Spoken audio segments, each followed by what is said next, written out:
E le nganga whaaloala o te whaatalo whaatua i le pa ia maulunga le tātua tinu. Ma lo le soifua manuia ma lo fu ilangi mama, si fonga le neo lau mue Wellingtone, ia le fu atua e amataria lana tautua le ni yaso, talofa lava. Ai o le maia i le tātua sauni ngā lotu, o le a teita i lea le sunga i le whawhengainga, Reverend Confernisi tua i au whai, le kalesia me to tisi Samoa i ko kiri porirua. Usi maia le whaafonga.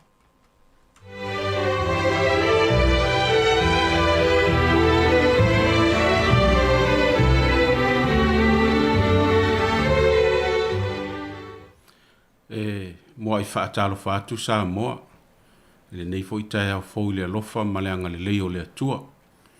Ai o maia si o tātou si i whaatasi le vi inga ma le whaamanu i le atua. E tali i lona alofa ma lona anga le lei. Se i o tātou te talo. Ma nawa maia oia nganga pa ia i o mātou loto i le nei tae au. Whaapa ia i mātou ina ia mātou o watua i le nei taulanga whaafitai ia te oi le nganga a toa ma le whaamaoni. Ona o Yesu o mātou te talo atuai. Amen. O le tusi whaitau mo i tātou le nei aso i le whaasinonga le tusi whaitau aso le kalesia me tutisi. O le tusi o whaalinga lona mata upu e lua sifuru ma le lua. O te whaitauina mai le whai upu e valu e whaapau mai le sifuru ma le tasi. Whaalinga e lua sifuru ma le lua. O le whai upu e valu e whaapau mai le sifuru ma le tasi. Whaafonga ia i a fionga le atua. O au foi o Ioane, na au wa ai ma au whaalongo i nā mea. Ua au whaalongo ma au wa ai. O na au whaapa u lea e ifu atu i vai o le a ngelu nana whaali mai i a te au ia mea. A ua whai mai o ia i a te au, ia oe, au a lava. Wa o au o lo uso a au auna, ma lo le au profeta o uso. O lo la tau foi o e tausi i upu o le nei tusi. Ia e ifo i le atua. Ua whai mai foi o ia i a te au. Aua e te wha mau wha ilonga ina upu o le valo anga o le nei tusi. Aua ua lata o naso. O le a mio le tonu, ia a mio le tonu pe o ia. O le ele elea, ia ele elea pe o ia. O le a mio tonu, ia a mio tonu pe o ia. O le pa ia pa ia pe o ia. Whaamanino ma whaamalamalama atili e lea nganga o lea tua, upu o whaita wina mai lana fionga pa ia, ma ia te ia pealo na vi inga e whaavavau. Ua au whilwhilia le whai upu e iwa mai le tusi whaitau o le nei tae ao, e whaima matua o se whi au wha lea nganga mo i tātou Samoa. O le whai upu e iwa e whaapealo na whaita wina, a ua whai mai o ia i a te au, ia oe, au a lava, a wā o au o lo uso a au auna ma lo le au profeta o uso, o lo lātou foi o e tausi i upu o le nei tusi, ia e ifo i le atua. O le autua le nei aso le tusi whaita waso le kalesia me tutisi e whapea, e tāpua i fia tangata o le langi, e tāpua i fia tangata o le langi. A toi wha upu wha whaingo fie upo le matua pi ona whaita wina. Ua whai atu le a ngelu i a Ioane, aua e te ifo mai i a te au. A ia e ifo i le atua e toa tasi tau lava o le atua e te ifo i ai. O le tusi le nei whaitau le nei aso ua whaai uina ai le tusi le nei o whaalinga na i loa Ioane le moto o pātamo. O lea ua whaali manino e le atua po Yesu Kiriso e ala le nei whaalinga ia Ioane mea malava mai le amatanga e o lava i le ngata anga o le tangata ma le lalolangi. Ua whaali a Ioane mea ua umana tutupu o mea o loo tutupu le taimi lea o le tūsinga Ioane. Ia ma mea o le a tutupu i le taimi a muli. O le ala leo le whaapa ufa o Ioane, ina ua umona mata ma wha longo Ioane i le mata utia o le nei whaalinga. Paua leo le mea na o ifo ia Ioane i le whaai unga o le whaalinga. Ua na o le whaapa ufa o ma ifo, o le whaai longa o le matau ma le ngatete, o le whaai longa o le ofo, ma le maa ofa o Ioane, i le matau tia ma le siri ese o nei mea ua wa ai ai po whaadinga le atua. Paulava le whaale tonu lea ua whaai loa le angelu ala le matua. O leo whai mai le angelu ia Ioane, e se le tangata le nai te ifo iai. E le o au e te tauna e ifo iai. E te tauna e ifo i le atua e to atasi. O ia e ou le vi inga, e ou le whaane tanga, e ou le mamalu, e ou mea malawa. A o le langona le nā Ioane. O lona winga o le mata upu tā ua o lo wha mafa i le whaai unga o le whaalinga. O le tāpuai i le atua. I le amatanga lava o le tusi pa ia, i le tusi o kenese, o ina na totofi ai tō finga o le tangata i le malaya o le foafoanga le atua. O le tō finga lea o le tangata na tofi ai ale amatanga o le ola vivi ma ola tāpua. O le ola au auna ma le ola ngalue. O lona winga o le tangata o le tō tino o le atua e ao o na ifo ma vivi. A o lea foi o toi whaai u le tusipa ia. I le mata upu muli le nei o le whaalinga. Ai whaai u foi le toi whaamanatu mai e le atua i le tangata. O lona lea tofi o le vivi mata puai i le atua. O le whaafita uli le uali ali mai le toi whaamanatu mai o le tofi ma le tiute o le tangata o le tapua i le atua. O lono winga o le whaafita uli le ua whaai loa mai. Ua mātele le tangata ma le lalolangi le ifo i tupua. Mai lava i le amatanga le tusi o whaalinga, whaasolo mai ai i mata upu ta itasi se i o mai lava le mata upu muli o le tusi o whaalinga. O loo matua whaama mafa ai i to tono le whaalinga, le neanga sala tele lea le lalolangi o le ifo i tupua. Lea fo i na tusi ai i e ka le sia e fitu i a olo o i asia, ia va ai to toa ma ia mata i tū le whaafita auli ua lo fi ai le lalolangi i lea fo i vai tau. Ua maa losi le ifo i tupua. O le fe aule na o lo o laua lunga i le nei tusi fai tau le nei aso. Aua tātou te ifo i tupua. Ai tau lava o le atua tātou te ifo. Ma whaapa ufa o i ona ao. Awa ua na o ia. Le manu ia o tangata uma. Ma le puna o le ola. Ma mea uma lava. O le fai upo isi furu ma le tasi e fai o le tusi fai tau o le nei aso. O lo iai upu o le whaalinga e whaapea ia Ioane. Ioane, tu upea ia le tangata mi o le tonu. Tu upea le tangata mi o le anga ma le tangata anga sala e fai pea lana mi o le anga le na.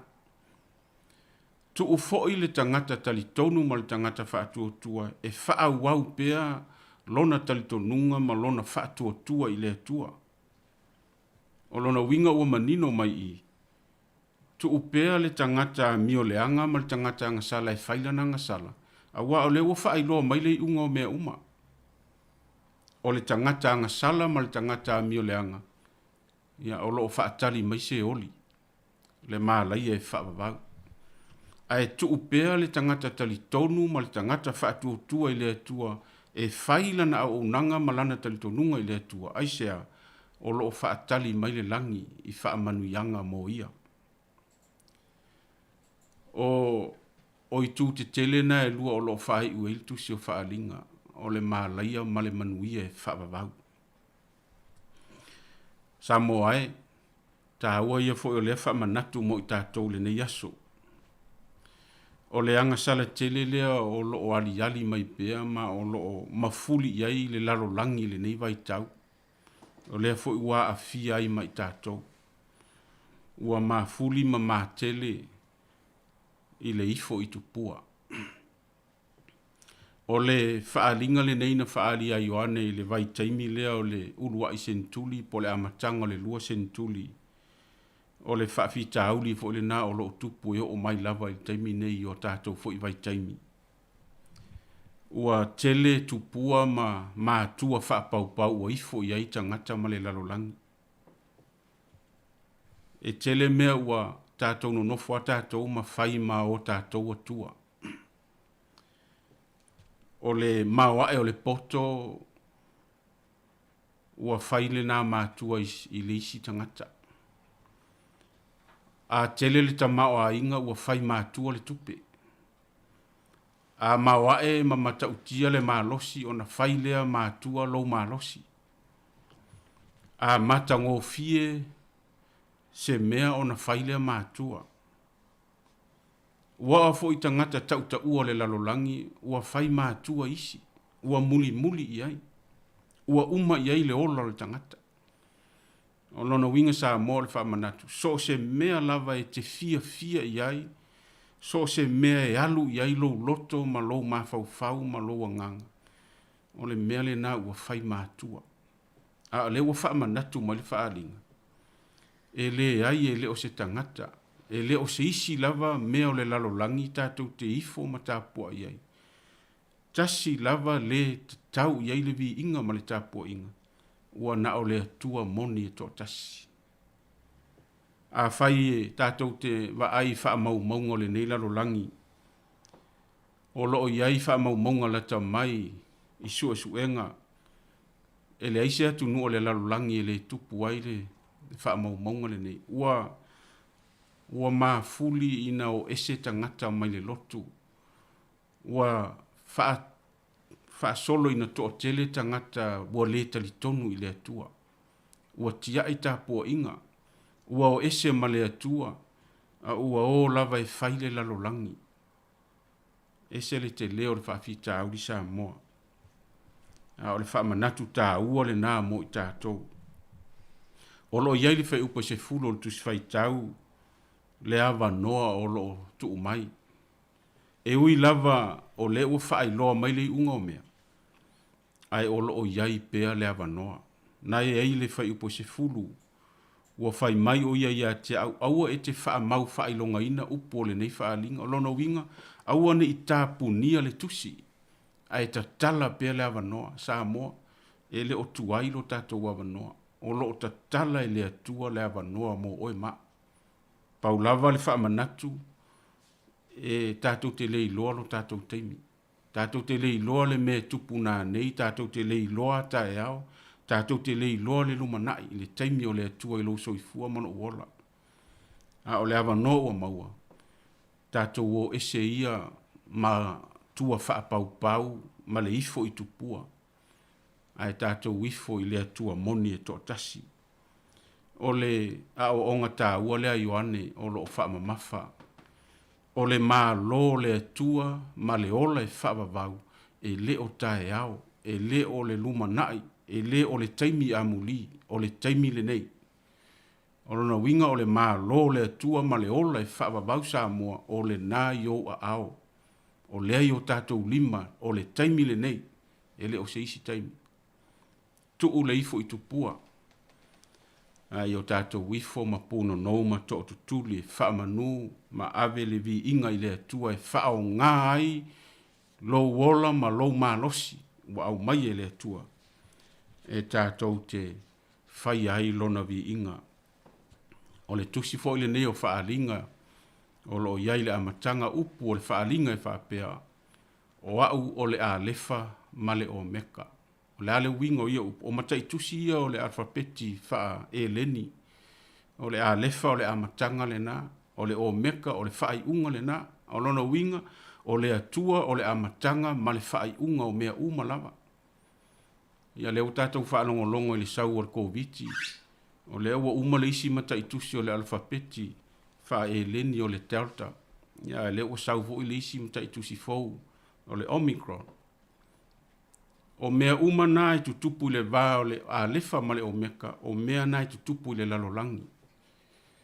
O wha mai, o onge, o mea uma lava, e le ise me fou i le lalolangi sa mo. O mea e ta tauna tutupu, o mea ua uma o na taatia le whaalinga, e o mai e tutupu. O le mea tā ua ia manino ma mautinoa sa moa, o le amatanga ia ma le ngataanga, o le alefa ma le omeka, o le atua le nā. O le amatanga o lo soifua ma lo tātou wola o le atua. E iu fo'i lo soifua ma lo tātou wola. I le ola e whaavavau o saunia e le atua mo o e maa. Awane i ngalo sa moa e le pepelo se oli. Awane i ngalo sa moa e le pepelo le langi. A tātou wifo i tupua ma whaau pea le a mio le anga ma le anga sala. Tā lo whai o lo whaatali mai se oli. A whai tātou te ifo i le atua moni e tō tasi. O lo whaatali mai le ola e whaavavau mo oe. Aua le ifo i tupua. Ia fo i le vi inga i le atua. Ia i lea lii le vi inga. Nei e o i le whaavavau. O le tātou whai u le vi inga se lau walu sultasi o le tu special e metutisi.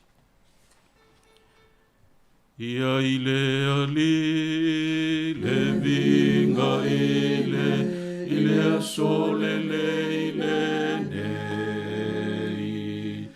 Ia i lea li le vinga i le asole le i le nei. Ua fola ia i tātou le upulava ia Yesu. O le sauni uni ai la tatou lava whaafeta ia i le ali le vinga ia i le ali le vinga ia pepese ia pepese ia pepese ia pepese ia pepese ia Yesu. Ia i le ali i le vinga i le asole le i le nei. Ia i le ali i le vinga i le asole le i le nei. E pei o le ana langi mai i ona pona whanawai le ali i lava o Yesu o ia e o lai tato ia i le ali le vinga ia i le ali le vinga ia pepese ia pepese ia pepese ia pepese ia pepese ia Yesu. Ia i le ali i le vinga i le asole le i le nei.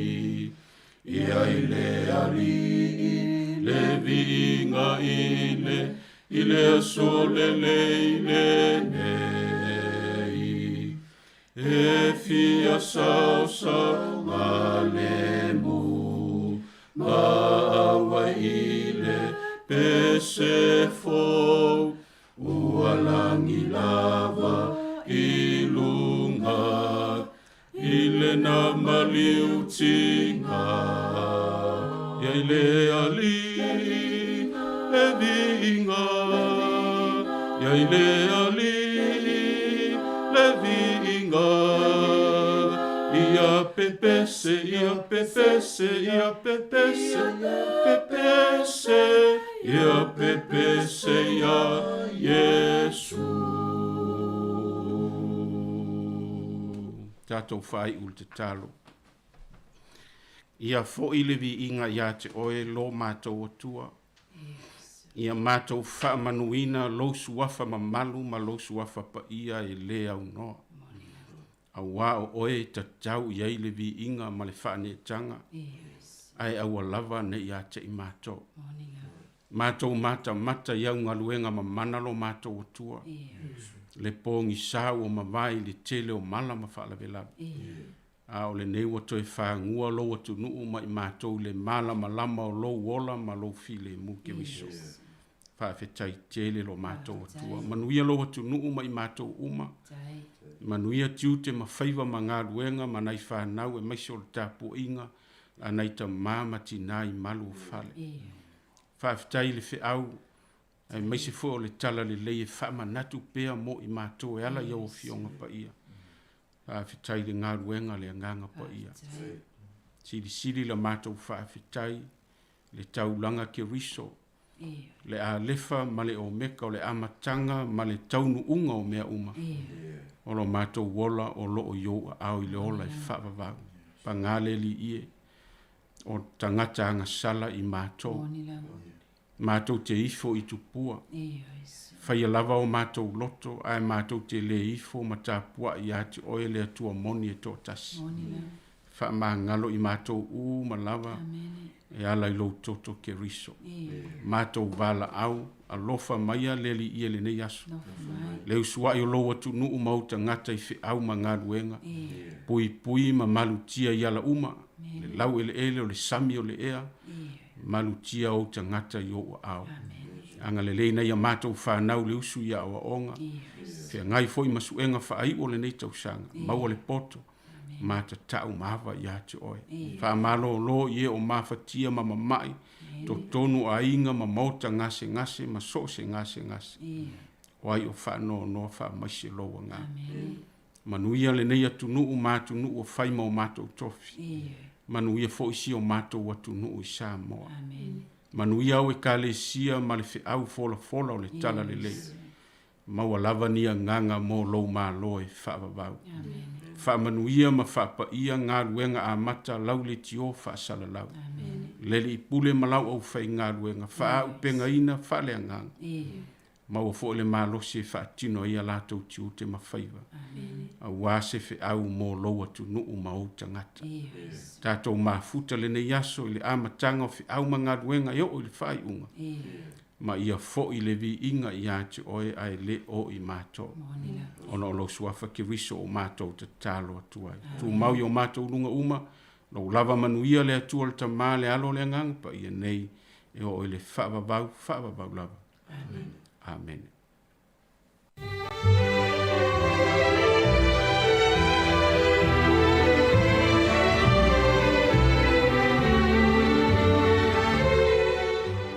Ua whaafonga le tātua tino ui le tātua sauni ngā lotu le nei tai au wa te talai fo i le tautua le si fonga le raumua ia na saunia ma tāpinaina i le sunga i le tausimta ngā luenga Reverend Conifere Nisi tua au whaio le kalesia me to tisi Samoa i kōkiri polirua ia mole atua i le whaaftai tele le sunga i le whaafengainga ia tu sai o le tātua sauni ngā lotu ai maise ai o le ufola le nei tai au ia tō mtau inai fo i ia fi au mga luenga le tātua tino tai foi mo le fa malosi ia ala mai afiong fa wina le tua ia eta ia lai foi ia le anga ia to le atinu i ngā luenga le yaso fa mi foi le tua ia i la sunga fa fa ngai fa tua mal no falo ia mai pa ia le tapo inga le kalesia fa ta foi tato foi pese ia mo vi inga mata ngo fio le tua ia wo pe la o tato wo le krismasi ia no le mata ngo fie o tato sa ninga ia mai le tato foi pese le taiao fa manu le tua ia i fuafuanga le fenga ia i fa aftai tele lava. Lua su 5 minute o te aine le tu lai fitu le tautua le sifonga le laumua o le vi inga o le tua ia on whanga soro i leo le tātou Paul Kalame.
ata o le taia, siu fofonga o le laumua, aso ngafua, i le aso foraile, i le fitu i le taia, ata o le taia.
le pa ia male malo tātou atinu ia mese rau whaafonga le tai au fau si fonga ne la mue Wellington ia male tātou proklame le ato le tai au tā lofa tā alfa lava ia mese fo i la tau mafuta male le taimi i lungo le tātou wana leo le tasi ono tesi male tasi whamo whabea fo i lungo le tātou app o lungo le tātou Facebook ia mese fo i lungo le tātou YouTube le taimi le tai au male tātou proklame ia le fu amataria le tau tua si fonga la mua ia fia fo i o leo mafuta mare uso fitaringa sile la e Simona se mantafa e va pe foi lusa mari fai valu ya wale tau tuo le yaso ya mari tau tuo ino lo tu ia malo tu malu ela mai le tau tuo si fongo le mua e ne taimo le tai au talo flava tatu ova ya fatalofa tasinei tai au malole tawata fa tai foi le sunga mari talofa le tai au fa ai foi le matango fio lu fonga la le ni tai au ia fa timu ama su ia ile tau ai tu mo pelu au li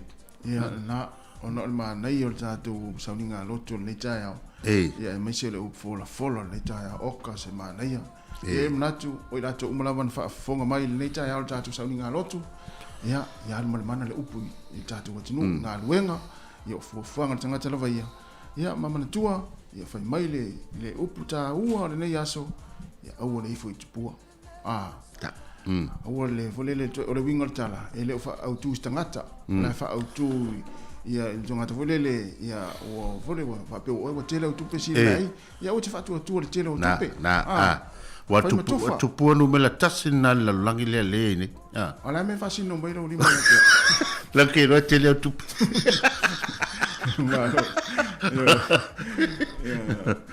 tu pu no me la tasile nai tele na li liuina uma me uma la langi mo fai me alta to sauninga lo tu at foi o vole lo inia mo ka sala mo ia ai o le o sila mai le sunga o na le tua ma le fa le tua ma no fa lo fa pea o ka se mana ia ta si o fa longo mai la tu o ifo pe pua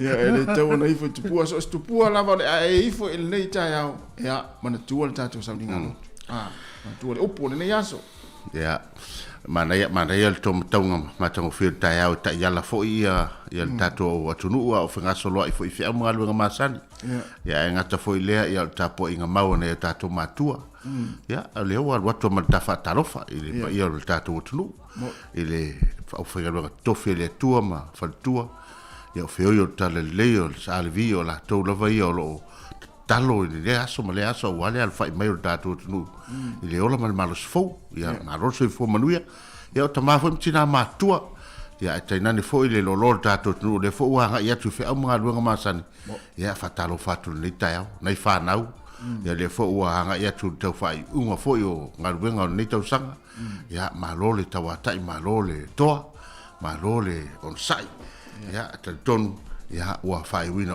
fo ia fo fuanga fa nau mo fia i matua ya mesol tapo inga ya ile ne fo i vai tau tato ya fatalo fa lea si fongo la mo ya pe on tato ye le jol tas or tes mal tas famo ya runga fo tato Facebook live ya matgato YouTube leo tato ye ni marova tai ya ole programa la vai ator tai au ina ia mo ele fia tato o fo ama tai no fi au mga luenga ya ona ya inga fo yo lo o fia fo ile nei tai au le ala fa mai fo ya wa palo ina fo ya le mo sia fa fo se o maftanga mo sia mai inga mai pele ya inga ya o ina vale ainga o lo ya ile fa no no nei tai au e fa ma fanfanatu tato programa mo o tolo tele ia mo sa in fa tu le tua mai fo ia le lo tele mai le tua ia wa fo ainga o lo fianga ai ia i le nei fo tayao ia ona o maftanga mo sia mai pele ainga a o le afanga solo tato programa la tato pese ia ona so le tato tara tau ia o asfa na ia matalo me tupu tara fa so picho lo langi tara valu tara fo matalo mai samoa ia ona fa solo le tato programa ato tayao le o toi luas fulvalo minute ia ona ta leo le tu la valu ti fonga la mo i Wellington.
Tele tu le vai papa ala o wasa le vai lo te fanta o tu le manua a mai se ole e ti longo sa mo sif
pa ia sawa.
Vatu tātou tanu o le talo le tau o le nei aso ia e awa o le nei aso e tātou Wellington whaasolo atu le aso a tai au e te uru ti munga tai au ia ona toi fo i mai le langi leile a stofi o ti munga lava ia ka piti whapena fo i manua tu wanga nui o Taranaki ia whape fo i taupo ai awa oa ia Wairarapa Hawke's Bay ia Mamarpa ia whatala whatu le motu i saute ia o le tala le tau mo utou le nei aso ia awa o le sone ia whapena fo i kalai stete sul matango fia le la ma awa fo ia Queenstown Dunedin ma Invercargill o le tatu atenu i Samoa le nei aso e te uru ti munga le nei aso lua se fulima le mafanafana lua se fulma le valu ia le vevela o suva i fiti le so e awa oa papafa i tili o lua se fulu le mafanafana o le vevela le whamawina e lua a tolu se fulu o Rarotonga i Cook Island e timunga le yaso lua se fulma le wha le mafanafana o le vevela e whamawina e lua se fulma le lima. Ia o sa video le angi mai lea i sifo whaasolo atu ai i mātu i sasae. Pasolo mai ia i le tulanga le eile malulu le netai au tātou Wellington se fulma le wha le malulu le maurunga le mafanafana le ea e se fulma le iwa. Ia o Paraparaumu ia whapena fo i se fulma le malulu o le mafanafana o le ea e se fulma le iwa tātou i porurua ia iwa whiala umatangata porurua le netai au se fulu lima le mafanafana se fulu lima le malulu o le mafanafana o le ea e se fulma le iwa ia e whapena fo i ia apahat se fulu iwa le mafanafana o le mafanafana e se fulma le lima wainui o mata whapena fo i le malulu o tau le netai au se fulma le lima o le mafanafana o le ea e lua se fulu. O le angoto ifo le lale fiafiana nei le toi lua sefulutasi minute i le tula iwa i le fiafiana nei o na toi oso e leo le lale tai au i le toi lua sefulu minute i le tula ono. O leo te lenga o le tulanga le tau mo tātou i New Zealand mai se lava fo i le motu i mātu nei whaasolo atu le motu i saute o le tele lava vaenga o le atunuu o le a langi le lei o le atu ulti munga e whape fo i na awa oa ia e se vangana i lan foi le pito lava i lalo le motu i saute ia o le a langi le o tau le nei aso pe ona ia ia Dunedin ma Invercargill. Fatala fatu lau whangota le netai au ia whapea foi o sahauni se whangotanga le netai au po ni whainga whaiva ia vai po le lei le tau ia ai o le tai mo tātou Wellington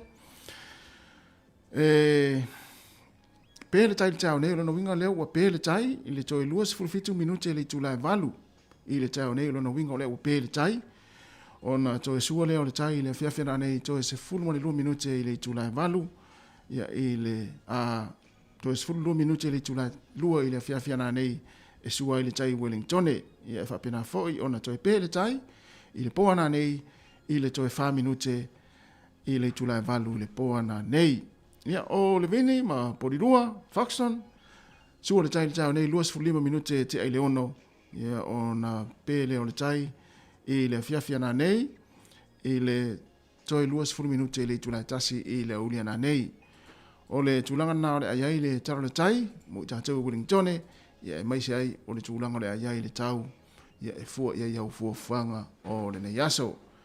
Ia e mo le aulaf tupe, ia e stupe lafo le nei aso I Samoa.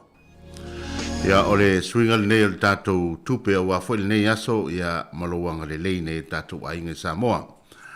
O le tasitala New Zealand maua le tupe Australia e ivas fultol sene, tasitala New Zealand maua le tupe fiti e tala fast food ma le tasi sene, tasitala New Zealand maua le tupe Amerika e onos fulfitu sene, ma le tasitala New Zealand maua le tupe Samoa e tala fitu sfulu ma le lua sene, tala fitu lua sene. Manuia la foino se leni ne aso.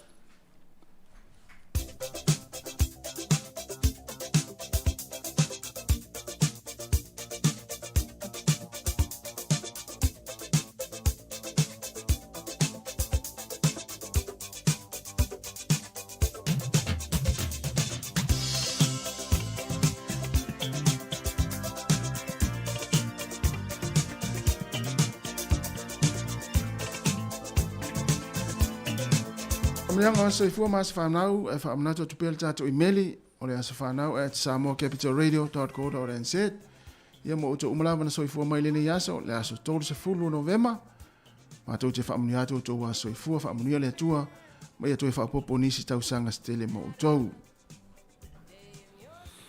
O le tato tusi whaitau le nei whala e awina I foi ia lo tau soifua e mai se foi le nei aso ma le whaamunatu ino to wa soifua. Mo mai le lau tusi e salamo e tolu sfuma le fitu a lona foi upo e wha. Ia e fia lava oi ia Yehova o na foa ina lea e ia ia te oi o mea e manao ia I lou loto. Ia e fia lava oi ia Yehova o na foa ina lea e ia te oi o mea e manao ia I lou loto. Ia, o le na, pe upo le nei aso, au o tātou te ifo I tupua. Ia e fia ia Yehova.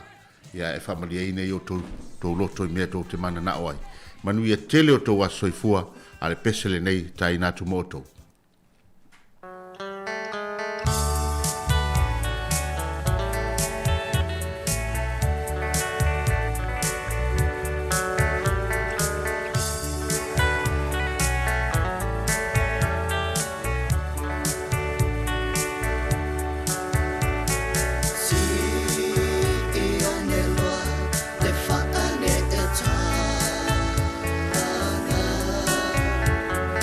Far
te whatala vatu le tātou te nuu, tala mena tupu le tala whasol pito lau langi tausanga ua mawai.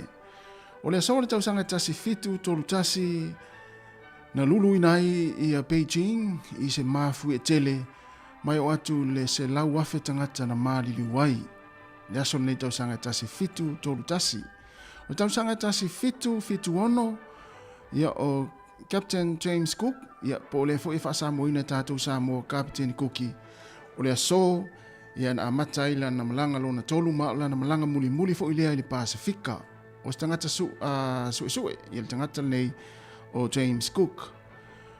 O le aso ile o le aso e whaamanatu inai foi ia o le aso le nei e whaamanatu le lalolangi e whaamanatu inai le lalolangi le aso o le loto fowai. Ia po le National Day of Giving. O le aso le whaamamalu pe a mai le aso whaaftai ia po le Thanksgiving Day i Amerika. Ia o le aso fo nei ia e whaatau ai fo ima mo whaingoina o le National Math Awareness Day. Ia o le aso e whaamoe moe e o inai tangata lau te le winga ia afianga le mawhauwhau pe a tango fia le fuala au whaasaina o le math. Ia po le pi le whailonginga tātou. O le aso le nei Amerika i New Zealand, te whasawatu le aso le nei New Zealand nei, i le tausanga tasi iwa, whaiva, na mua i tu lai mai ai le pātia le National, na taita ia le whainga māloa New Zealand, i lalo le taita inga a Sydney Holland, i le taimi o le taita inga a Peter Fraser, i vaenga whaupawhai le leipa, e 5% o pālota na maua le National, mano foe fast food male ono, na o le tolus fulfana foa na manu malo ai le leipa. O le so i le tausanga i luafe male ono ia na whaatanga inai i le tulafono i tonu Afrika i saute ia le whaipoiponga tutusa. O le lona fitu ai lea lona lima, o le lona lima i lea o atunu o le lalolangi ia wa whaatanga inai ia whaipoiponga tutusa. Ia mai la so i le tausanga e tasi iwa valu ia le aso lea na ulua i whaelonga inai le lalolangi le whaamai o le AIDS. Tausanga e tasi iwa valu i le so. Ia ma le aso le nei tausanga e lua afe se fulma le fitu. Ia na vaai ai se nua. Ma o se vainga lea na matua a whaamau fo i le tala whaasolopito le lalolangi. O se taimi umi wa vaai ai se nua i tonu le lalolangi. I Taipei. Valu i tūla 5 minute o iai le nua le ilunga le maunga o Yasming Shang. I tonu Taipei, valu i tūla ma le 5 minute o vaai a pea le nua i tonu Taipei. Ia maua whaamau ina foi o se taimi umi wa vaai ai se nua ia ili tala whaasolopito le lalolangi. Tausanga nai lua afe se fulma le fitu. Ia o tala nao mea na tupu le tala whaasolopito le lalolangi tausanga umamae. Toi mau atu le whaapoponga le taimi masani lea o toi 3 minute o na tā leo le tūlai valu. O le a o wāmaku mo le tātou whapipia. O le a to a leo ni po. Lapo to ngava a wai poto le tautai e seno na. Ma o leo le a upesea ku la upeselea. E ka ua o le laula usiku. Ona puona mua. E mua le laula usiku. A uma to o pai maisi pesi. A uma to o pai maisi pisi. Le a laula au ko mai moa. I le marco laula usiku.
te toi whātala whātulu tātua tunu nei fo ia so lua, alo maia o telefo mai Samoa.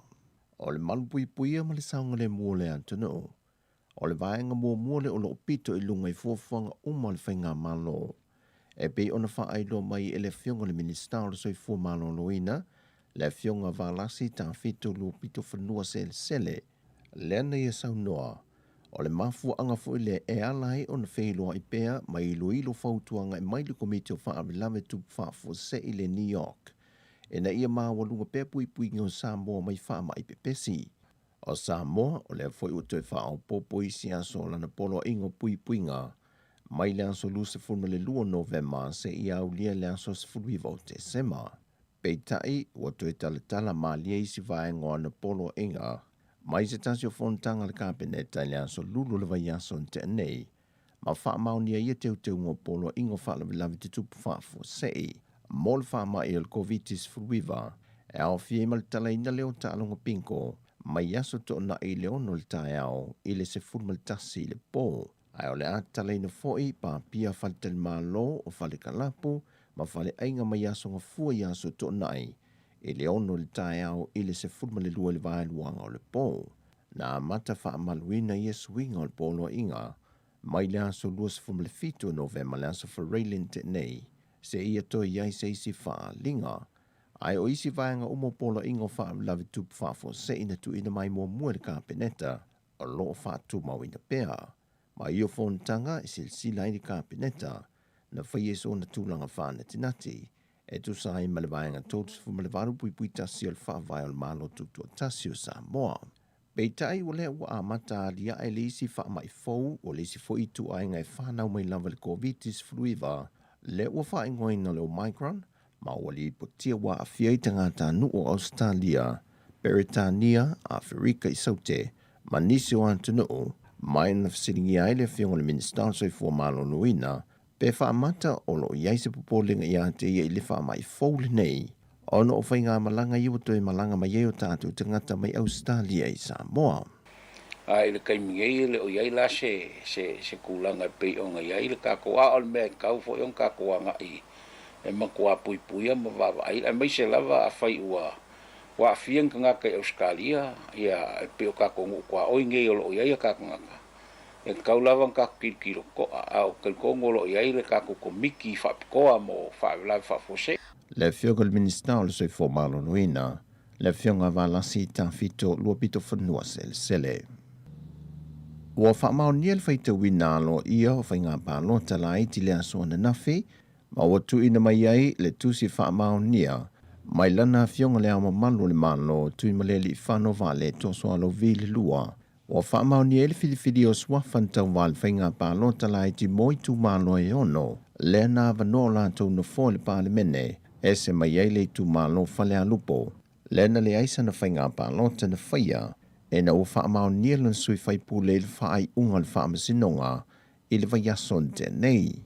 Ai moi tu malo lavala tau ia e ono, o atu lai mai le whionga maulolo tāwita a mosa le JPP, sanganga lua, sanganga wha, tangalo telepasi palo o le fast, a ana numera lua, le whionga ai ono tile ngafa o le JPP, le whionga laumati a manu Rinko Empressel o le fast, mai sa fata lua, fale a lili lua, mai ava fuiono tito a safo o le fast, ma le fionga fale o mawaenga titi mai a te fua o le fast, mai ali patai tupai lalo.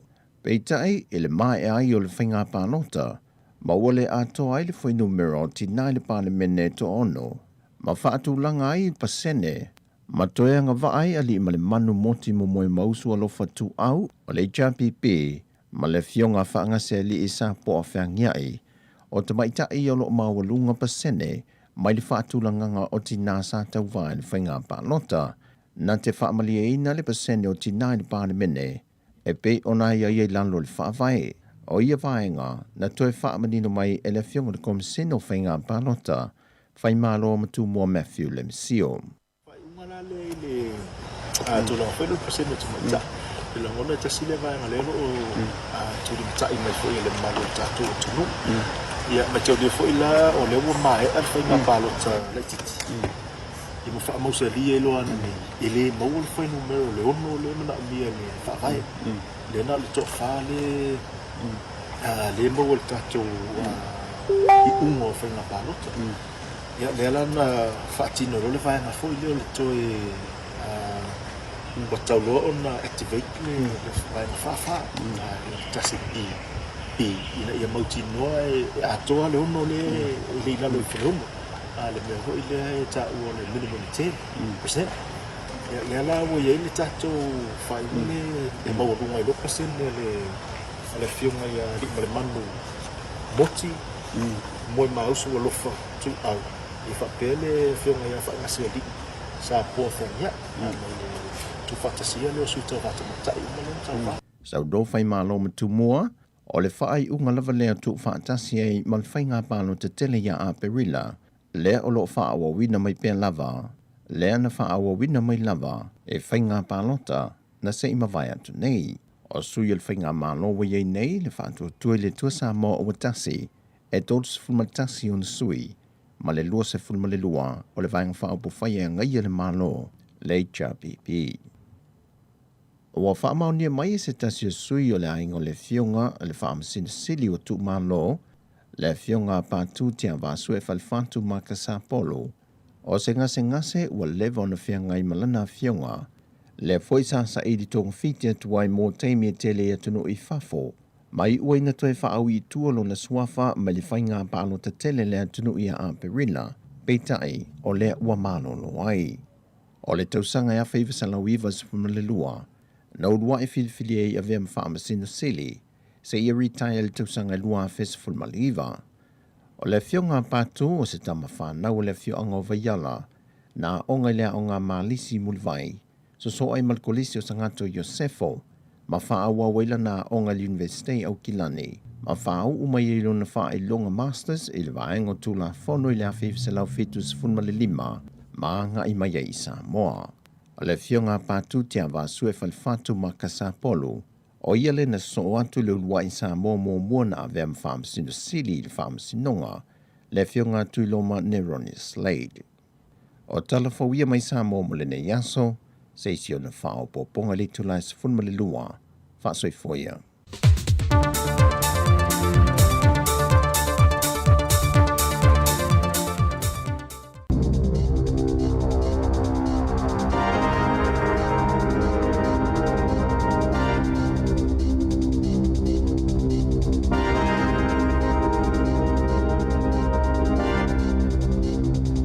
Tala flava al whapoponga mo tala whaumale si ufonga le lau moi Wellingtone mo le nei tau le asotolu se fulo Novema lua whelua tasi. O ana nafina whaalaulua ina i le tamaita I Palemi Jacinda Ardern le fuafuanga whaataati o le polokalame mo le COVID-19 lea uasuia nei I moli whaailoilo po le traffic light system o le moli lanu momo o le asi e atu I Northland, Aukilani, Taupo, Maito Malo o Rotorua Lakes, Kawirau, Whakatane, Ito Malo o Potiki, Gisborne, Wairoa, Rangitikei, Whanganui, Maito Malo o Roa Pehu. O isi vaenga umole motu I mātu, o le a amata I le lanu moli, whaapea ai ma le motu atu ai saute, ma o le amata whaamamaluina mai le vailuang o le pole aso tofi nei. O le ato iloilo ia whaatulanganga I le aso sfulmal tolo te sema, o na toi iloilo fo I le aso sfulfitu o Januari. Na ta o le tamaita I Palemi Jacinda Ardern, e le ise vaenga ni usila e anga I sao I le lanu mea mata, au le ia o le tausanga fōu, ma whaawau fo I ona ina le whainga o tui pui pui. O le vao le aso sfululima o te sema, ma le aso sfulfitu o Januari, o le a whaatanga I tangata o Kilani o na tu ua le ai, pe a whaile na ua mai a umatui pui pui ta ilua, pe ma whai fo I ona whailo ato, ua mai o na whai su enga o le COVID I te tono le fitus fululua I tū la, a o le imalanga. O le a ese tu ungai mulmulta I e tangata I lalo le polkalame o moli I whailo ilo. Po le traffic light system, mō tangata ua mai a umatui pui pui, whaatustusai tangata I le I whai tui pui pui e tasi mo le COVID fuluiva. Na ta wala tamaita I Palemia, o le ai popo faule ye o le variant po le ave o le Omicron, o le COVID-19 malo o talawhianga I lawal whaatulanganga o tua o yo le tunu o le taimi nei, mai malo si fo ilo na tali tonunga o lo o talawhianga I pea I le taimi nei. E to tasi se tangata fo ua whaamaoni le COVID-19 le tu malo i nele soni i le aso ana nafi, ina ua whaamaoni i sona su enga na whai le po le aso saa. O lo whaawau su enga po whiana fua mai ai le a fianga o le tangata i le virusi, o la wha upopo aloa ia le tangata i le lisi o le aso. O ana nafi e to se lau valu sifululua leo wha ingo tangata fo na whaamaoni le virusi e au fia i Northland au Kilani ma Waikato. E to o iwa sifulu tolu tangata o lo tau fia i whale mai o na o le virusi e au fia le to sifulu i tutono potu mo ngā se ngā seti ngā ina. Sa mo fo i le virusi i tutono sua vaileanga mai opononi i Northland na whailo fo ilmatanga luenga o seifua maloloina na nafi wa ausia ne ele pulenga whaafala mai ele Capital and Coast. Po Wellington e porirua Makapiti Coast. Le iwa sa 10% o tangata ua mai atu i pui ta ilua ma o le pulenga whaafala mai lona lua lea wa ausia le iwa sa 10%. Wofo ina atu le malo se fisosoni tautupe e langolango i pisinisi o le a afia o na o le swinga fowanga i le polkalame le COVID-19 o moli fa iloilo po le traffic light system. Na whaalia le Minister tupe Grant Robertson i le aso na nafi e whaapitoa lava lea ngā tupe mo pisinisi au Kilani, Waikato, ma Northland. E whaafe tāla mo le pisinisi e tasi, whaopopo i e ma le whaaselau tāla mo le tangata whaingalo wenga tō mau. E na au aipo i tō malo i le lano mō, e whaapitoa i lea fisosoani ma le langolango i lalo le whaatūlanga ngā fōu. Ona e lea ni tuunga mamawhai pisinisi. E whaongai nei le whaamaoninga o tuipui po le vaccine pass i le lanu moli ma le lanu mea mata pe ona ta wala Minister tupe. E le vao le tolu se lau 5 miliona ma le wha se lau wiva 10 miliona tala le whaatupenga o lea lango leo le amata mai le aso 10 te sema. E le o mawhai ona maua se whaamatalanga i le taimi nei pe o le mata apule na tūlai mai o Kilani sisifo i le aso ananafi. E iei se so otanga i ni kengi e tu saima se saunonga le komisina o leo Andrew Costa. Na ta ua le komisina e o ngaunga teleni mata upu na tula i mai pena tutupu i le luas fulfai tula ua tuana yatu. E au fiili la viveo ni leo i pulufana i au Kilani sisifo. Whaapea ma se leo na la vea i se taavale. Whaapea ma se leo na la vea le taavale. Le na sola ai le tu ina o taufi New Lynn e to whaaleo leo lo taufi neil falemai. Ono ia whaalavlavi po o mata upe lua e to lua leo lo whiangai manu anga o ngaonga. Aina maliu se taule lea ina ua whana i leo i au Kilani i sisifo. O lea mata upe whaapea nao o atu i ai leo i Glen Eden i le te au le valu le tau na nafi. Ina ua maua ripoti se whale na mū ma se taule lea o whaongaina se whana e taunu o atu leo ua mumusa sai le afi. Masata wana ule taule lea ina ia si 5. Pea mal tolus full minuti o tau whaasufil taule lea masai ulawa ina whaatiteleina le paa awa na mionga na whaapai le taule lea le whana i leo. Mai uailo ina ta whana i leo. Ma maliwa i lawa i le vaenga na whaiele tau ngā whana o vaenga o tino leo ina a fie pulu whana. Sale ima whaiona ufi ina. Mai ofolo pui ai tino leo po le body ama. Wa ngā solo su enga i le ngā ta o leo e whape fo ilpulenga whaatoma o te mata i tuina ngā yoinga whaatino leo le IPCA whaata se male la a le work safe. E fōlinga mai o Christopher Luxon o lo mafuli e le langolango le tauwanga le vasenga o Waipule le National po waio le ata ita ina le vaenga whai peitai wali ipotia o lo vava la lava. Na ta oe ripote le neo sab e tu saima saunanga stasio Waipule le tama ita i o Maureen Pugh e ta awa tele mo le vasenga o Waipule o na langolango ina se ta ita i e to otasi. O le ito la e tolu le awauli o le soe whai el palo ta le National. E sa ili e se isi o la tau ta itai e so itu langa ya Judith Collins le na whaamuta lana ta ita inga. Ina ua mai el palo ta Waipule al vaenga whai mai loai wa le toi whaatotoa ina lana ta ita inga. E lalo i fole ono a whele au whaingo tangata ua suwia la tau benefiti ina ua amata whaamamaluina le ave isengo le polisi. Leo le a le toi whaamalu si ei mātu e toi maua seisi tamaititi o tali le benefiti e fo i e whaingaluenga pea ato le tasil tau sang le matua o le tamaititi. Ai whaamalu si al toi fo ingaluenga pea ato le tolu tau sang o le tamaititi pito la ititi. O le lua i leo sana whai ei benefiti ua ame e se al whaingamalo. I te tono le whātau sanga, talo na tula i mai, e ta ita ia le whainga malo. Na whaali ei whaamaumaunga le matanga luenga le atina enga o anga whasotai. le tusama le 5 fefitsela o tangata na ave sea mai le lango le na whaapito mo tangata o lo sa ili ni ngā luenga ma ave le benefiti le fsosani i mātua e tausito o tasia la tau whanau. Mai mafua mai ona o le asuinga, wata ue whaapetu sama le sifurta siafi whase lau tangata benefiti o le ao fia i te tono le asuinga peitai e e niso i la tau e le mo miaina o na suia a la tau benefiti. E o mai le poana po ua o atulito o 5 ni tangata o whaamaunia i le vaenga po le avifou o le virusi le Omicron. I te tono ni usawelese, ina utoe mawaisi ua whaamaunia i le vaenga o le virusi. E la telito se lau 5 tangata na taunu i New South Wales e Australia. Mai nisi o atunu i South Africa leo lo matua pipisia i le whaamai. Wata ue whape o mai o matui pui ta ilua tangata fowi o whaamaunia i le Omicron. I ta alonga, na talo sanga leo basketball a le Breakers mai New Zealand ina ia tolo pola lato ta alonga a matolo ta mirsanga le NBL peitai sa le Italiaina. Mana whaamaunia le NBL o lea whaawau lava le ta alonga le safuafuaina le asoto nai a le Breakers ma le Phoenix a le South East Melbourne pe ona fuafuaina. Na talo sanga le Breakers ina ia toe suia le asoto ta alonga o nolo to oiva o la lato au malalato au malanga na whaamaunia le COVID-19.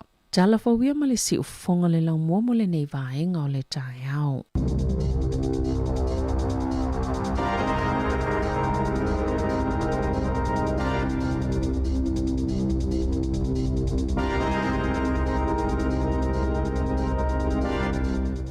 Alo waftai, ia ole nau a whaafonga le atunu i le tātou tala amata o le ni tai au, tātou tala fau, ia e meisei tala mai Samoa.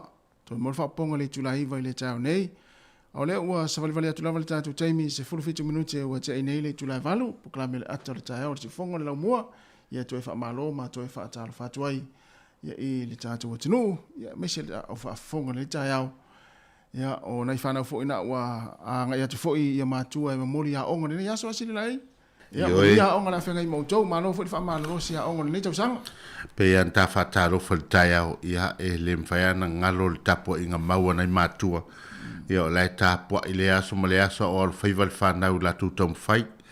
Ia o le fo ua ua o le whai unga le tausanga. Ia o le fo la sel patpatia le tau mwhai a whanau. Ia o tatou tu o lalo lava whapena. Ia a whapeo laua o matua i tau lau o le whamoe moe le whanau. Ia vi ia le atua. Ai a whapeo le tau iese whale tonu le whanau aua. Awala ne i tatou ye ma tatou tamwhai fo i lele unai le whale tonu le whanau. Ia e tu a wanoa ia ima e iei tele a wanoa. Ia e tāpena i le atua e se fo le toi lisi awala e mwhai ena na fo i lele na whaatino ina whaatini tamwhai o le whanau. Ia newa i tau wai le tutusa uma. E le tutusa uma whanau e tofu a fo i le whanau ia malona wala awina mai le atua e awala mai ei. Ia lana whaamanuianga mana ngā luenga mana tālin. Ia tātou mātua, ia malota puai tātou. Ia o rātou whanauanga e ko ngā luenga. Ia le whatimutimu le aso le whautuanga, tūtu i lalolo vai. Awala.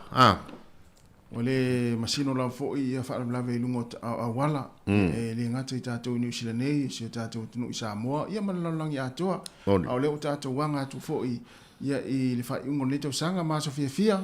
Ia e mana o mia la fo i a inga ia le fo le o atu ia fia. Ia o lai mafuta whaatasi o lai atoa le a inga. Ia ai fo le tau tua nare sa onga le mūlunga awala. Ia o se teim fo i po le nei fo i vai asa po le vasa fo. Ia o na whaafong fo le atinu wha o mai fo i ia a le lisi o i latou ia o whauina le University of Victoria le tau sanga. Ia o na laulauina atu fo i lea pe a whape o mai se lisi i le tātou ofisa. Ia o na tala fo i lea o le leine steimi po se asa fo i. Ia e mole fo ilo whaanga le tātou atinu e nei whanau le a whaamni aina i fo ile le ngata universite whapea fo i kolisi. Ia e mātou ti whaamalo atu, mālo lam fo ile fo ile le whaamaoni ma le whaamalo rosi. Ia onga o lo whengai mautou. Leo o lus 4 minute o tia nei le valu.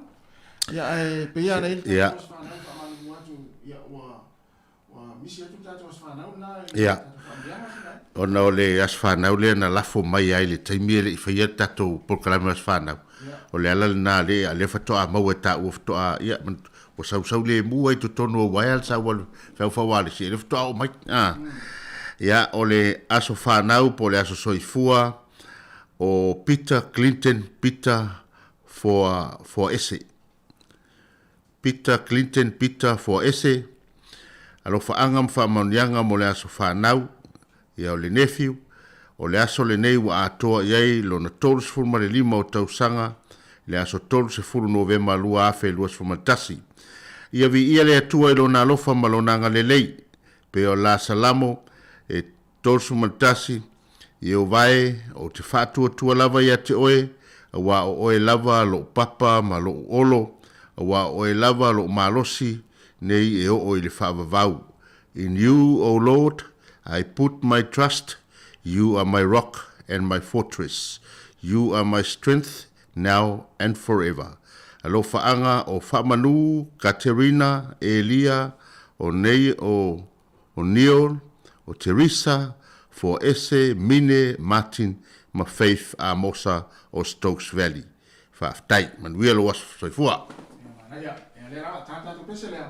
Ya ona fa so so tu le ta ku la meni si foi o nanga fa la lo ya mani si fa ta no le ta ya ya ale la ta pese le ya ona fa so tu le ta to proclame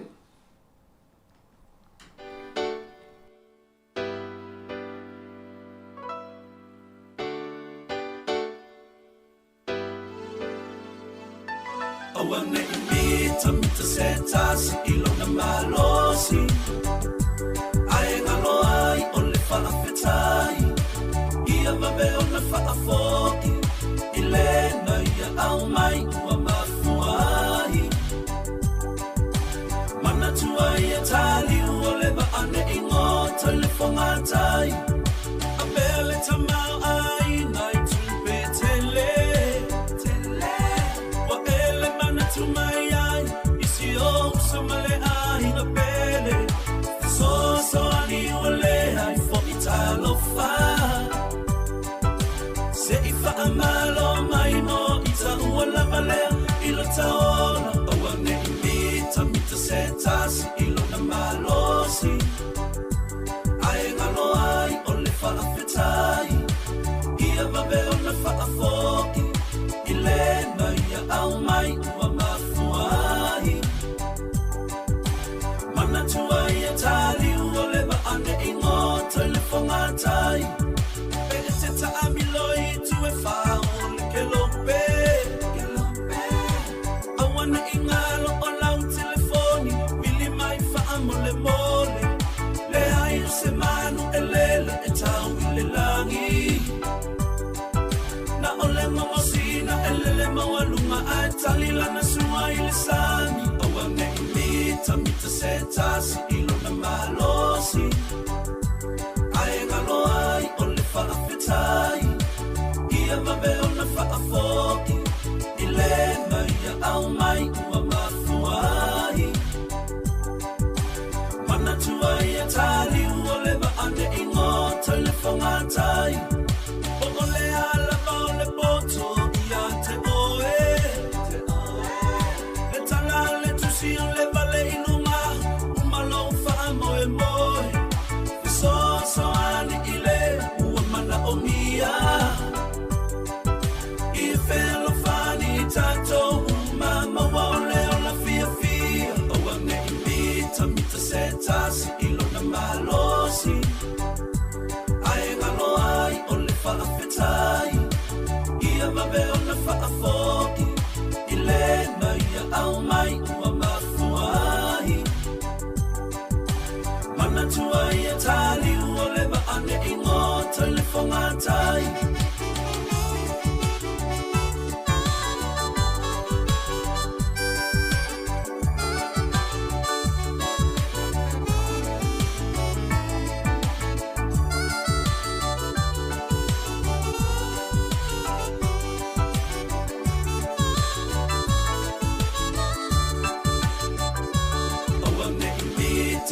setas ilo na malosi ai ngalo ai ole whaafetai ia mabe ona whaafoki i lena ia au mai ua mafuai mana tua ia tali ole wa ane ingo telefongatai o ane mita setas ilo na malosi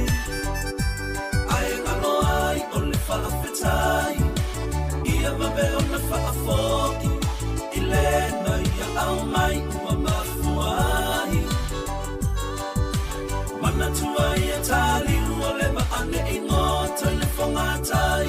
Awa ne mita se tasi ilo na malosi. Ai ngalo ai o le whaafetai. Ia mabe o na whaafoku.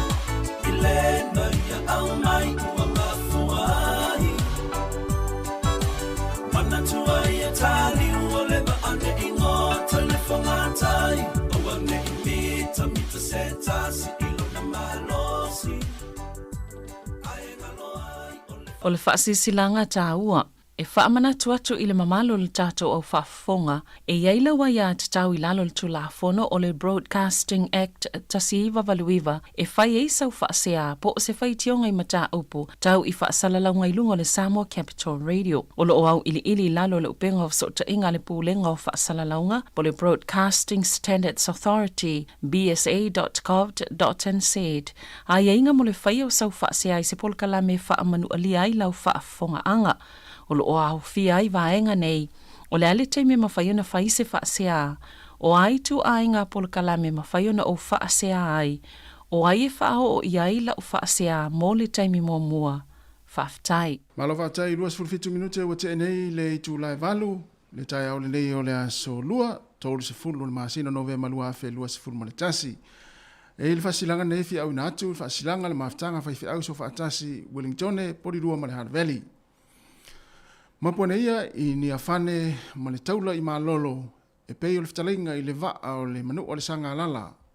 O upa ia sau ngata Samoa o le au mamala, tu launa ia upa ia wha le atinu, o upa ia wha whainga malo, ma upa ia wha le tala lei o le alenga whatauli maina e se mātou wha amtalanga tu launa lava. Ai taluai ona o le langolangoina malosi e le maftanga whai au so whaatasi Wellingtone, porirua ma le Hutt Valley le wha moe o le malo e pei ona iai le tui pui pui, o le Covitis Furuiva. O le mafu angalea o mātou wala au tuai ma le anganga wha alo alo tele, i le paia ma le malo si o tātou atinuu o lo alala ma papa ao, i le lau muanei o Wellingtone ma ona nuu tua oi. Whatasi ai ma e kālesia umara o lo itutonu o le tātou maaftanga.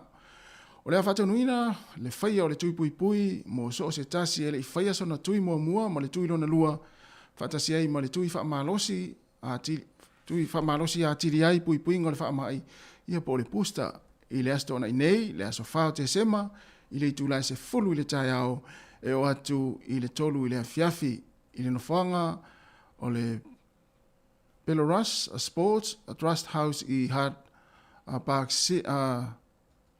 Seaview e so o ma le Jankorama.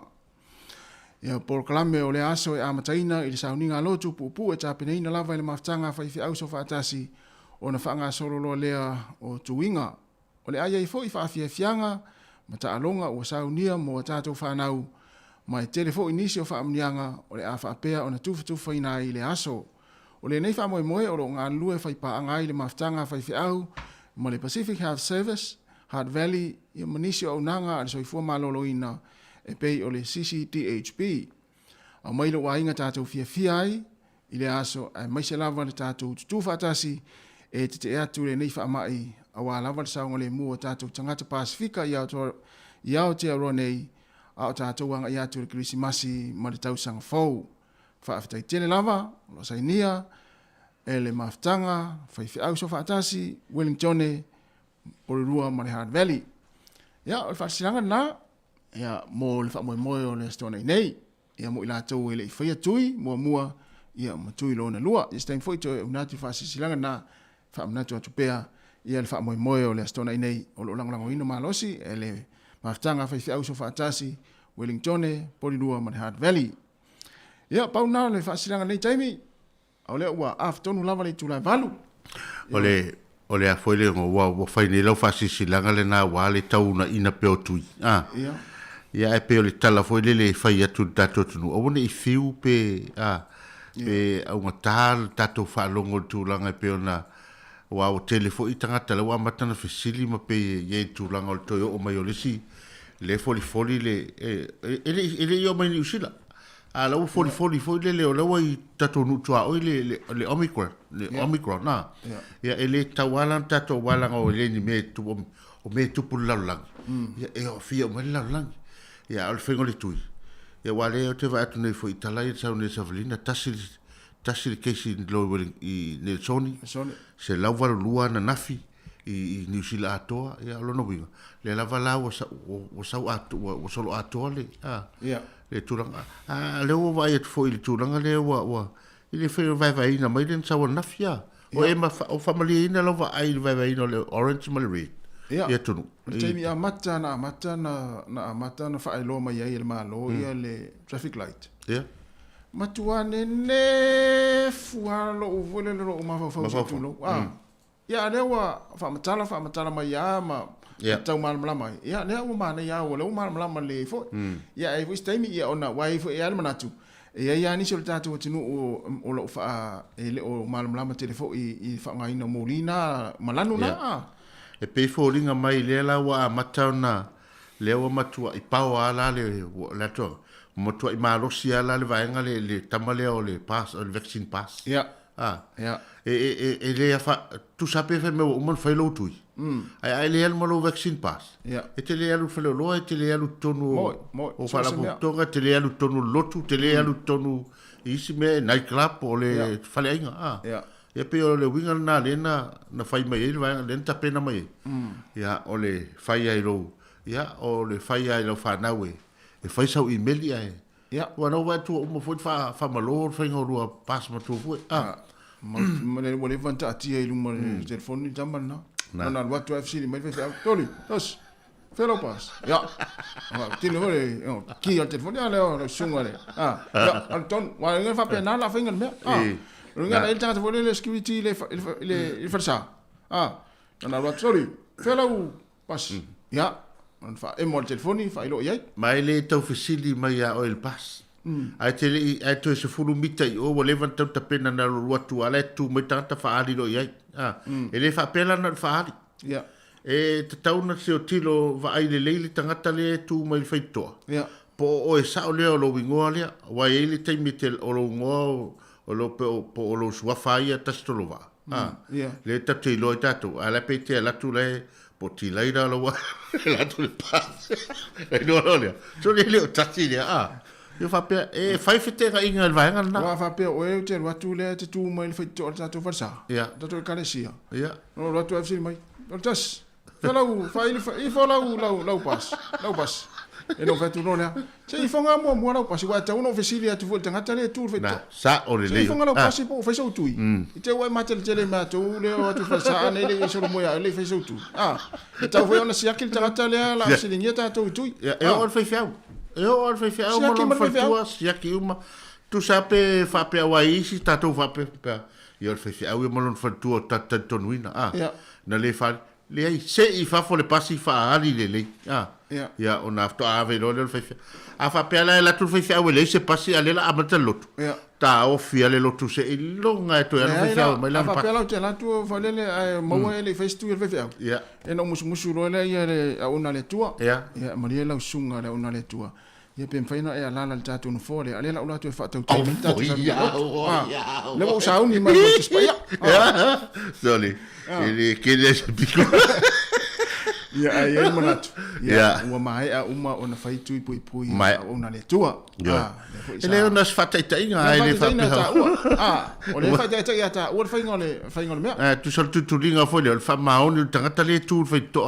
le la va ia le ia vaccine pass le tonu mene o lotu a me se fo tonu fa o to ia awani tu o istanga foi le na va ai me fa pe o yo ancora le sau o felo pas mai se o ngalo foi que ngeki valu ma ia sau ro anto wa o ia inga o mena a te ila o te o mau le fa mai eso ia ai fa ia tu ele fe se tu le mo we matangata i to tonu ele se tu ola ma tu ai e sau voi do front page mai pe panta to lotu ana tu o nei ana tu ta fa nau ia so soani nei ma tu e fa ila to email ia mfa mamlama le il faingole ia pe pa wana sina vai fo le sina la vela titi ole pas ole pas le ia no nai matua wa mana e tita wa ona ini la tu fo i pasi fo le ia man la tu email fa il vai ngana ia e o tu atu ai nai fa na we fa il vai ngana la voi loi fa na ona fa ia vai ngana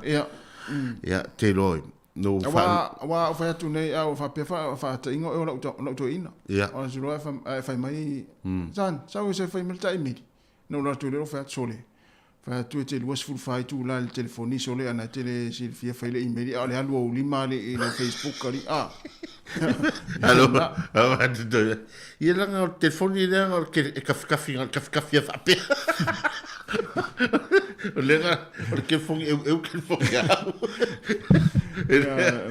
ya na fa na so ani na matua e wa foi la to email te lo wa pe o talatas au pala ai au ni tato fe fu pe tate foi de pe fa o sofia tato pala ai tu langa le o me fa mai ya le fu mai se a sau ni fam talanga pe ya se ya e tau nu mai ya ele ile tato awar fa polina tatou le foi virusi o sau o le omicron ya awar fa polina fu tatou ya se tatou tari ele le ya le o mai ya la o mai a tatou tui ole valo anga le na valo ia mai e tatou scientist le o foi ngol tomaro lo cross le na valo ia mai ana su enga fa scientist ya ale na valo ia foi fe au tu lang foi o la total no i len tal no to in ia len ta wei e tamai le foi na lawa ni ia fe au ia conference mo le a le fa male o meka ale sau tamale o mi pe o le pe causa o le ngole ole a le fa male o meka yo no pe o tamale o me tai tu si fulu lima le ole a foi le a fa petiko fa ele ia le si le fia o malava e la to le fia le ngana fa kuliki ya pe so a wo fa polina tatou fa polina ya ele asi me polei pe mai au tui ya ai o mori ale lanu me mat ya ole tulang mauti no ya fa mamna pe ele ai ma se vai ngo New Zealand ole ai lan me mata le se me mata ele ai se lan me mata vai ngo New Zealand na vai ngo lan mu mori ya man mori na orange le ita ta Wellington ya le na tu so le o vai atu nei pe le fo in fa matala mai le telefone so nei to fa ma popo mai to fa la tele mai ele so no ngal pale mia na ya ma nei fo il vai na ya le fa pe mai ele to sui ala le tatianga le o ye se yo o la vele so ya la so suli mo ya no sufitu ya no ya no vinga le la o fa tatianga le la tato wo es fefia mu o kilani ya na no moli tato ya lo no vinga la se vanga na ya wa ye se si to inga fainga foi le fa ya pe o le lunga le la o le la tato wa ya i tulanga le pe on sa no pa le mia o tula ver Christmas ya ai malole le fa fo mai malo foi mai ya mana foi le fa talo foi nei tato wo i ma pa anga yo ma futa mai pa talo fo mo mai nei tato ai pa anga ma tina ma tuoro fa longo mai lunga tato wala leo ne si fonga le mua ta si onu te si mata si fa mo fa pe foi lunga app ya fa pe foi la tole o mai mo mai lunga tato Facebook mo lunga tato YouTube ya fa talo fa tu le sunga lemi te la fo sole ta mole ai lungo foi se tui sole ta mo lemi malo lemi ya alo fa foi mani foi ya fo fa ne yaso pe foi fa talo fa tu ya te wati mareko ya sunga tunia so fa te tele lava Katarina Amosa fa lili langa liu ya fa pe foi le sunga antele aliva telea ya mani foi nga duengo ne yaso yo ai wo man fai lo tu le pusta o wa mata fo tuina le ai ya wa mata taman na pe fa pe wa umale le ono masina tal fai lo tu ya yo talo va foi le sunga taulanga fa vai lili ma futa mai Brisbane Australia ya fa pe foi ya malo fou se lau ya o puana fatali ya le presidente te tupe va te te lava Erika ma oi fatala fatu fatala foi le usa tapsoa le moyava Hans ya be foi ya fou le si wow ya ma le sunga ya ui kontei u ya fa te te lava le mafta mai mai le tautua se fonga la mo fatala fatu foi le usa Samsoni fai launga fengai mga ruenga ya mo fa alinga ya fa pe foi ya faltua ya lupe i Brisbane Australia ya mo to umala lo mafuta mai nei taimi e pe ele sunga tuna CS pui to ya fa pe foi ya le fionga ya por sunga ya le usa ala sa inaya ya ukilani mafuta mai ai after tele lava ia va before ia le sunga ia pese fe mana ia semi foleni ia stasi fo yo oli sunga le fasalau na fo Australia tasi ala leo tele lava le mafta mai Joyce after ia va before ia fa lole ia Marito sifa le alo fa masili la Oi, so ya. Fue Rachel le alo fa mai ia Rachel mo rosi la tu fue mari ia va before ia na uta Eddie Robert tala va uso Eddie ia mo ni fo inga luenga lo fenga mo fa before fina ia isila ia mali lo tatu nu ia manu amosa ia mo uto malava wa fai asi va ve le alu lunga le tatu ia to tele uto ia fa tala fa mai ia na no matu fa tala fa te fo fa stai fo ilava le mai mo mai ia male lang mai le tatu si fonga la mo mana tua share tatu Facebook ia e te mai mo iai i proklame si fonga le mua ia e mese foi le tatu YouTube na ia na tango lava subscribe ia o mi fa mu foi na i le longo ia ona a ve lore o me tatu paanga talo fa tu foi so le so te le fa to mata me ale o kilani so le laina to fua e twale ia mo ni foi nga luenga lo fenga mo to ia fa pe foi le fionga ya le ulo ele a ting ia o ya Tambaleanga kamasi ya pole sunga le fo king or fai pai king or fai pai i tatu po rua pa fo ya moli muripopo ya muripopo ma malia ma se iva sefo ia ma Paul van Nico la vinta ia le alofa mai ia la vinta ia olu Morris la oi faftai la venda ma Emily Fau o le tofine a manino fa longo ia mo to malava se felina va le nata si fa ta alofa mai ia ta tornita iau ia fa pe foi e valu fale na out fa tangwa fa so valu ia Louis Fritton fa pe foi ia ina Suailua. Tara faina, taronaki. Ele imeli le te vai fapea. Ele foi le ona lena vatutala. Ele faina la fo mai le foi le pasi le linki lau imeli le stangata. Ya le a fape sa o le moni mau le fa mai na fai la no fa nau. Ya la pas. Ana la fo mai ai tono le imeli la tam. Ya le foi sa mo fa pon fapea o le fa mai le tele sta mai ta sa mo le tono le. Health Center. Manea. Le Health Center lea foi le fisili e tato mo tato pass. Certificate. Ia tono wa ye se tamai tai sa mo fa fitai. Wa ma fai no so soani mai e tau fa fai ngo fie tu langa. Ia o tato tangata Pasifika tu langa lea. I lau lava ngan Samoa. E se le ma nei o tu langa le na na yalum fa na o tato no umal Pasifika le fai ngaru ngam tanga ngā ese. Ia. Ai fe so soani o tato tangata. Ia pe fola ona ye sina fo i te mai tai o le tato no. Ia fa pe ona te fa longo mai le tato tu mai mo mai ia. Malo ale so soani o tato tangata. Ole utele na ole fai ole tu langa fo le o ya o. Ia ma faile ngan Samoa tala no ngan Samoa wale alu lumo soi fuanga fa tupula ia o tatou tanga Samoa va vetel ma le si vainga o le mana malama o tatou tanga tatou sio manga wa ese ma pala lang ya ese ma intia ya sio manga fa Pasifika e tu sa mai Pasifika i o tatou mana ia le lau fa meli pot fa fetai ia ile ne fo i alo tatou tunu ia o mafai ona ia liliu fa Samoa uma vaenga uma matam fai fa mamlama ia la to vatu ia ma o mai lo tato ia tato certificate ia mo tato tru maro ia mana foi le vave ona apole tato pa mia ma malo ni sila ta ofi fa nga mlanga mai Afrika pe ole atunu le na mafu mai fa le vai usi foule sa une ole Omicron ia le wa fia ia tanga Australia to lua ia ai talo sia ia liu se to fa le pa mia ma fa nga malo ni sila ta ofi fa nga mlanga mai Australia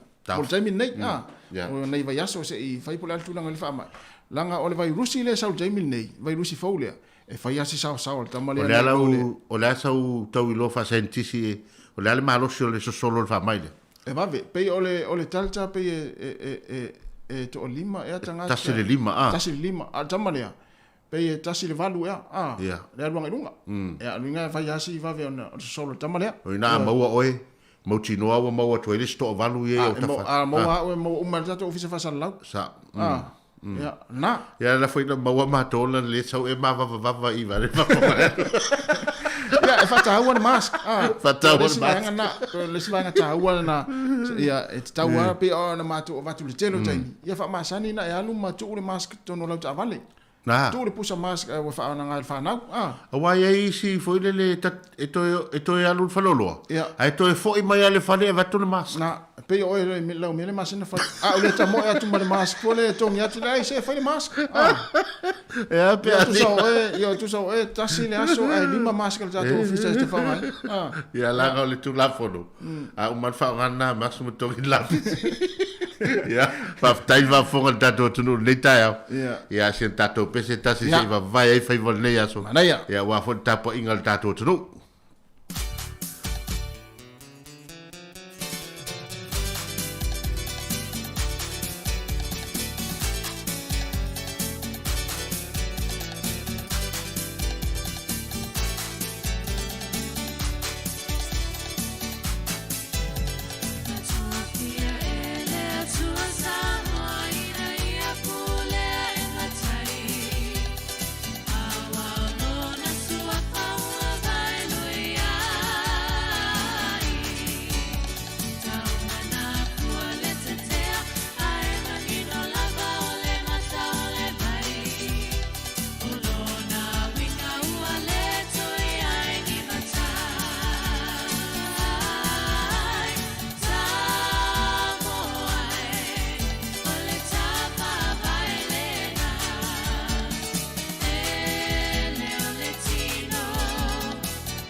safo Fape o manu lele ia la toli se mai O Ausitalia mama malo ua fai ai Atoa mani usilani ia au fatasi mai Ole malo Ole malo Le malo e mamalu Le malo e filemu Ole malo Ole malo Le malo e mamalu Le malo e filemu O umalava fai pule mamalo Ia lato o mai uma e foi a teoe Ia lato fai taulanga ma fai au fe au O oile tupu sili le pule favavau Ole malo Ole malo Le malo e mamalu Le malo e filemu Ole malo Ole malo Le malo e mamalu Le malo e filemu Ole malo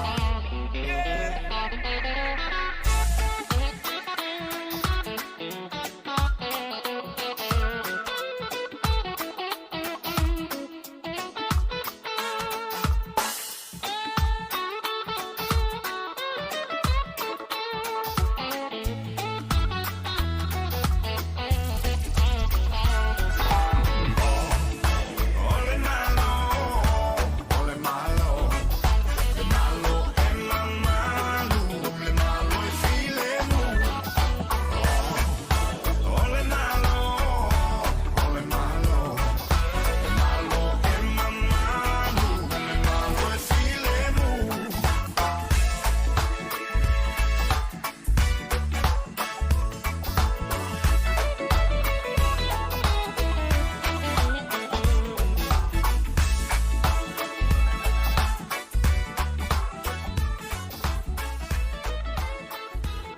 Se fonga mai le sunga Richard Parker o le malo fa fia fianga so i filo nei taimi o le taiao le zato programa le ata le taiao to yono minuti o le tale o le tula e valu o le ua fatati le malo ni sila le 5 miliona tala ia fanganga mo pisinisi fo ie ia wa le tele ina afia na pisinisi fo ie ia ona tulanga pe ona ilfa mai ia la to pisinisi la o fanganga le malo ni sila le 5 miliona tala ea e sosoani pisinisi e manatua foi la ia apalai apalai pe anga va i ia foi familianga mai malo ia ona ole tulanga pe ona ilfa ma ia wa afia na pisinisi la iti ma le telo pisinisi ona tulanga o e pe ona ia ilfa ma ia le ngata i tupe maua ia fa pe foi tanga tfainga luenga mantua faina lo ape o lunga e leta nofo mai pisinisi. Ia.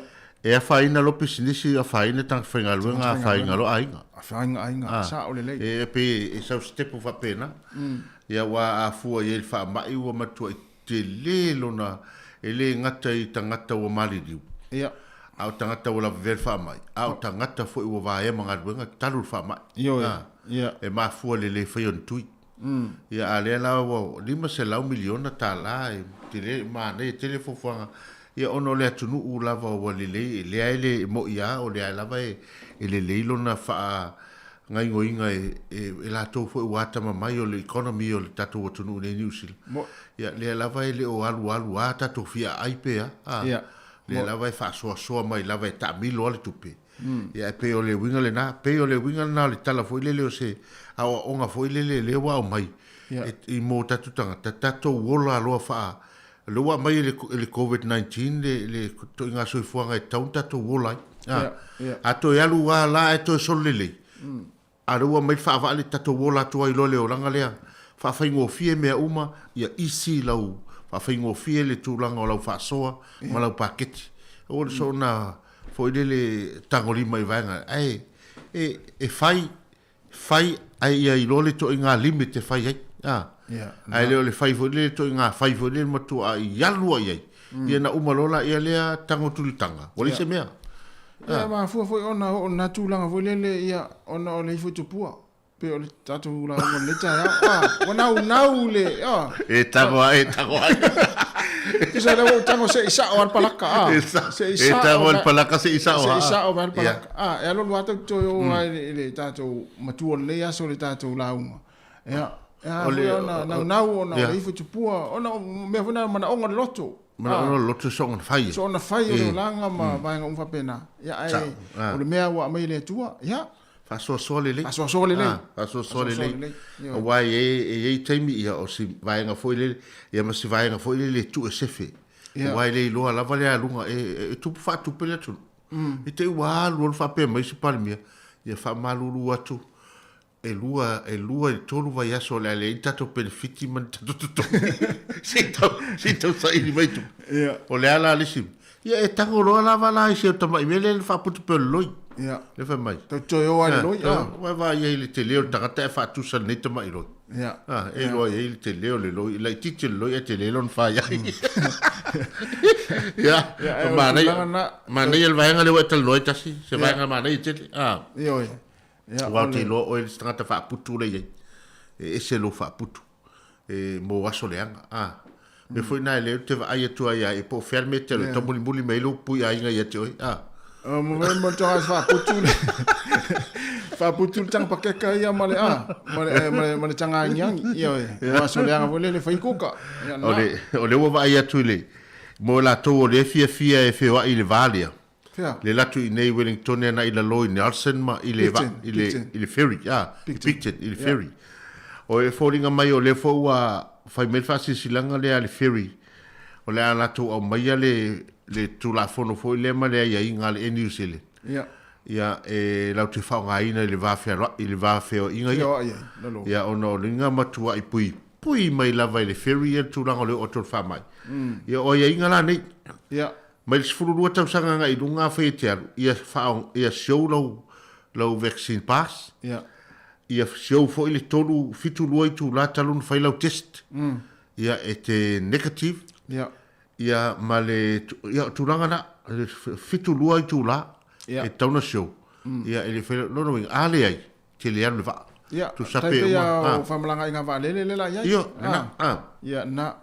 Ia wai e ana whai atu ona le esel wha lele anu runga le wha ai anu i lalo. Ia le wai no inga. Mauro minna i ono no ole mai ai tu ole ferry ata whea ai no te ata tos. Peta fialu la lo. Ia mo la tau ia tato tonu le tenen whao ngā le vālea. Ia utangia le rei ia tūlanga le ni te ua whaina elo pāsese. Ia malau tā vale nan totoni te anga i la lo. O le tūlanga le lo iai. So se mea le la iai. So se mo meo maaftanga, mo meo whaipoipoka was whanau. O le ala iai al manu si anga o le vaccine pass le e fule le e whailoa whato am whai ona e luton. Ia na e mese fo ila tau le a whaipoipo. Ia wai. No whalongo atu i lau tala foi lele, e whakta le ale mele we i lau whai tau tala, mo meo le history o lau langi mutam tau tia sol.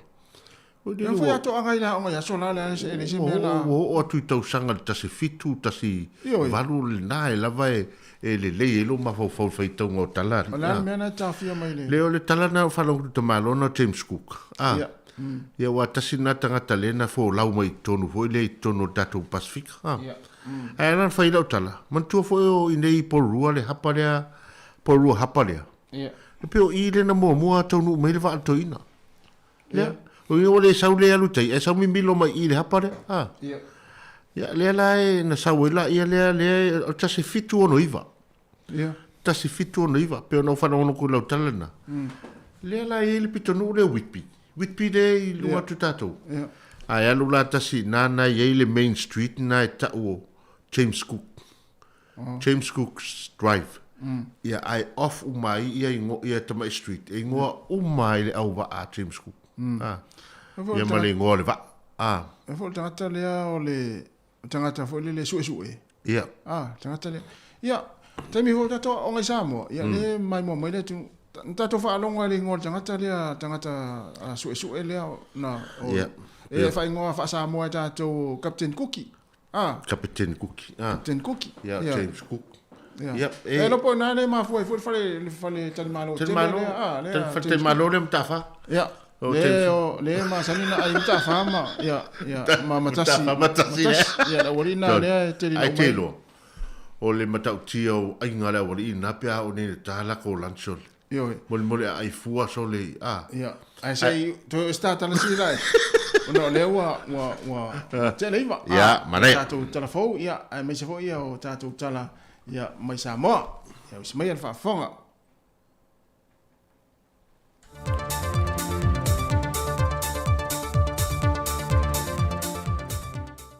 O te toi whātala whāturu tātua tunu unei whaia so lua, alo maia o telefon mai sa moa.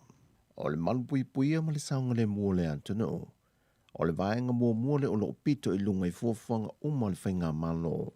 E pei ona whaailoa mai e le fionga le minister o soi fua malo loina, le fionga valasi ta fito lo pito whanua sele, lena ia saunoa. O le mafua anga fo le e alai o na whailoa I pea mai ilo fautuanga e mai le komite o whaamilame tupu whaafo se I le New York. E na ia maa walunga pea pui ngau Samoa mai whaama I pepesi. O Samoa o le foi utoe whaao popo isi aso lana polo ingo pui nga. Mai le anso lu se fulma le lua November se I au lia le anso se fulwiva o te sema. Peitai ua toe tala maa lia isi vaengo ana polo inga. Mai se tasi o fontanga le kapeneta le anso lulu le vai aso nte nei. Ma wha maunia ia teu ngō polo ingo wha lavi te tupu whaafo sei. Mol wha mai el covitis fulwiva. E au fie mal tala ina leo ta alonga pinko. Mai aso to na I leono le tae au I le se fulma le tasi le po. Ai o le atala ina foi pa pia whaletali malo o whale kalapo ma whale ainga mai aso nga fua I aso to nai. I leono le tae au I le se fulma le lua le vai luanga o le po. Na mata wha amaluina I suinga o le polo inga. Mai le aso lua se fulma le fito November le aso whareilin te nei. Se ia to iai se isi wha linga. Ai o isi vaenga umo polo ingo wha lavi tupu whaafo se ina tu ina mai mua le kapeneta o loo wha tu mau ina pea. Ma io fontanga I silsila I kapeneta na whaieso na tūlanga whāna tinati e tu sai ma le vaenga tōtus fu ma le varu pui tasi o le wha vai o le malo tutu o tasi o Samoa. Peitai o le ua amata lia e le isi wha mai fau o le isi fo I tu ai ngai whanau mai lava le covitis fluiva le ua wha ingoina le Omicron ma wali potia wa afia I tangata nu o Australia, Beritania, Afrika I saute, ma nisi o antunu, mai na fasiringi ai le fionga le minister soi fua malo nuina, pe wha amata o lo iaise popolinga I ate ia I le wha mai faule nei, ono o whainga malanga I wato malanga mai eo tātou tangata mai Australia I Samoa. Ai le kaimigei le o iai la se kulanga pe o nga iai le kakoa o le mea kau fo yon kakoa nga I. E makua pui ma vava ai mai se lava a fai wa fiang nga ka Australia ia pe o ka ko kwa o nge o ia ka nga e ka lava ka kilo ko au ka ko ngolo ia le ka ko miki fa ko mo fa la fa fose le fiogal minister le so formalo noina le fionga va la sita fito lo pito fonua sele wa fa ma niel faita winalo ia o fainga pa lo talai ti le aso na nafi ma watu ina mai ai le tusi wha maonia, mai lana fionga le ama malo le malo tui maleli whano vale toso alo vile lua. Wa wha maonia ele filifili o swafan tau wale whainga pa lota lai ti moi tu malo e ono, le na vanola tau na fo le pale mene, ese mai ai le tu malo fale alupo, le na le aisa na whainga pa lota na whaia, e na o wha maonia lan sui whaipu le wha ai unga le wha masinonga, ile vaiason te nei. Ai moi tu malo lavala tau ia e ono, o atu lai mai le whionga maulolo tā vita a mosa le JPP, sanganga lua, sanganga wha, tangalo telepasi pa loa o le fast, a ana numera lua, le whionga ai ono tile ngafa o le JPP, le whionga laumati a manu Rinko Empressel o le fast, mai sa fata lua, fale a lili lua, mai ava fuiono tito a safo o le fast, ma le fionga whale o mawaenga titi mai a te fua o le fast, mai ali patai tupai lalo. Peitai, ele mai ai o le whainga pānota, ma wale ato ai le fwai numero ti nai le pāne mene to ono, ma whaatu langa ai pasene, ma toeanga vaai ali ma le manu moti mo moe mausu alofa tu au, o le JPP, Ma le fionga whaangase li i sa po a whangiai, o te maita i olo mawalunga pasene, mai le whaatulanganga o tina sa tau vai le whainga pālota, na te whaamaliaina le pasene o tina i le pāne mene, e pe ona ia i lalo le whaavai, o ia vaenga, na toe whaamanino mai e le fionga le komiseno whainga pālota, whai malo matu mua Matthew le misio. Whainga le tūlanga whainu pasene tu maita. Pela ngona te sile vai ngalelo o tūri mtai mai fo le malo tatu tunu. Ia ma te fo ila o le wo mai al whainga pālota le titi. I mo wha mausa li e loa ni ele mau le whainu mero le ono le mana mia le whaavai. Le na le toa whale le mau le tatu i ungo whainga pālota. Ia le alana whaatino lo le whainga fo i leo le toe wa tau loa ona activate le whainga whaafaa. Tasi ina ia mauti noa e atoa le ono le ina lo i whanaumo. Le mea hoi le ta ua le minimum 10%. Le ala ua iei le tato whainga le mawarunga i loka sen le fionga ia rima le manu moti moi mausu ua lofa tu au. I whapele fionga ia whainga sia li sa poa whainga. Tu whatasia leo suta whatamatai manen tau wha. Sau do whai malo matu mua, o le whaai unga lava lea tu whatasia i malwhainga pālo te tele ia a perila, lea o lo whaawa wina mai pēr lava, lea na whaawa wina mai lava, e whainga pālota na se ima vai atu nei.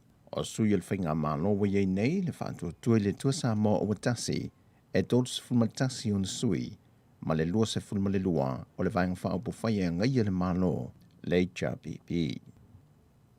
O a whaamaunia mai se tasi o sui o le aingo le fionga, le whaamasina sili o tu malo, le fionga pātū tia vāsu e whalwhātu maka sa polo, o se ngase ua lewa o na whiangai malana fionga, le foi sa idi tonga whitia tuai mō teimia tele e tunu i whafo, mai ua ina toi whaau i tuolo na suafa ma le whainga pālo ta tele le tunu i a perila, peitai o le ua malo no ai. O le tausanga ia whaiva sa lauiva sa fumalelua, na urua e filifili e avea mawhaamasina sili, se ia retire le tausanga lua fes fulmaliva. O le fionga pātū o se tama whanau le fionga o vaiala, na onga lea o ngā malisi mulvai, so ai malkolisi o sangato Iosefo, ma whaaua waila na onga le University au Kilani, ma whaau umai e lona wha e longa masters e le vaenga tula whono i le awhiv se lau fitus fulmalilima, ma ngā i mai e Samoa. O le fionga pātū tia vāsue whalwhatu ma Kasapolu, o ia le na so atu le ulua i Samoa mō mua na avea mwhamasino sili le whamasinonga, le fionga tuiloma Neroni Slade. O talafawia mai Samoa mo le ne yaso, se isi o na whao poponga le tulai sa funma le lua, whaasoi foia.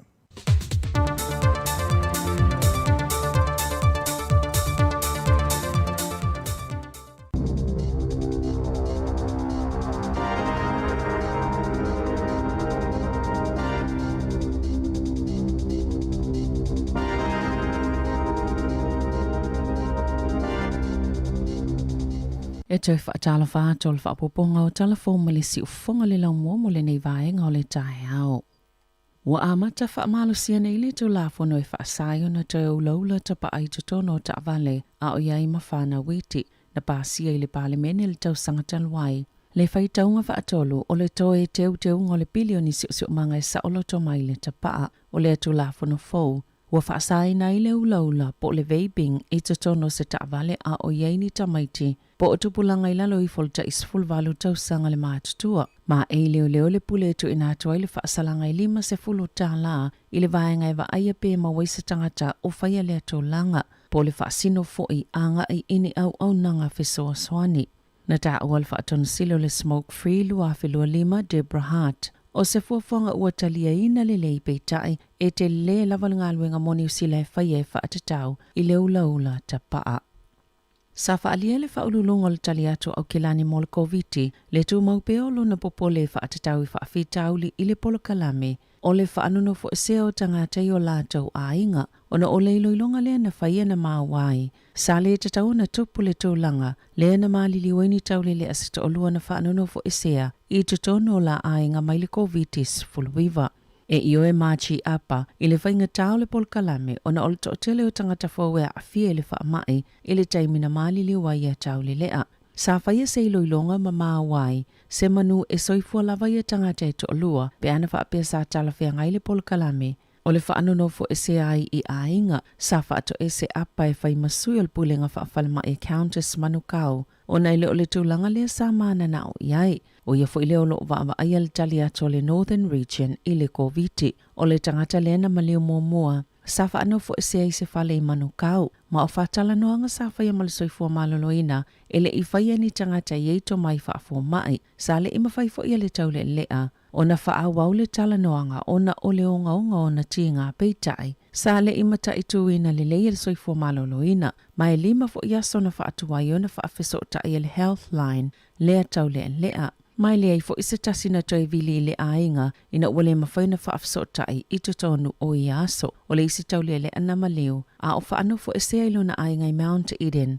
mai le i lewa le naona i atu ua le whale mai ilo na loto malie. Sa le iloa le soifua maloloina wha amatalanga au ili, o le whai unga le taule ele e alua i tua ma le whale mai, sa maawa fo i le iloilonga, o le whai ngalwinga le Healthline ne le ni tau mai matau tau wha afo mai, sa au fia i wha atala noanga na whaia mulimuliane ma le taule lea, ma sa la tau le iloa ina foi, sa maua lalo lava le taulanga o lona o kesene, na sauna o le wha aton silo le soifua maloloina Dr. Ashley Bloomfield, i le asoa na nafi. Sa iei lavana i whaafi tau li le polkalame, ma sa mawhaiona sili atu seisi ngā yoinga te tau o na whaatinoina. O ana nawhina whaalaulua ina i le tamaita i Palemi Jacinda Ardern, le fuafuanga whaataati o le polkalame mo le COVID-19 lea uasuia nei i mōli whaailoilo, po le traffic light system, o le mōli lanu mōmō, o le asi e atu i Northland, Aukilani, Taupo, mai tō malo o Rotorua Lakes, Kawirau, Whakatane, i tō malo o Potiki, Gisborne, Wairoa, Rangitikei, Whanganui, mai tō malo o Ruapehu. O isi vaenga umole motu i mātū, o le a amata i le lanu mōli, whaapea ai ma le motu atu ai saute, ma o le amata whaamamaluina mai le vaeluang o le pōle aso tofi nei.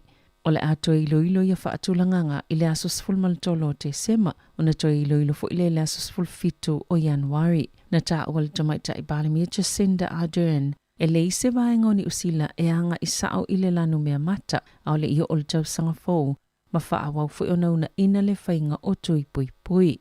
O le vao le aso sfululima o te sema, ma le aso sfulfitu o Januari, o le a whaatanga i tangata o Kilani o na tu ua le ai, pe a whaile na ua mai a umatui pui pui ta ilua, pe ma whai fo i ona whailo ato, ua mai o na whaia sisu isu enga o le COVID i te tono le fitus fululua i tū la a o le imalanga. O le a ese tu ungai mulmulta i e tangata i lalo le polkalame o mōli i whailo ilo. Po le traffic light system, mō tangata ua mai a umatui pui pui, whaatustusai tangata i le i whaia tui pui pui e tasi mo le COVID fuluiva. Na ta ua le tamaita i Palemia, o le ai pōpō fōle iei o le variant po le ave o le Omicron, o le COVID-19 fuluiva, malo o talawhianga i lava le whaatulanganga o tuwa o yo le tunu o le teimi nei, mai malo si fo ilo na tali tununga o lo o talawhianga i pēa i le teimi nei. E to o tasi se tangata fō o whaamani le COVID-19 fuluiva i le itu malo i nele soni, i le aso ana nafi, ina o whaamani i sona su enga na whai le po le aso saa.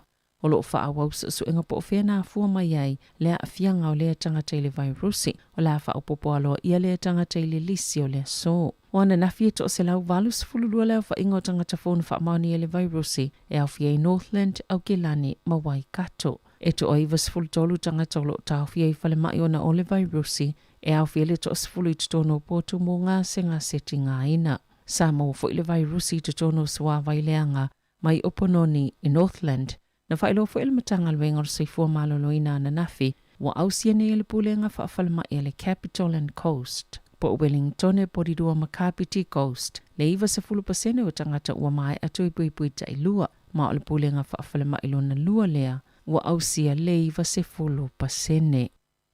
Wofo ina atu le malo se fisosoni tau tupe e langolango i pisinisi o le a afia o na o le swinga fōwanga i le polkalame le COVID-19 fuluiva o mōli wha iloilo po le traffic light system. Na wha alia le minister tupe Grant Robertson i le aso na nafi e wha apitoa lava lea vai ngā tupe mō pisinisi au Kilani, Waikato, ma Northland. e whaafe tāla mo le pisinisi e tasi, whaopopo i e ma le whaaselau tāla mo le tangata whaingalo wenga tō mau. E na au aipo i tō malo i le lanu mō, e whaapitoa i lea whisosoani ma le lango i lalo le whaatūlanga ngā fōu. Ona e lea ni tuunga mamawhai pisinisi, e whaonga ina i le whaamauninga o tuipuipui po le vaccine pass i le lanu moli ma le lanu mea mata, pe ona ta walamin stau tope.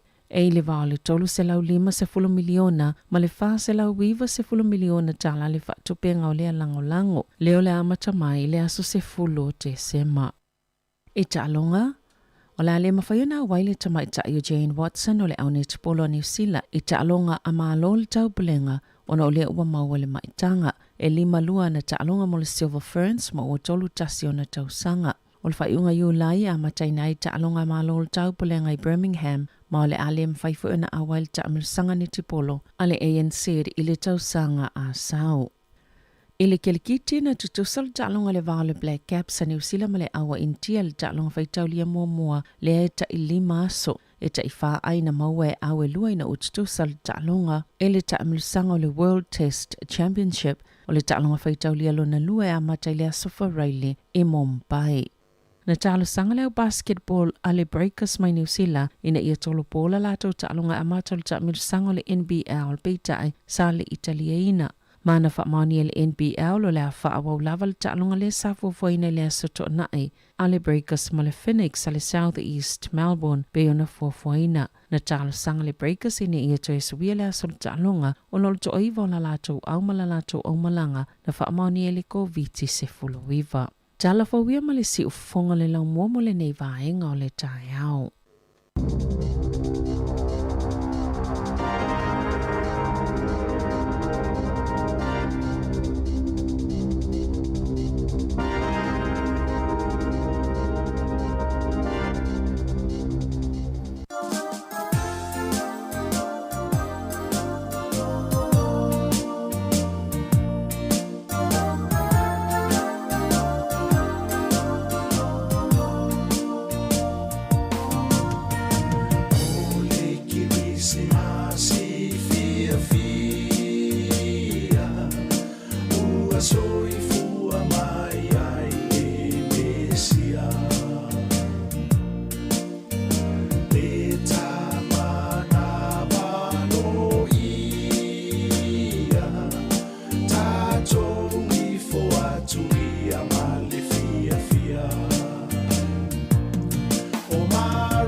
Mesia na valo ia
se whanai a la whanau mai. Le tupu o tangata iutaia, ua awhio mai ai. Le au makoi, sa ili ma le fia fia, ia Yesu, le Mesia na valo ia. O Maria mai Josefa na ia la whanau mai. Le tupu o tangata iutaia, ua awhio mai ai. Le au makoi, sa ili ma le fia fia, ia Yesu, le Mesia na valo ia.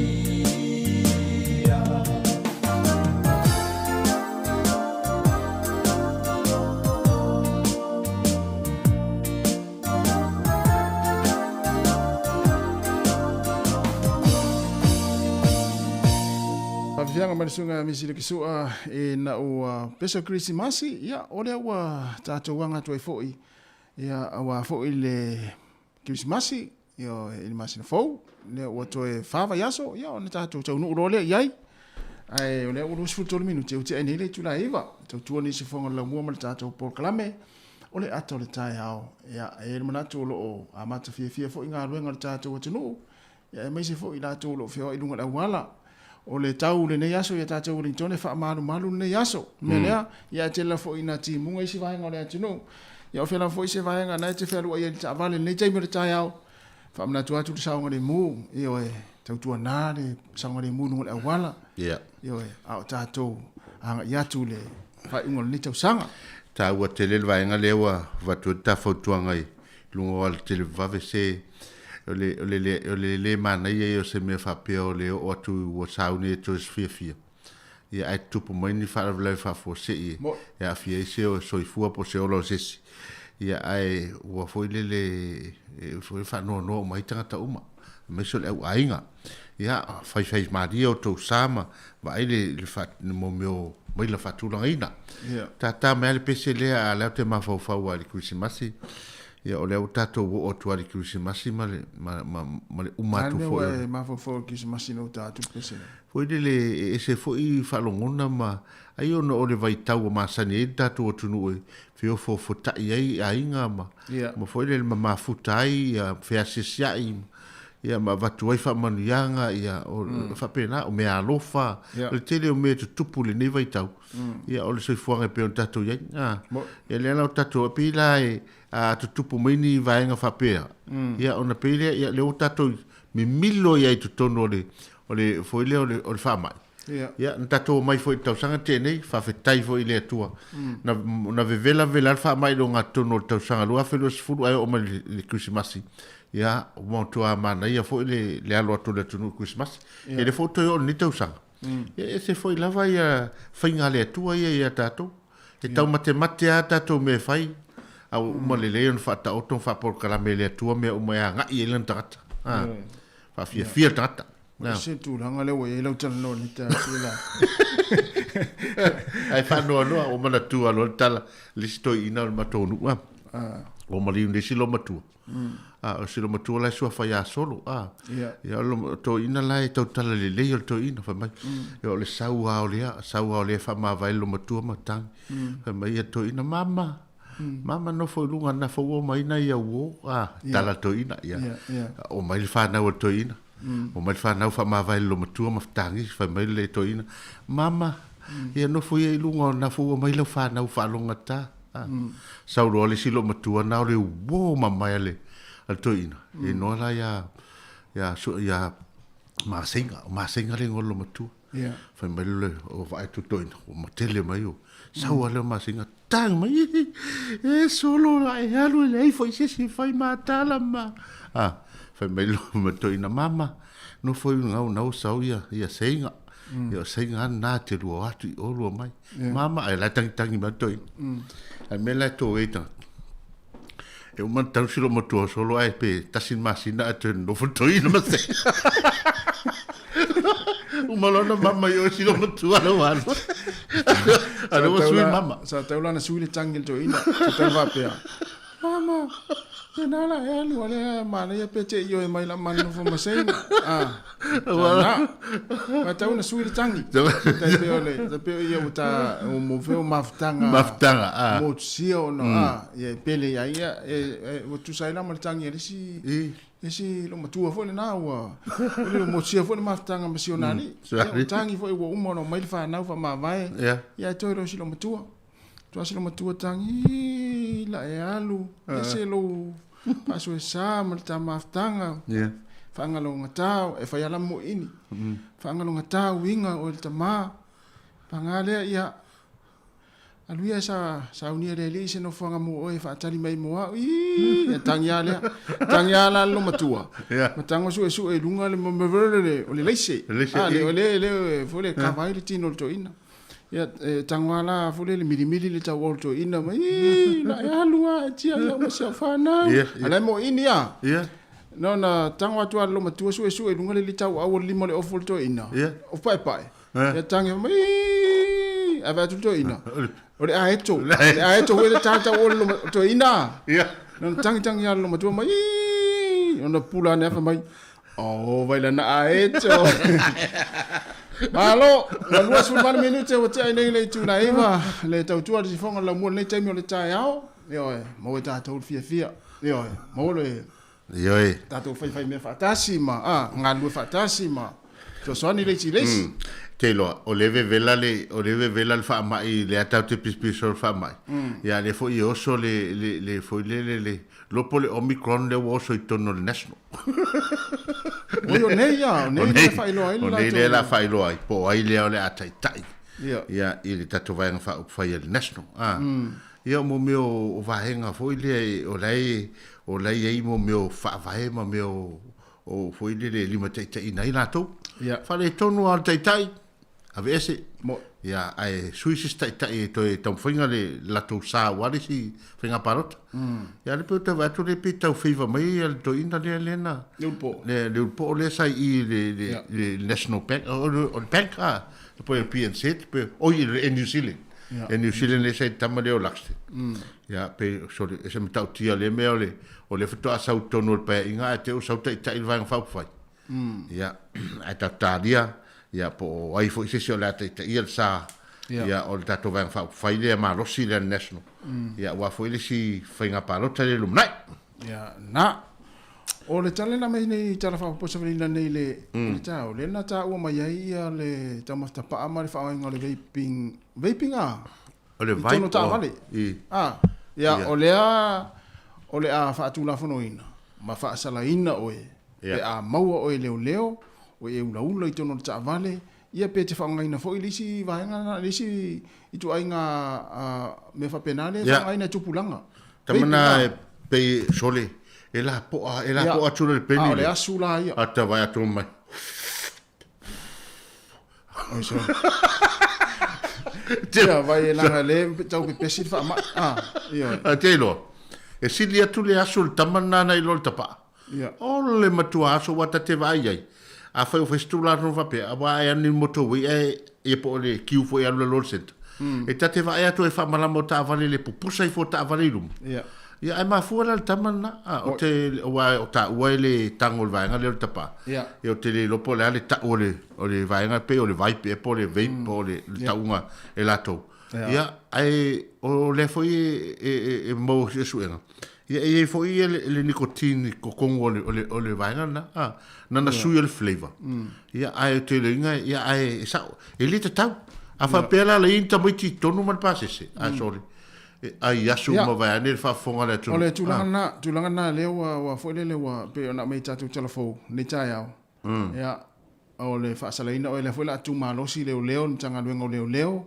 ia e fa salaina ole no winga vai tu leo le te e alu ta vale ala pusa la uta pa te no ta vale e tu di lo atua oe te fa tu le fa pe le stu la fon fa penale le fa tu la fon ina fa tu la fon ia ele ngata ia ula ia fa ngo fia pe fa pe le fa yon tali lo fia ta mafta pa tu le ta vale ala lo la au oi ai mo fo le mo sa ngale mu ma le pui nga na fa na u me la ta o to no ta vale le mafua le vaenga lea. Ia o lea lava se ono sai pena o le pena se fulu minute sulima minute alu e tavale il mele alu iai e tu lo tavale fta failo le vaenga na. So le langa wo va ai tanga ta fuile le ele mafai anta tali le fia ta mafta. Ia lo le se tu lo. Ai ula ula la alu tavale ala ia tanga te tonu tavale. Ia ana tanga le tala le fa malama. Ia e fe ula i fa fole asu ia ala to sa tonu le mai tonu le el savit. Ia me na fa mana tu. Ia o lea ua pe ona ta o telefon. Ia e lima sfuta la era o fa nga tu sala lea. Ia wala titita. Le titita. Tau se lau lima sfu. Ia o te lo le tulanga na ia o ia pe fa tu teleina le sol tu la fono le lo le tapa e tono ta vale. E te lo e la fo le vaenga lea. Ole. Mo tangata ua matua i le mafai ana tu le tapa. O le pifia e pifia tau sami tami uma. Ia e faila tangata fia ai e mfaita tali le fia ai. Tamaria. E sole. E pe e mo le vaenga foi sa vale tio sa vale mai. Al fofora tamale to anga ai le chili. Le chili feu. So sa tau mafa ia na ia le polo feu male ia fa feu o me ai te miuma. Na vai le umai fo matua ai te malia to lo fia tau mafa te pa. Lai mo lo so fu maloloina. E sa ole. Ai mana ia. Ia la wa so suanga na fa sai risi. So suanga fa tanga polo le so suanga sili ai. Ia le wa to dos por 20 minutos. Ia mama le tu la se full. Mama. Ai to. Ia ta do va fianga so filoi. Ia malo la ma fa mai fa talo fa ia o to ia Mike. Mo to malo Mike tu manga.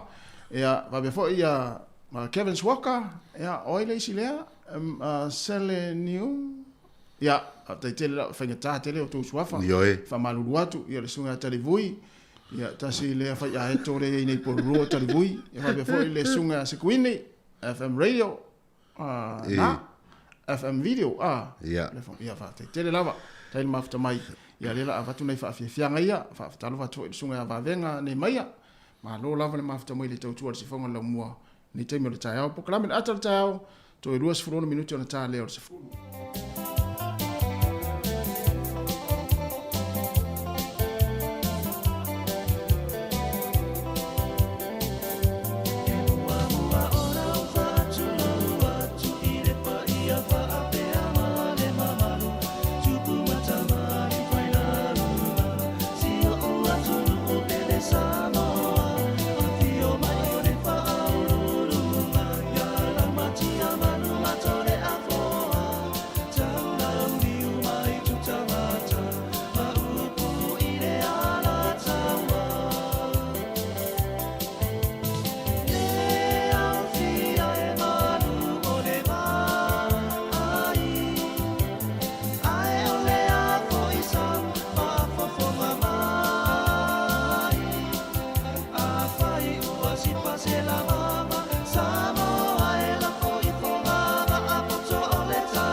Whawhiwhanga pe pesa nei taimi o le tai au toi luas fultasi minuti o na tāle o le tū lae se fulu, ia tāte fulu, ia o proklame o le soifu maloloina, ia e suinga o tātou proklame na le tū lae se fulu, ia sui lai le proklame le sa tanoa tuai le whingone li pule, ia ma le professor o Graham Lacrosse, ia le sa tō whaafonga le vason te nei, ia proklame na tō whaafonga ia i le tū lae se fulu, ia ngā tele ia proklame na, ia e maramlama i fulu tātou atunu i tūlanga pe ona iei, ia i le ngata le whaamai, ia e misi fo i o le tātou soifua maloloina. O le manai fo i le tūlanga le wa mai e le mtanga luenga o leo Wellingtoni, le na mai le vason te nei, ia a o tātou tā pena atu, ma tātou anga i atu i le Christmasi, ma le tau sanga fo i aso malolo, ma aso fia. E i vaenga i wa mai e le mtanga luenga o leo, ia e fo i le whaamanatu mai ai, a misi lava i la tau fo i le o e tā whao, e pe i vaenga i wa mai, ia o le isi vaenga lea, ia o le mana ia le afa pe e te alu se mea, plase mea te alu i mana ia le va ai e leisi o leisi, ngā lue whaatas, ma ai e leisi, whailele ai e leisi li mea alu i leisi, ma ia o leisi vaenga, ia e loa e leisi tangata, ia le vaenga le alu leisi tangata ta whawai, masi tono ainga, ia i loa e leisi tangata o le ainga, ia le vaenga le alu i tangata le o le ainga ta whawai, Yo i te oe istai muli fo le sue. Ia ala o i loa le mele sa tu oe alu iai. Ia o le isi vangana na o mai o leo. Ia o le isi vaenga lea vai atu iai. Ia o le mo mea fo leo vai inu. Vai inu fo le ngata i tonu o pā, tonu wha awhia fianga. Ia o lea matua wha amarusia mai e leo. Ina ia, o le vanga mua, lea mai e leo. Ina ia toanga ia inu. Matua toanga inu le vai. Mai lea vai paipa. E oe. Ai le tau mawhaina ia lau vai po se vai fo le avmalosi. Ia o le fai mai leo. Ma na ia le matua toanga inu le vai. Ia ma toanga tau sami pe faisa o mea tau ai. Ia a o le e tangfia ia le avmalosi. Ia o le si vaenga lea au mai e le matanga luenga o leo. Ina ia e mata i tū, ma ia e iloa le lei, ia le vaenga e tuu ai lau vai tau mawha. E misi, so le wha tau tara leo i tōno vaenga, fu le te alu ta whao i kalapu. Whawhia fianga. Ina ia e iloa, ma ia malu puipuia lau tau mawha, lau vai tau mawha le taimile te alu e po whea te alu pe te alu i o ilumo le pā, ia e ta atia lau ipu ilungo le lau. Ia whaitete lea mai leo ia whaitete le vaenga na ma aua fōi ne se e tia ma vave ona e talia se vai fōlele au mai stangata ia te oi. Ia fōlele o tamasani a i tangata fōlele tātou o tinu ia oi tūlele na. Tangata fōlele atu o whakatu se vai a oi. Ia whaingofia ona e talia ia le tangata e te masani ai po tangata lo ainga o le tūlele na. Al tangata foi le tele masani e te ia lo le watu le vai a oe. Ia le ala fa mai leo. Ina ia e foi le fai tete le vaenga na ona o tele na sa ia tangata fuala au tonu o isi vai tau mafa. Ma isi vai foi le vai inu fa pena. Ia ona watu le te inu ia ina te ua tu pois fa lave. Le la o fa marsia mai leo vaenga na ina ia mata i tū lang whapena i se vai fo ile e o whātu i se si ati. Oi, tono tā whaonga i teimi o aswhia. Ia, ma leisi vaenga nā o le whalele i fuafua le lei ia whaile tonu i le teimi fo ile le te le i alu te whao. Ia whaile tonu po oi alu atu e piki oe ia pe amaea ia se whaafia fianga te alu iai. Tasi na vaenga le o mai leo. Ia faise fuafuanga ma ia talanoe le ainga po se le ainga. Ia faile fuafuanga po ai le tonu po ai la tu piki oe. Ia mata o le taimi piki ai oe pe ama ese fa fianga. Nisi na vaenga ia o mai le tanga luenga o leo Wellingtoni. Ia mo tātou ta pena tu mo as fia. Ia i le fa ungo le tau sanga. Leo to se fulfitu minute ia ona ta leo le tu la se fulu.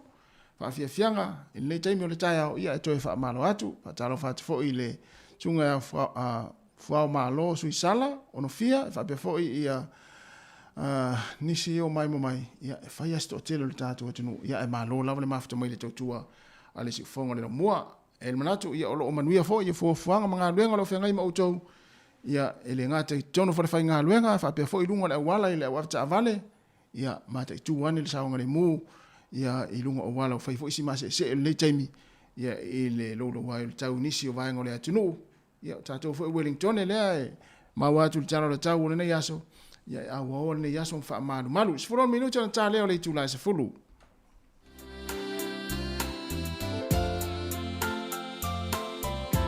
le sunga tau langa tanga loa ia ona i pese o Christmas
mai mai siva siva mai siva mai siva mai siva siva mai lue o mai lu o lima siva mai siva mai siva siva mai lue o mai mai tama ta ta mai ata ata mai ata ata mai ata ata mai ata ata mai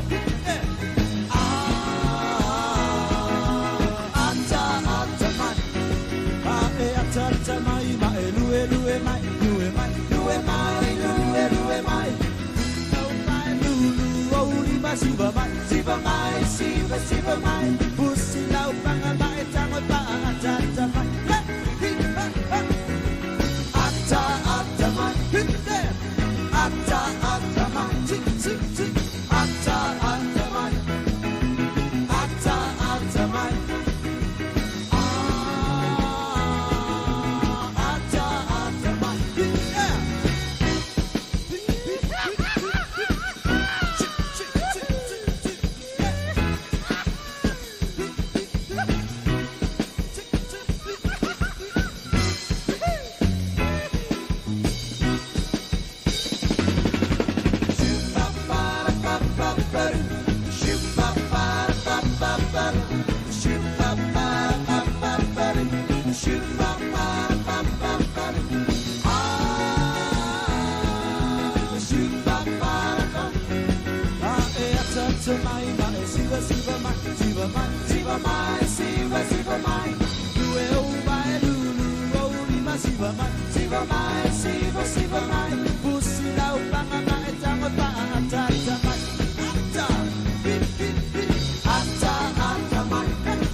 Whawhianga mai le yang lavas malipese ata mai io ia ole anganga fu nau tato Paul Clammer le yaso man le tai au ata le tai au ia a mata i le ata i launga luenga ia e fai fo i le ata ia pe ai fia le yaso wa a fa pe alu le yaso e a mata fo i le waso fa no noa e uma le launga luenga ma fu fu le yaso o e fa no pe ia o se aso mai mau naso a io a ole taua ia ia se taimi o le aso e te fia ia pe fo le tau tua o lo matou tal no atu lava matou tal e atu ia fa te ai fo ia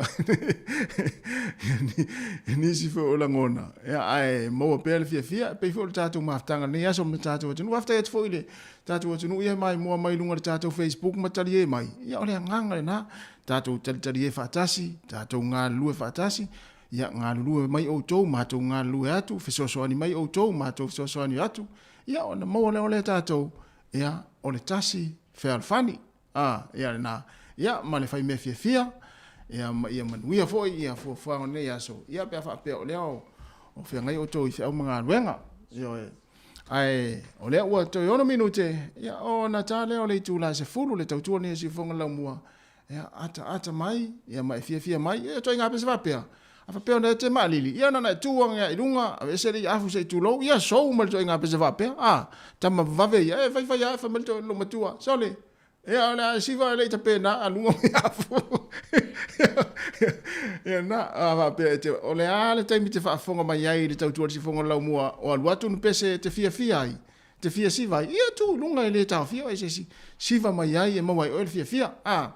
O i fo yo fa no le taimi ia mau fia le nei aso au pole ma ole o tu vale ia tu fia i lo roto nei aso ia e manuia i fo ia unga luenga mfuanga ia ole afia ngai oe to 5 minuti ona tale o se fulu si fonga la mo Wellington ia le usau ni mai tatu programa le tu la se fulu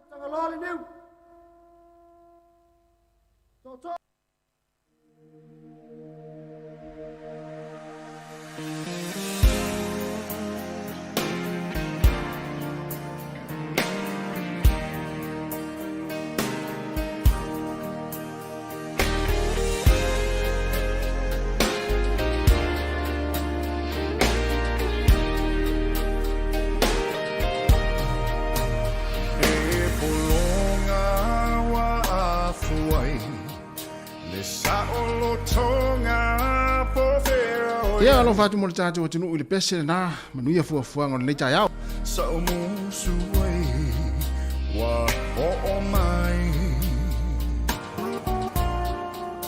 ai po ole a ele ma fuanga wata le so fuanga le atu nu lo changi mai ala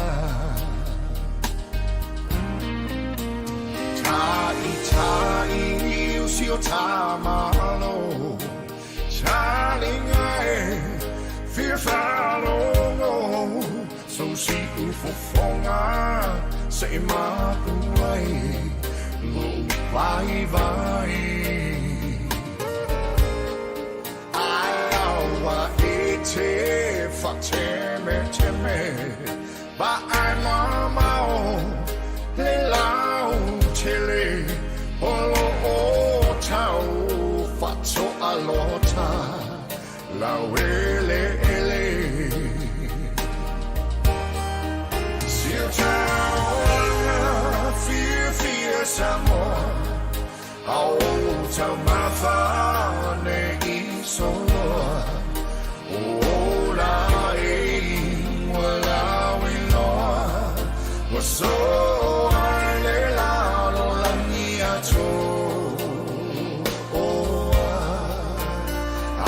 si fa il leveto ai le moa ma le amici le patro moa ma sina ia e teu le mea atoa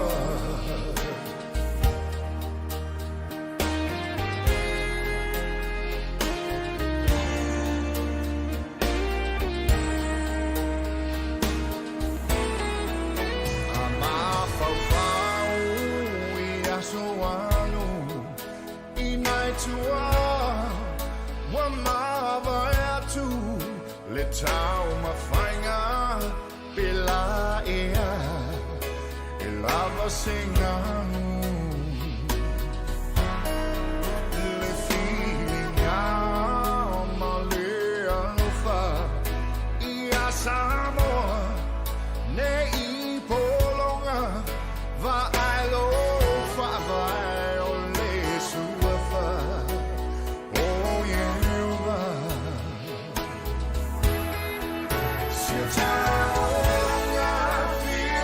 someone oh to my family so oh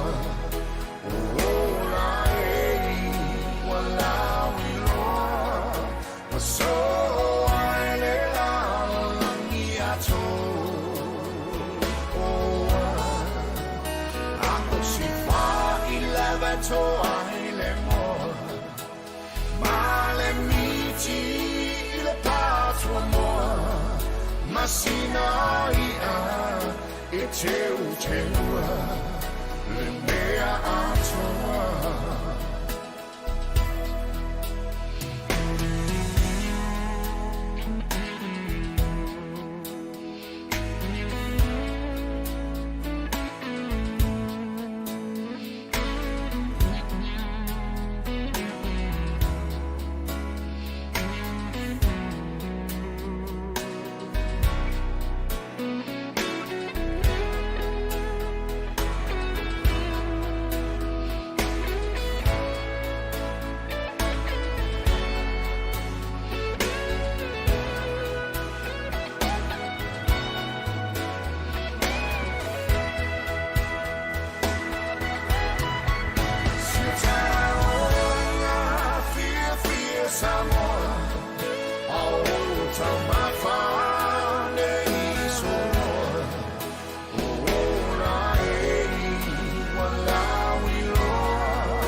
Tangalali niu.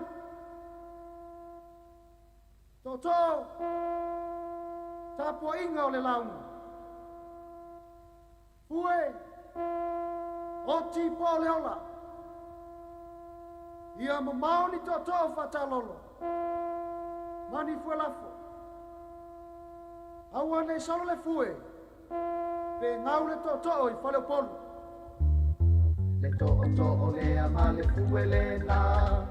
O mesina pa angai ngai pai launga a Samoa e momolia i o le tofa pa autanga i le vato o pule matumua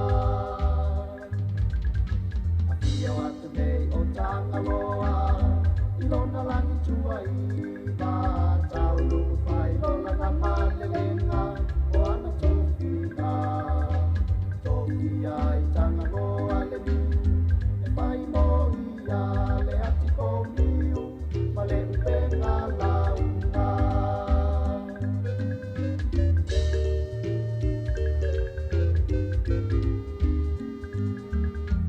Popo a oni pa alave lave ua matuia Toto wa masaa ona ole maua e oni bisa ana Paatino loa o se iponga e le toko ma le fue Paamanga loa i se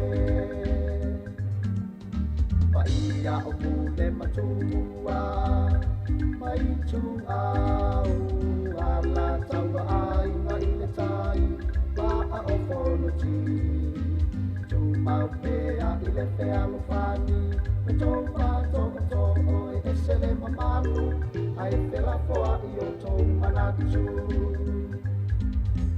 Wongi mai Samoa ta me sina na Me tau ni mamai e o tato tua a Te wai le pai pa foko ai na E ka le sia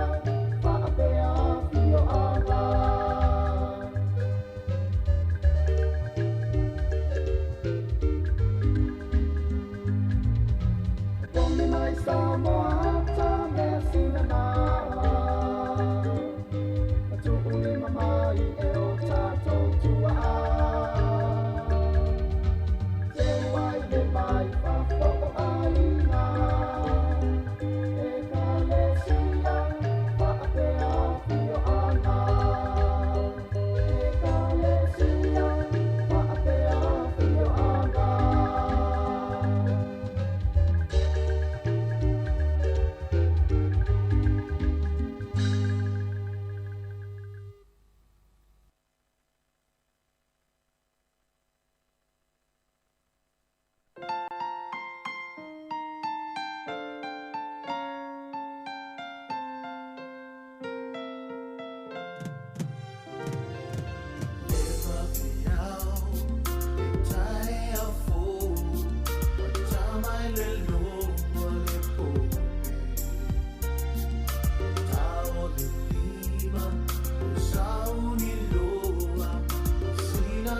vali anga iloa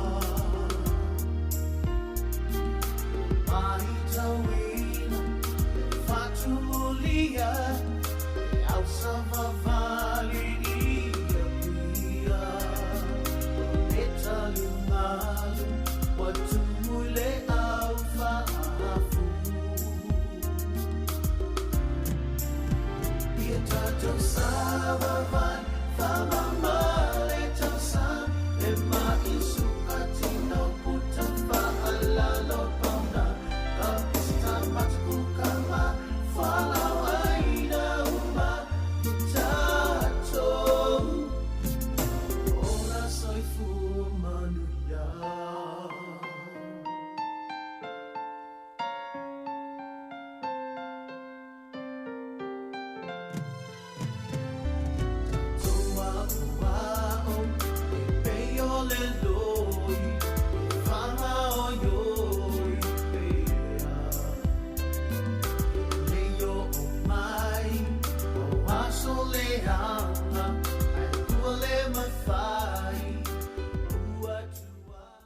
te whaatalo whaatawha ni vaenga le tai au, malo lava le soifua i le malo lau whaafonga, ia whaafitai fo i la outou langolango ia la ilo outou whaafonga mai, ia mamawhata mai fo i le tautua masani ale si o fonga le lau mua talo lava, ia o lea fo umato ia i whaatasi le potu whaasalau, ia manisi fo i o au nanga le soifua malo loina, mo tātou tangata Pasifika e whaalauloa atili nisi o vaenga o lato tautua, ia e fifia lava e whaailo atu, ia lea ua sunga i fo'i a sunga i a Dan Umanga i a whaatasi fo'i ma le sunga i a Sulu Vave Aliva mai le au nanga le tai au Manino Trust i a taratanu i niso vaenga o la la tau fo'i tautua le nei tai au. Ia, malo lava le soifua i a olua sunga. Ia, malo atu le soifua malangi mai atu le tau sala le si u fonga la mu. Malo le soifua maua malangi mai le tai au. Ja, malo fo il sai fo lo sunga Dan, wanga malo lava le on sai mal nei tai au. Malo fo ia fatai fo mo nei vanoa Savanina ia fa pe fo le malo le o fa fonga nei tai au, fatai lava nei vanoa. Ia, wa tato toe whenua e fo i pe ona ia i le nei aso, ia ai talitonu. E le fo le tato anga i loi vaenga o lua nau fo i fifa i loi nei tai au male o nanga ale tai au Manino Trust. Ia, fatai lava Savanina mo le vanoa. Ia ele i whaasolo atua le polkalame. Muana whaatalo whaatu le pa ia male malu o le atunu o lo whaafonga mai mo mai nei tūra le tai au. Whaatalo whaatu po i sunga i whaafengainga mo la tu whalitua. Fionga i a pātele, sunga i tamai tā, a fionga i tamai tai sā. Ia, whaatalo whaatu po i sea mo la tu whalitua. O le nofo a whaafengainga mo la tu whalitua so se fata fai taulanga, ma loro so i fua maua nei vai tau o tau sanga. Whatalo fatu mātua, o e olo fata o toria i tonu mau tangasingase ma tonu ainga. Whatalo fatu lo tofu i fua maua malilangi e man ni taia fau. I ole au nanga e mara tau tuale taia Manino. O leo ma fata se ne mane talainga ia umanga. O iolo pulea le vaenga ne o taia Manino e tau o le whaingoa inga ne mtanga luenga o le Family and Community Service po le au nanga mo tātou ainga ma le lau tele o le atunu. Io manga na te vaia mtanga luenga le tolu ia au nanga ma tautua i etun. E a fia i man whana wola o le home base e a man social worker in school o mtanga luia e tolu tasi mtanga luenga te tele al taia Manino o lo au nana tautua ai. Ia al maa umanitao ia e watu le nganga o le whaafitai ma le nganga o whaamanu le atua le nei aso. Wa a matau na lama whaai u ngā luenga ma whi au le nei tau sanga. Tu e pau neo le avanoa le mātou mta ngā luenga. I le le tione le si ufonga lau mua. O le umanatu e momori atu le nganga whaafitai, le nganga whaamalo. O e sa ngā lue ma le tau Manino. Ia whaamalo le on sai.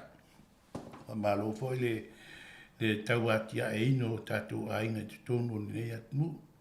Ia au nei mea au ntu e whamanatu at i le tātou atunu mo le silafia aile i alo atu whai ungo le tausanga. E tapunia le tāmanino le aso lus fuma le whao te sema.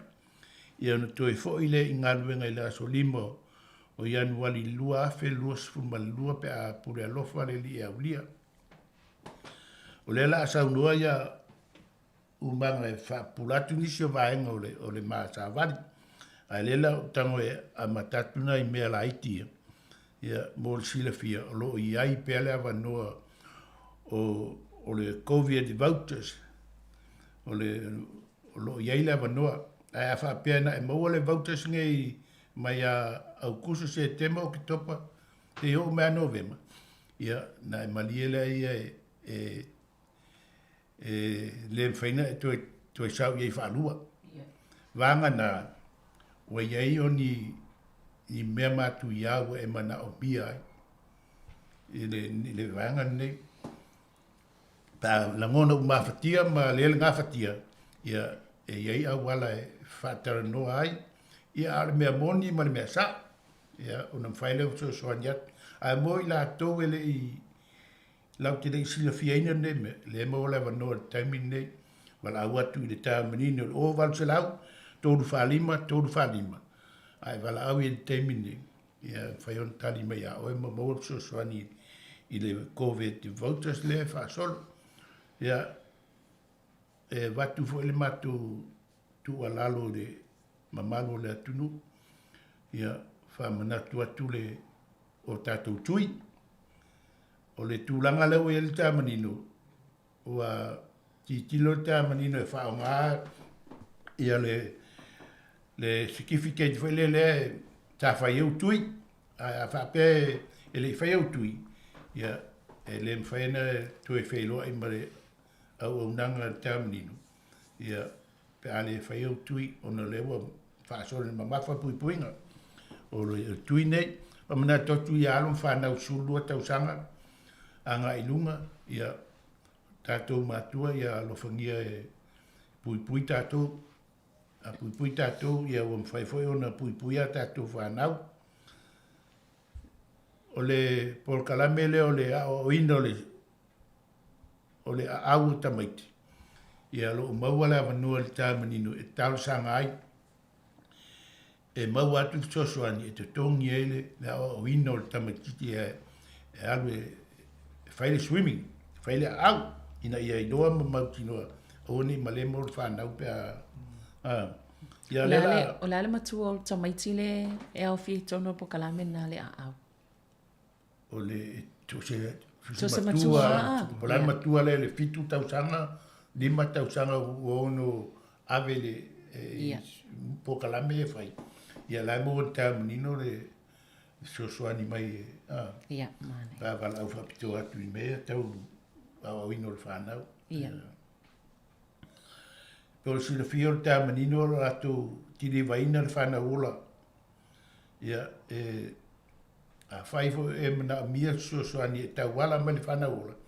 Ia na fitu alalo atua ia moni ma sao whaupunga ma mea e te mana mia le whanau ola. Ia e lese whainka.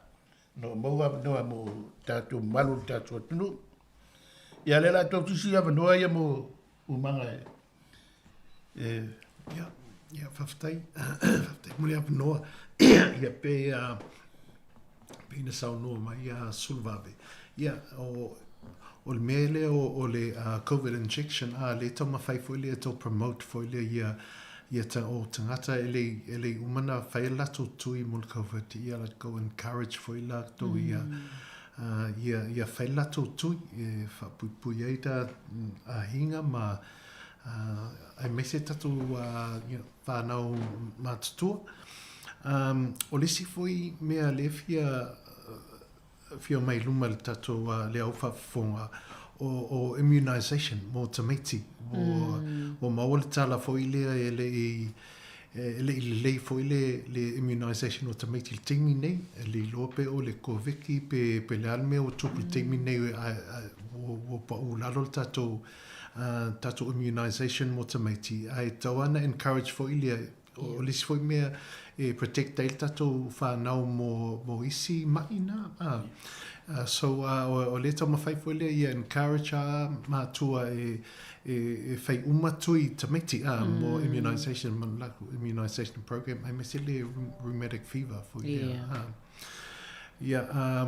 o le mea lea o le sona mo le swimming lena whamatala mai sulvave o se mea tāua foi ai mai se o le sama to tele a tangata Pasifika ua Malemo ai mawhai ana mato sosoani mo ni a hinga mana o mia se ni lato swimming lessons elena o tamaiti foi matua foi le te lato swimming ia mawhai ana so tai au manino whaongale le service lea o le whana water ina ia mawhai na mau se sosani mo le sona ia o le swimming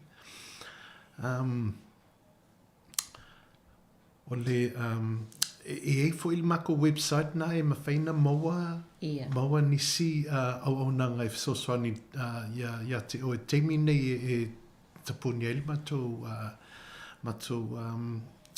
au nanga ia foi le maua foi le ngā information in lunga le mako 0800 number le la ai le o le Christmasi le la sauni le mato ia whaisinga suinga foi le ia maua le information na mo tangata mana o mia sif sosani i le teimina le tapuni ele mato service o mana ia le lua forsanga foi e me se o manga i le tolanga le o tui pui o tamaiti la iti immunization ia tonu e sa o pe ua tātou anu foi ua o le wha mafa lava le COVID le tui pui o le COVID ia wane i ngalo i mo mātua e iei le tui pui o whanau ia mai le la iti e te tauna pian sāno ai o manga i le pui nga mai mai au pe o le fever rheumatica mai vo o misela mai si mai fa pena e te tau lava na pui e tamaiti mana ia tele le fa amanatu ia o le fo i ma we ele le tele o le fo i le amor so sonia mai se mo matua ata vai nei ia o ngai o tamaiti fo i au i matua papalangi mai si mai ele pepe o tamaiti te o lele a to stau sanga e te va ai o lava ia o ia le o le ia ta tau nei popole atu te ua male mo le nei pepe ai a le ma nei o le mau le so son tele le a wane i a tone fa ma si a wai nei tato matua tu langa le tele matua o lo mana a vela tu fa na po kalame nei ia e fai fo sin tau ta po kalame ia le o fai no me tamni no e mo so soani e mo le aveina tu alun fana we au la tu fe au si pole au ia le la o fai no me tamni no e fai so soani le vaenga o le tulanga foi le o le termine o le la tapunia nga luenga ki su masi mare tau sanga fo i mo matu a inga le matu nga lu ai ia a fa pea o ia se so soani e mana o mia ti io na vala au le nu mela le al tamani no le fa ta tia mai o e ala to fa pitu la te so ta ye temile a tele la fa inga luenga ia sa unia tu mo malo lo ki su masi mare e mo mia fo malo longa le o fainga luenga i fai o fia fo ngal wenga sa fia ngai mo tau ele na le vala au me so so ani me tau sami ma me va pena ia lo ia i foi ia so so weka ma kansela la ia vanua taimina le fa ta tiele ia mo fa la foi ne na mi ai svata no pe me fa pena ia me tupu taimi nei o malo ia la ia tangata o lo fa pitu e ngaru e mo la tu telefone ia o nanga mo taimi le e pe o salvation army mo isi ma fa ni vala vi a oni tu sia na ta manino po ia a se me o no mo me so swani ia wala au ai i o tātou atunu o le a wala au mai ule mau le simea ia sa i le simea sa o le alau sunga solo wawe wai o le whaamanatu a tātou awane i watu i lese au onanga awane i poloka mai ai a le isi au onanga ai mo i le au whaafonga numero le o walu se lau tolu whaalima o le atom whaila vai whailo atu na ia whaamau lalo tātou numero na mwhaina wala awaile le tai manino i taimi whaapea i ono leo le atapunia le au onanga mai le aso lua sifulfa o te se mai o atu le aso 5 o Januari ia le pena le tasi e pe le ato se lua vai aso le malolonga le tele tau si o toi wa mo se malolonga le fo ia lau whainga alwenga ta ua fulvaenga le walua ta wai le tūlanga le o COVID vouchers sa no winga e le se whaalua e maua a whai o lewa e sao noa o le mai lawai a whai sa maua mai ana whea mai le masina o kuso tau malu taimine ia e le toi i eila se whaalua e mo ia o le e pera whono whai atu e le tualam le tangata pia bea tula au ti tangata fia pe a moni le mea lai ia mai tautala mai whaloalo e mawhain so ni e ta menino whain so ni ai i le awala tara whea ngai ma le awala e wata tau wai ia tu maila o mo i la tūni tu maila no mo i tangata ele i i tangata le whatua whaafonga ma temine wa le whatua matu tala no atu le temine i nunga le vouchers ne ia a te leo tangata sa tu fitili ia le pea na whai atu le mo le wanoa a wala au i le oval se la au tolu whani ma temine ia o te masaro ai po wa inisi wala au e wai lo taru mele ai maua le wanoa tau te wheu tanga i ai mo whaasoa le po le atu ina whasosuani whai mo watu a le maua umo fwere mele mna oi ia ai mo sine vaenga ia taria ma fia pea mo ilele sao leia mo la tau ia le whailo mai lunga le tatou Facebook ia po le YouTube mo le numera to eta watu o le o valu se lau tolu whalima o valu se lau tolu whalima o le atam whaifo i whailo atu lava ia ai le mai al tatou pol kalame i le nei tae ia o ani se vainga o le te lua fi whaalaulo atili o leo whalonga to leo ta o le my vaccine passport le whamauninga fo i lea i loe wa mau tu i leo la whaongane o to whawhela o pea lela o wala o to na o fia maule soani le po se whateita ingo le posta tau mafa lea e tā pā fo i la o vaccine pass Iu e whaile e whitiringia fo i le vaenga lea ia ai o la esi sila to ai ele le pūlenga mtanga nuenga ina ia mwhaio na puipuia o le mene, le se mea tāmini o le mea le whanma, a le mtanga nunga o lo puipuia o mai tātou, e tahuran muri le tāmini no i mea nei wa tele o mātou tua i ainga, mo tua i ainga, ina ia puipuia, tele vo ainga, o atu tonu, ia a lo tilo pe e le mtanga nuenga i le mtanga i mea le o le vala awat, ia le fa nga le online e fa tu mole le form le tal sangai le vouchers le sa wai lunga to penga ta fa la le lunga online le fa tu mole ya fa tu ngana ya moni masa o me ya a woni ela fa al ti viva ta sine tolu ingo a ta si tu si le wa tu pula va tu ya woni ala me fai per termine ia lo mo le no le fai lo mai te problema na management o lai mo termine ma no sei tu atua sin pesele vai ta tanwa ia na foi mai le fa wa le va ngalon lua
ia toi whaatalo whātu pe ona tau whaafong mai fo i tātou o nanga nei tai au. Ia lo whaatalo tano atu fo i sui mai le au nanga tai au Manino Trust. Ia pe fo na mātua iei ma le sunga ia o manga Dan o manga. Ia whape fo le sunga ia sulu vave a liva. Ia le o mātou tala noa atu ai fo i tūlanga o la iei la lātou o nanga. I nei fo i vai tau o aso mano lo. Ai le i toi fo i atu lava i le vaenga le a tau o tele le au nanga tai au Manino. O na o le ua maua le whai o mai fo i le vai aso talwai a matamal nei vai aso. O le ua a matan wha malu tu la fono fo i le sapasia mal tau sang talwai. Wha sao na ula ia ave ta avale po tangata fo i tono ta avale. A le ita mai ti lalu siful val tau sanga. Ia langa le sa tato tal tanuai lava lau sunga manga i taimi o tuana i le vaenga le ta ua tele o le nofo sila fia tangata ia fianga o whanau ma tangata umale i le aso le tapa. Ia a tonu po i isau fina ngalu fi whaalia mana ia tele le ua mata wha malu le tu la fono le alen pasia mal tau sang talwai ale pe le ua fa tawai na mai nei tai. Ia whaftaila wha ia manail fasili o le mataupu le o le vana tau ngā lului tangata fo i le ia wha mausi tu la fono fo i le ia pui ina tameti leita tonu tā vale na o to teli ia o mātua o tameti lei ula tonu tā vale ai lei tameti tonu tā vale ia ai whape ala tau pe atu ulalu whamalama fo i le si effect i tameti ai toa i se ana ma whawhonga fo i lea o loa maua mo research e whaari mai to tele tameti o mai mai le ula ina o te pa atson tā vale ia mea la ua e mo ia was full tau sanga le ua ngā lului ai nisi tangati tonu le wha mawina nei tu la fono ia pui ina le soifuanga o tamaiti ia so wa ia o e mo ia o leva na tupu mea le ai mesilia le ua pasia le nei tu la fono ia le si foi mea mo le soifuanga o tatu whanau ma me whapena so e mo ia o le toi ngā lului te tonu le tobacco control ai wo fia wo le wo pasia nei tu la fono se tau sosoani le ngā luenga le tau whai wha mamale mai ia wata wai atu nei wa tele atu pulang talawo e vape le vaping ia o se a tonu swano no fo mo to le sa tau whai atu e pe le la to tele nei whanau ia o tu la fono la e wha sa na ula tonu tā vale e wha sa fo ina vape ia loinga la loa ma lo e foi le danger o le vape e mo ia e mo le whapea tangata o le vaping e whio lolo fo ilia e le pei o le ula te paa lei sunu le tobacco o le asu la lei mo vai la auna e le mo le mole pea nawa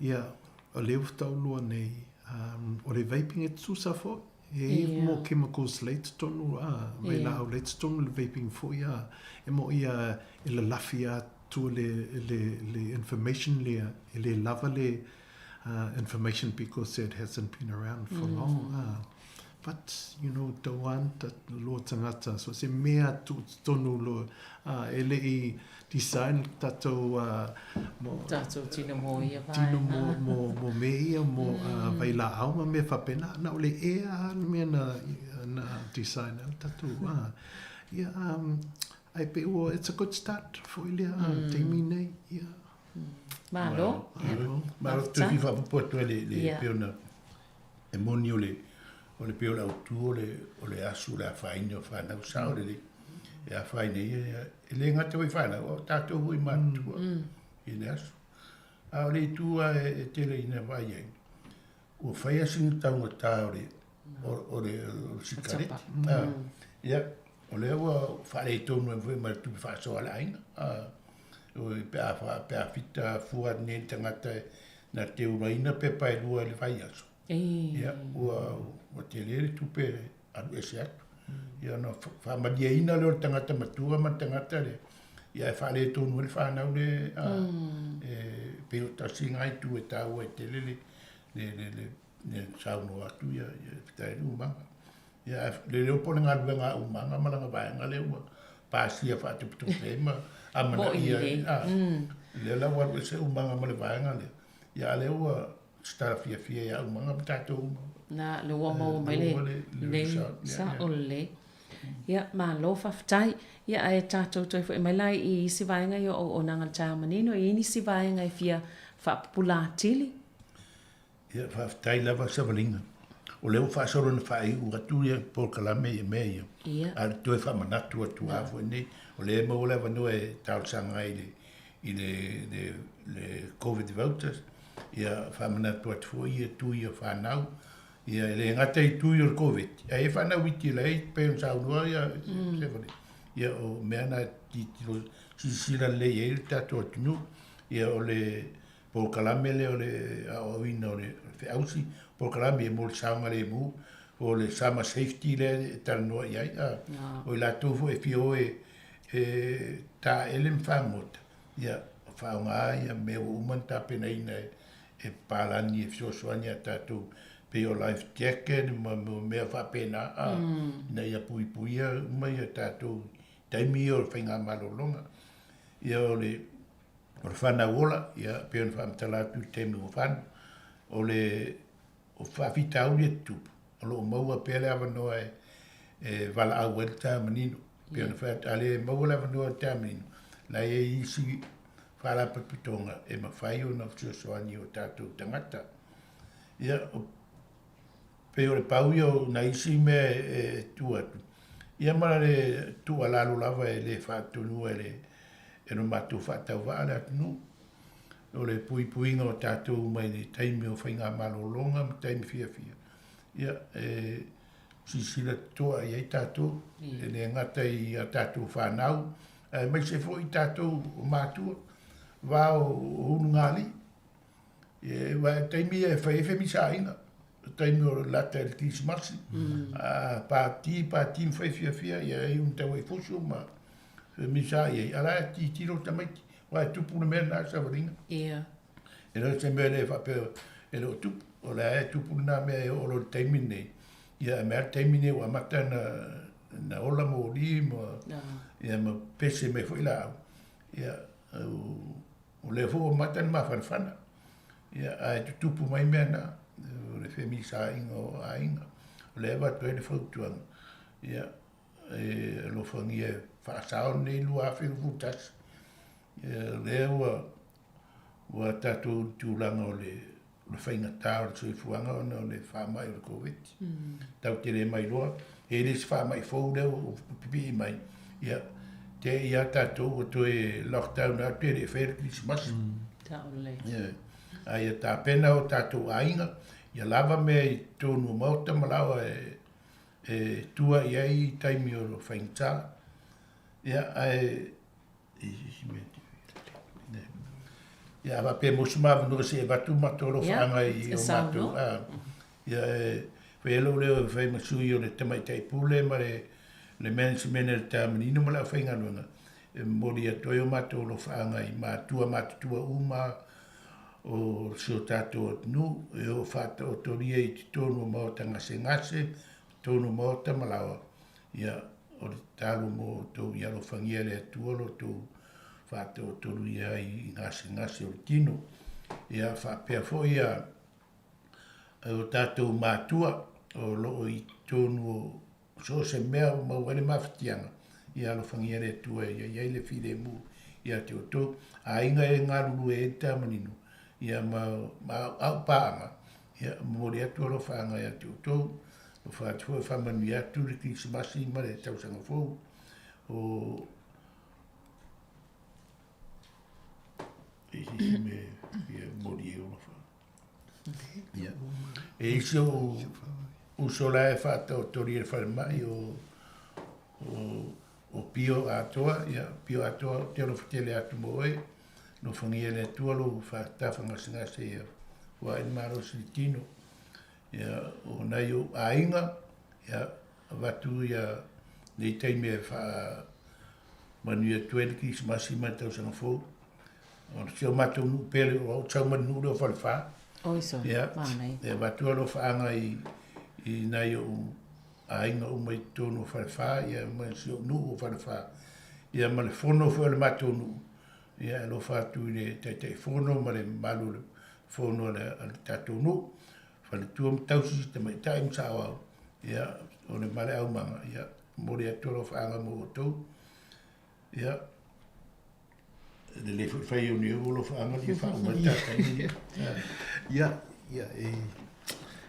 e muli atu fo le nga whaftai mo ni avanoa ia e le whaasili atu sau leo i naua tau atu lea alofanga mo nisi o tangata o whaongaan matu au nanga.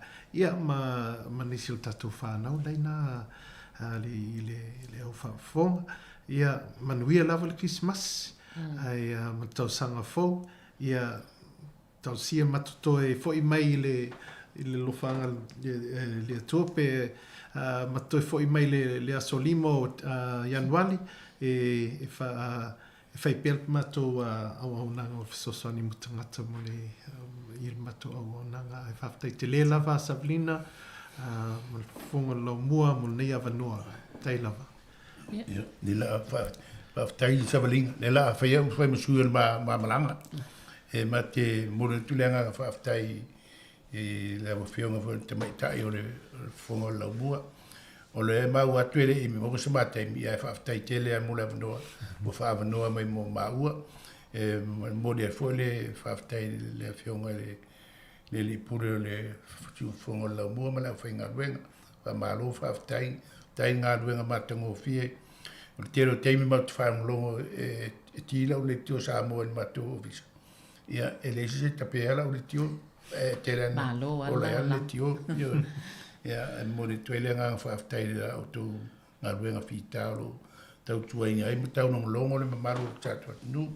Ia alo whatu i au nā le atua, whionga e pātele, me tamai tai sā, whionga le sea, ia o tō inor, ia ma sunga i whawhengainga mo rātou whantua, whamanu i atu tisi masi mai tau sanga fōu.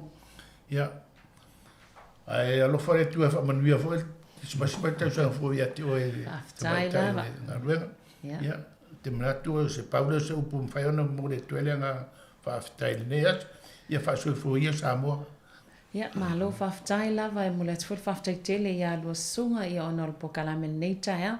Te whamnato toa le malo lau whafonga o le telefoni o le oval se lau tolu whalima ia te wala awai taimi o le a le mwhai fwoi o na tatalaina le au o nanga wale o le a tapunia mai le asolua sfulfao te sema ia pe afia Mosef Soswani ia whai fwoi o masui o le o whai ngā luenga mai le pole ma ta uma ia mule toi fwoi whaftai tele lava le ta Manino Trust ia on tato po kalami fwoi mole nei tau sanga manuia fwoi le kiwisimasi ma tau sanga fwoi au tau uma ia mo fwoi se mano longa lei o toi whalav lava te peto telefoni pe au ina ia e manuia lava le nei aso sa mo tato po kalami na o le soifua maloloina ia mole nei fwoi tai au ia manuia lava toi taimi o toi o le nei fwoi aso.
o le whaasilasilanga tāua mai le mafutanga whaiwhi au so o whaatasi Wellingtone, Porirua, ma le Hutt Valley. Mapuane ia I ni a whane ma le taulai maa lolo e pei o le whetalainga I le vaa o le manua le sanga lala o upa ia sausaunga tā sa moa o le au mamala. Tulona ia upa ia whaale atunuu o upa ia whaaffainga maa lo ma upa ia whaale tala le lei. O le ale ngā whatauli maina e se mātou whaamatalanga, tulona lava. Ai talu ai ona olo o langolangoina maa losi e le mafutanga whaiwhi au so o whaatasi. I Wellingtone, Porirua ma le Hutt Valley le whaamoe moe o le maa lo, e pe ona iai le tui pui pui o le COVID-19 ma le iwa. O le mafuaanga lea ua mātou wala au atu ai ma le anganga whaalo alo tele, I le paia ma le mamalo si o tātou atu noo, o lo alala ma papa a au I le laumua nei Wellingtone, ma ona nuu tua oi, whaatasi ai ma e ka lesia uma o lo o tutono o le tātou mafutanga. O le a whātau nuina le whaia o le tui pui pui mo so o se tasi e le I whaia sona tui mua mua, ma le lona lua. Whaatasi ai ma le tui e whaamalo si a tili ai pui pui ngā o le whaamai po o le booster, I le aso toona I nei, aso whao te sema, I le itu lai se fulu I le tae au. E o atu I le tolu I le afiafi, I le nofuanga I Pellerus Sports Trust House I le Hutt Park Seaview, e so o ma le Django Rama. Porkalame o le aso, e amataina I se sauni ngā lotu puupuu, e tapenaina lava e le mafutanga whaiwhi au so o whaatasi, o na whaanga solo ai loa lea o tuwinga. O le ai fo I whaafiafianga ma taalonga ua sauni aina mo a tātou whanau. Mai telefo inisi o whaamanuianga o le a whaapea o na tufatufaina I le aso. O le nei whaamoe moe o lo ngā lulu e whaipa anga ai le mafutanga whaiwhi au, ma le Pacific Health Service Hutt Valley, ma nisi o au nanga ale soifo maloloina, e pei o le CCDHB. Au mailo a inga tātou fia whaatasia I le aso, ai mai se lava le tātou tutu whaatasi, e te e atu I le nei whaamai, awa lava le saunga le mu o tātou tangata Pasifika I Aotearoa nei. A tātou ang ai atu I le kerisi masi ma le tausanga fōu. Whaafetai te le lava, sainia e le laulawa fono, o le mafutanga whaiwhi au so o whaatasi Wellingtone, Porirua, ma le Hutt Valley.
Savai I ole ato, o alata ona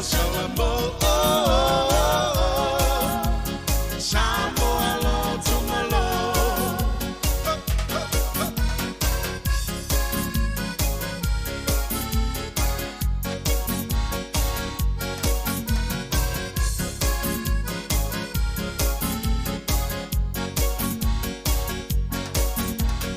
It's a fair feel, I feel a wambo, my light. Tamata uwe, let's do a tane, I might will. Vai pulo sala fai, soria le fa file mu.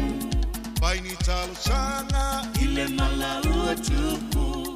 Ai aua, aua la vale fatala tu. Na o fa noa, ile mala wai Samoa. E plie pongai mai lo, o me fa tofo. Salvai ki ole ato, o uala taona Samoa. Samoa lo tomalo.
te whatalofa atu mara ufa loalo le whafunga le tunu.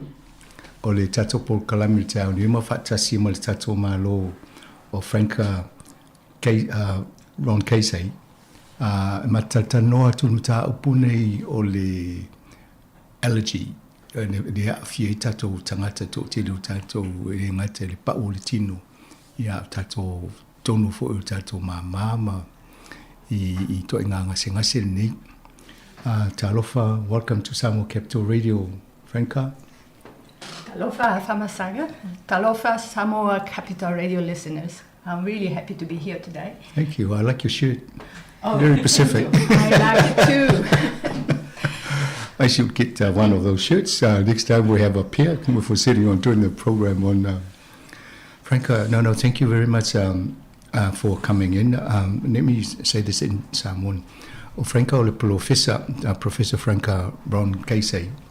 O ia o lo fa Yesu su enga I mata upu nei I tutono le American Institute of Medical Research. Ma yele la tu su enga talwai ni o lena fa I loa ai nisi o awala o meo lo tutupu tino tatou o levan tau su e po ama fo anga tutupu I mene ia e si taimi o whamtala atula ia. Ia la mo levan o la matatau tu nisi vaenga ia. Ia whamalulua tō te lo teimi e re mau ato tō fo le whaliriungo nisi o vaenga ia ala tamo whaia I sanga ngana whawhaingo fie ina ia mau wale tatum tau. I just apologize in advance in case I don't fully get the translation right because with the medical terminology I may not have it all right, but I'll try my best to see if I can steer the interview towards what we're talking about. Let's start with this topic, allergy. What is allergy? Okay, thank you for the question, Afamasaga. So allergy basically is when our immune system gets it wrong and reacts to something that doesn't hurt us and causes disease. So the function of our immune system is basically to protect us from diseases, infectious diseases such as, for example, COVID-19, infections in our airway, in our skin, in our gut. So the immune system is able to recognize these agents like bacteria and viruses and other microbes and react to them and kill them and make sure they don't invade our body. In the case of allergies, there is nothing dangerous in an allergen. It could be a pollen, it could be a food, it could be the hair of your pet or something like that. They cannot hurt us at all. But the immune system somehow recognizes as something dangerous and tries to get rid of them. And to do that, it starts secreting various factors that induce inflammation. Your skin may become damaged, your chest might contract, and things like that.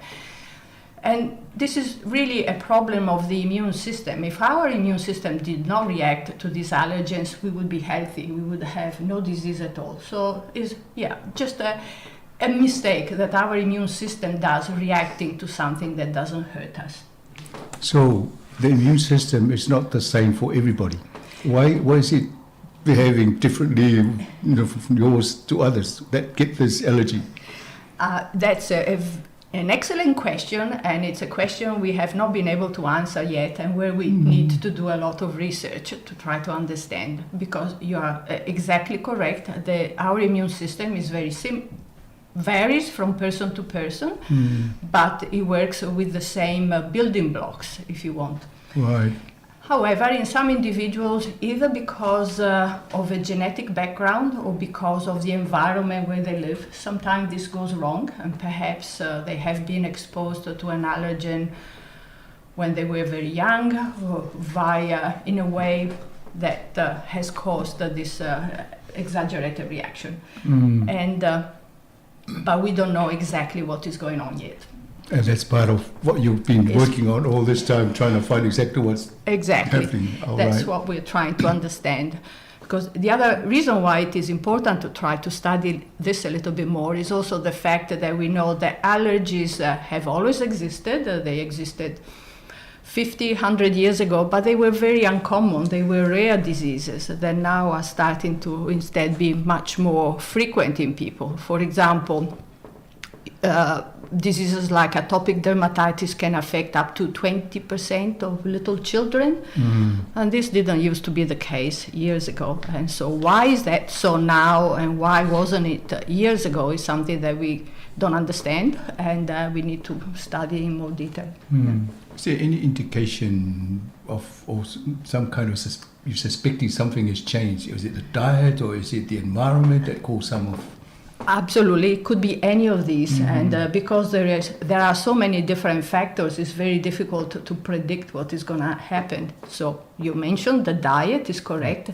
We know that the diet also affects all the little bacteria that live in our gut and help us digest food, so they change too if you change diet. We know that we live in cities more often than we used to, and not in contact with farm animals, for example. We are perhaps exposed to more chemicals. It could be so many things that we cannot identify the one cause, and we cannot, even if we knew that, we wouldn't know how it affects our immune system and why it becomes more reactive to allergens. So we need to understand the mechanism a little bit better. Thank you. I'll just take this up to talk a little bit about this in the language. Ole vaenga le tala no ne le allergy. Ne visiri po le hatonu ale meta ole allergy. Ole unta o ia tusa le ole o ne yese va se me hoso to tono tato tino pe tono tato pa ol tino. Ia ona amatalole ina nga yoi vaenga ole tino le te ena mafa amatamu fa yesefe tato le immune system le ne tala noai. Ia o ina le pui pui ai tato. Ia fala vla o le tele o tato. E le tutusa ia tangata uma yese mawangofia i ngase i meia. E fu tangata ili ai. Mai ele o tau o lo tau so po la tonu wale mafo anga le na tupu isi ai le tupu isi ia ma to inga vaenga na lo o Yesu su enga na to temini. Interesting. I was just thinking when we start talking about food, I always said to myself, why doesn't somebody come up with a list of food and say, if you eat this much, you get all these good vitamins that your body, nutrition that your body needs. Rather than just say you got to have a balanced diet. Well, what is a balanced diet? Yes. But if someone says you have a gram of this thing, you have a thing of that thing, and you get this much vitamin C or B or whatever, then you know what to mix and eat. Yes, some people say balanced diet is a biscuit in each end, isn't it? Exactly. It depends. Yeah, no, you're right. It's difficult to know what is the right diet, and also it changes with your age. It changes if you are a man or a woman, and we have to adapt it as we change over the years. Yeah. Right. And, so, what are allergic symptoms? Okay, so there are many types of allergies because they can affect the skin, they can affect the airways, so your nose and your throat and your lungs, or they can affect your gut, which is your digestive system. And depending on which part of your body the allergic disease affects, you will have different symptoms. So if you have an allergy on the skin, normally your skin becomes quite itchy, is broken and dry, and it sort of almost looks like a sore that doesn't heal.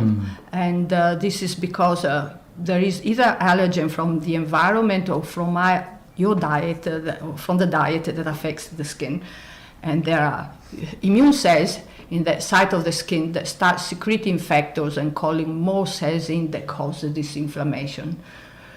What inflammation is basically the immune system saying, oh, we have to fight something there, let's all go like a little army to where the site of the allergen is and start trying to get rid of it. Or the allergy could be in the airway, and that's what happens when you have, for example, if it's in your nose, hay fever, where you are exposed to a certain pollen, and in that case what happens, you start sneezing and your eyes start to tear, and you feel your head full of water and feel sort of drowsy almost all the time, and that's because you have been breathing a pollen and the inflammation is in your nose. Or if it's further down in your airway, then you can have asthma, and you Right. Chest feels tight. That's because your system is trying to stop you from breathing something that thinks is dangerous. But dangerous it isn't. It's just the response to this allergen that gives you this symptoms. I like the way you describe your little army being sent out to fight this. Yeah. And then I was just thinking, obviously they haven't succeeded, because if you ended up with a persistent issue, then obviously our immune system is not functioning, it's not actually winning. I suppose in a way it is winning.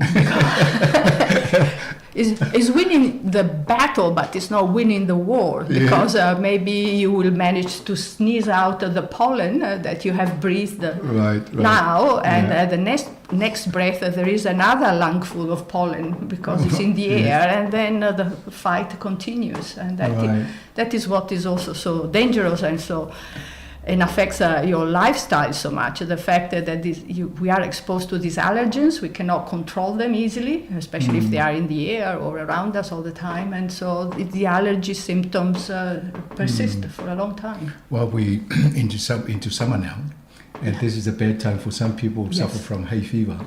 Absolutely. There's all this pollen around, and I think it's a blessing that COVID requires us to wear masks. It might just help them. Absolutely, that's correct. Yes, because it will stop some of these particles. Yes. But then that's one of the problems with allergies. It really affects your lifestyle, right? Sometimes it's nice to go out and smell the grass without having a mask all the time. And if you have severe hay fever symptoms, for example, you might be advised to stay at home all the time in summer when you would like to go out, keep your windows closed to avoid the pollen. And they are unpleasant things to have to do. Right. O le vaenga le tano I vaenga I me I vaenga I loa ia o maua o le I se ngase o le mei o le I taun whai e le utino e te ena se ngase maua o le allergy. Le lana ta o tai pe o tato tino pe mangeso se vaenga o le pa o le tino pe mumu o isi vaenga pe mango o vaenga na le maua I a fia tino tato le allergy. O isi vaenga o le manawa te tonu maua I mo le o poleni po o mea mo I whangara au. Ia o le maua I si o soile le a fo ili. Tele na mawhatua o isi tale ia mawhia I ma tato. O le ala e matala no le teimine o tau mawhanwhana ia o le tele fo le pollen. Ia mo mena le wawa I pe whawhia o na pui tato mai vaenga ni. I tele I o vaenga tau mwhai fōfoi wa isi fia e le o manuia pe o isi. Tele le a fo ti ngai nei to ngasi le o mo la tau. So in New Zealand, what are the main causes of allergy in this country? There is a lot of different types of allergies in New Zealand. A common one is to what we call house dust mite, which is basically the house dust that accumulates in carpets. Carpets are very common in New Zealand, and it's basically these are little animals that live in the carpet and feed off the scales of skin that we spread around us. It sounds a little bit horrible, but that's what it is. So that's their favorite food. Yes, and there's the cells that we the body secretes, and they love it. They feed on that. Exactly. Okay. And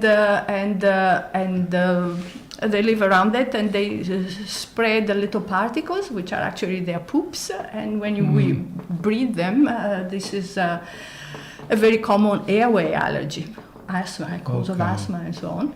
Then, of course, there is a lot of allergies to pollens in the air. Food, I was hearing that, for example, especially in Pacific peoples, there is a lot of allergies to shrimp and seafood, I guess because maybe it's a common part of your diet. But one can be allergic to almost anything. One can be allergic to bread, for example. I was hearing... Some they suffer from peanuts. Peanuts, food, exactly. Nuts is common, but there's people allergic to garlic or to butter or almost anything. Things we put on our skin, like latex, for example, those plastic latex, natural plastic gloves, that's also... Tape. The chemical within the... Yes, exactly, or the Band-Aid how are they called in English? Yes. The band. Yeah. Plaster.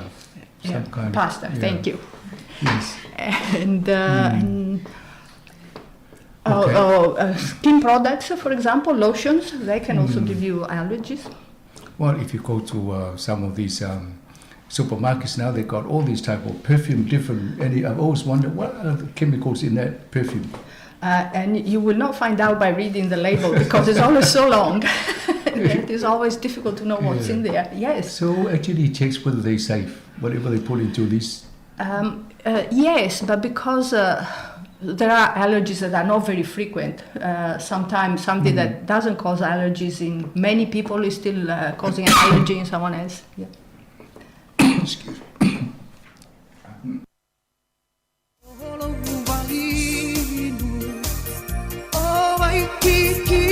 Sili e maharuru te se asi turini a e tau mawhai e te ori ori iwa e miti I se whamusi oti ua sili lava pinao I mea tanunga Ua mana nai a te o na wharesa Ua whaafua tonu mai maunga Sa e isi sifa Le neko ki sila mosa Male ka koriko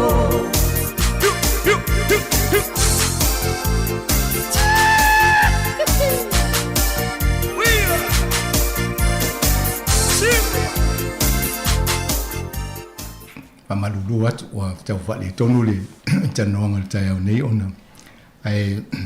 Thank you, Franca. I was going to ask you, we were talking about dust mites, and I thought, how many families have changed the bed sheets, or how often do they change the bed sheets? And do they ever take the mattress out and put it out in the sun when we have sunny days like this? And whether, as part of your research, has anybody gone and actually look and see how many dust mites are on the bed? It's an interesting question. I have not done any of this work, but there are some scientists in Wellington that have done that in the past very extensively. And they found, yes, that the more often you vacuum your bed, apparently vacuuming is the best thing, the more house dust mite could be there. Okay. And if you are especially sensitive to it, it's a good idea to take your pillow and put it in the freezer because that will kill all the house dust mites. So, yes, especially for children, for example. Sometimes children don't really have strong symptoms of asthma, but they will start coughing when you go to bed. So when they go to bed, sorry. So I guess the message for us, we need to keep changing the bed sheets and vacuum the mattress. Yes, and it's always, of course, it's always a very good idea, like having a balanced diet and doing a lot of exercise. Yes, but our days are only so long, and you do what you can. Yeah. Ole vanga le matano I tau o tere mo fafonga le tino ole dust mites. O manui ni I maua lungo tato mwenga. O nale tele ina e ola ia vaenga ia mai sele o le tino le o ese atu mo tato tino. A tupu tangata ia o mena lo tupu I tato tino. O le nala o le tuta o tau mawhana mene o dust mites. Lona winga. Ale whaima teo whare leile moenga ma vacuum o le whata ule upula le vacuum. Ina ia ese ia mei o sela ma ia en tau whaititiele I o le mo tato le mai o le ngasangasi o me mo tato I le asthma me whapena. Ia le sa whasiri nei pa I sisi na whaisusu enga vai pe fia ni dust mites se moenga.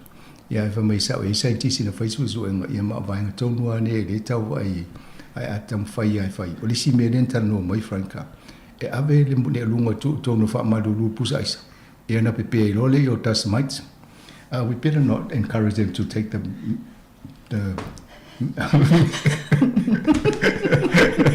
pillow and put it in the fridge.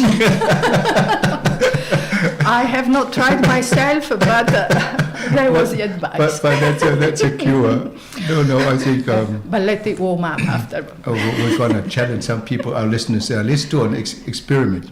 Next week, make sure somebody puts in and tell me what happens. Yes. But we need to have somebody to have a look and check, make sure there's no more dust mites. Yes. Okay, how many types of allergies are there? Okay, we talked about the ones in the skin and in the airway, so the house dust mite, and another important one that can cause asthma in New Zealand is molds that are in houses. The black New mold Zealand, in houses. Exactly, that is really something that affects and irritates our lungs and our immune system quite strongly. So being exposed to that, especially in winter time in your house when it's cold, it's not good for allergies. And we call some of those molds aspergillus, and they are a reasonably common cause for allergies in New Zealand. And that's related to the type of housing, not having well-insulated homes, not having heating and to keep the house dry. O si vai ngale pultana no nei mea nei mau I tonu New Zealand nei. Ia leo ta ua o le lenga luli le mau e tato fale. Ono le o le fa e ino le fale po le mau le e sautong. Ia ma le vaenga I o dust mites le sata umomua. Ia le mau I ka peta po lungo muenga. Ia a oisi me ia le mau I lungo fale. Ia o le ta o mena le tele na mau e tato ngase ni. So the mold is quite common in some of our, unfortunately, houses which are not well insulated. But good that the government's actually stepped in and try and have the legislation for all the landlords to. That would be fantastic. One would need to, and there is two things. I think there is some legislation in New Zealand, and of course it has to be followed, and it has to be enforced as soon as possible, if possible. I think it came into effect about July last year. Yes, and I think that if one has an existing rental contract, it may not come until later. I do not know the detail of the legislation, but definitely it's important. And the only bad thing about what the government did, they mandated it for landlord private owners, but they gave themselves another 2 years to fix all the houses.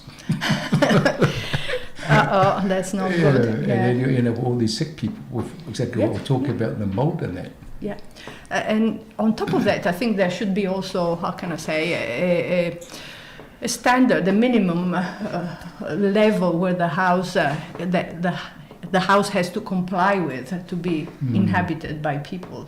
Yes, it's okay to put the insulation under the house, under the floor, for example, but if the house is still cold, something needs to be done. Yeah. Yes. Yeah. No, I think it's good. At least they're making a start with bringing the house up to some kind of standards, so people can live without all this mold in place. Absolutely, it's a good start. All right. Is New Zealand in a allergy pandemic? When I look at the word pandemic for COVID and that, and I thought, what we live in a pandemic.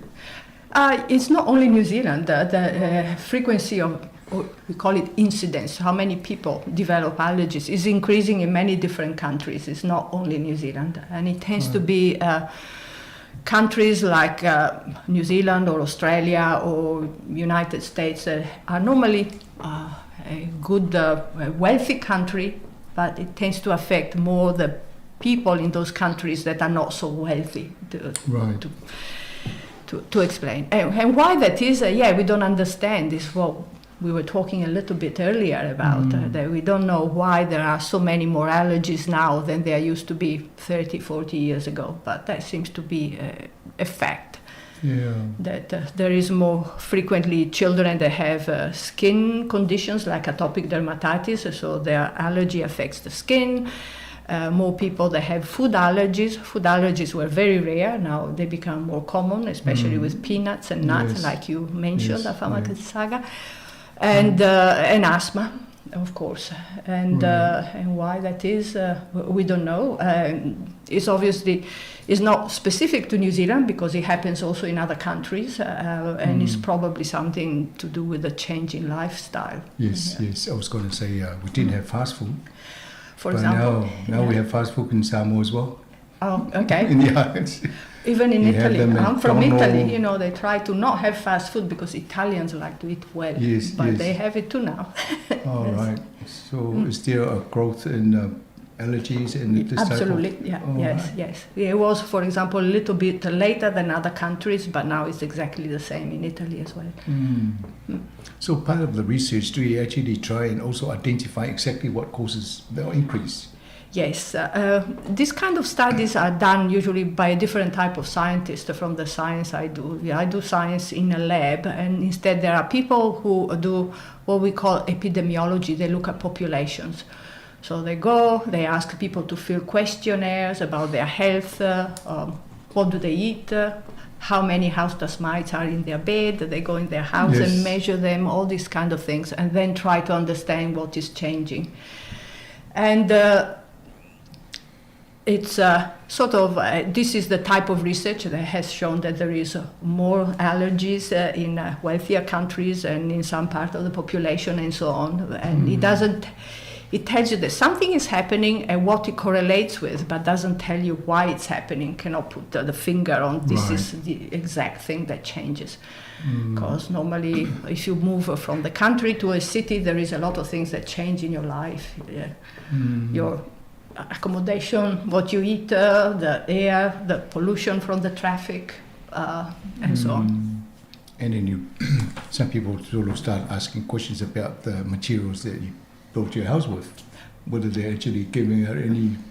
Yes, so there is some evidence for that. For example, paint used in furniture can release some particles or plastic molecules that can favor allergies as well. Yes, yeah, there is a lot. So you've got a lot of work to do to find out all these things, Franco.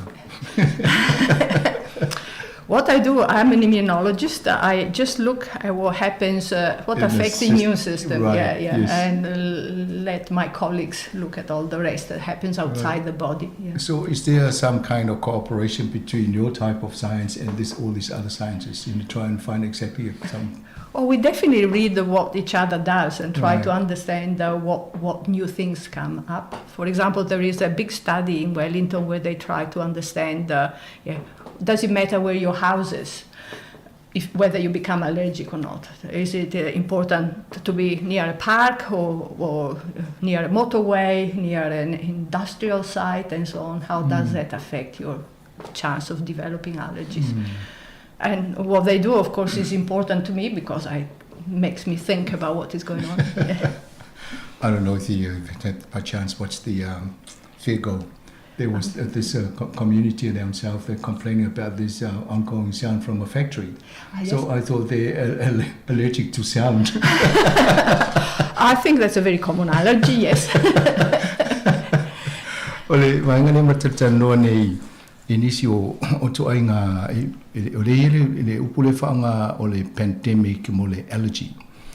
Le lana si be folo whaalongo le upule whaingo ale o le tala a Franca o lo o maua le mele to tonu no umo le lalangi rena o New Zealand. O le to tele o tangata o lo o maua ngase ele I maua mo ai. Ona le swinga o le upule o le lifestyle, por so whango ita to le teiminei, o le swinga o tau mafa, o mea umai o Yesu o mo vaila au mai me o whai tono mea fale, ia o le utele na mai i tātou. O vaenga lana e whaisusu e ngaisi vaenga aro ia, e whaatau tonu na so inga pe i le tātou tono tātou vaenga le immune system al tangata. Mele te e na ia me a fwoi usu whai i tātou.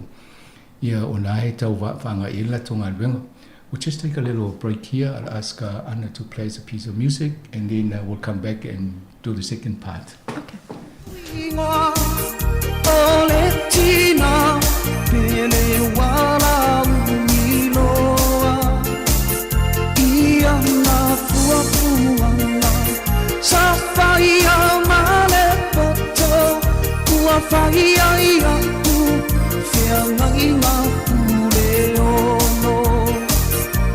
Solo i toto tonu Ola umahi moana E te maania O malu malusa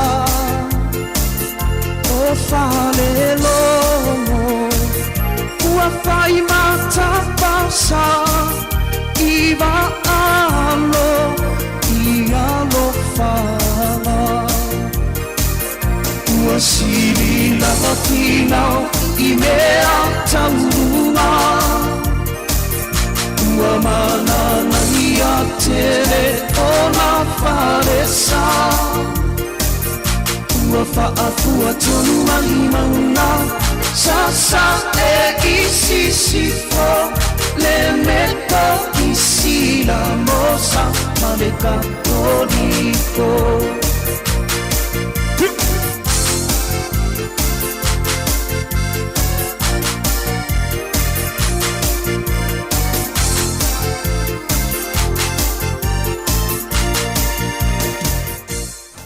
Te whatalo whatu le whawhonganga le tino o lo matana noa ma Professor Franca Ron Casey, taltana noa o iau le Lead Researcher le Immunologist le American Institute of Medical Research e whaisu so e ngai mene o mawai tātou ia awhiangai.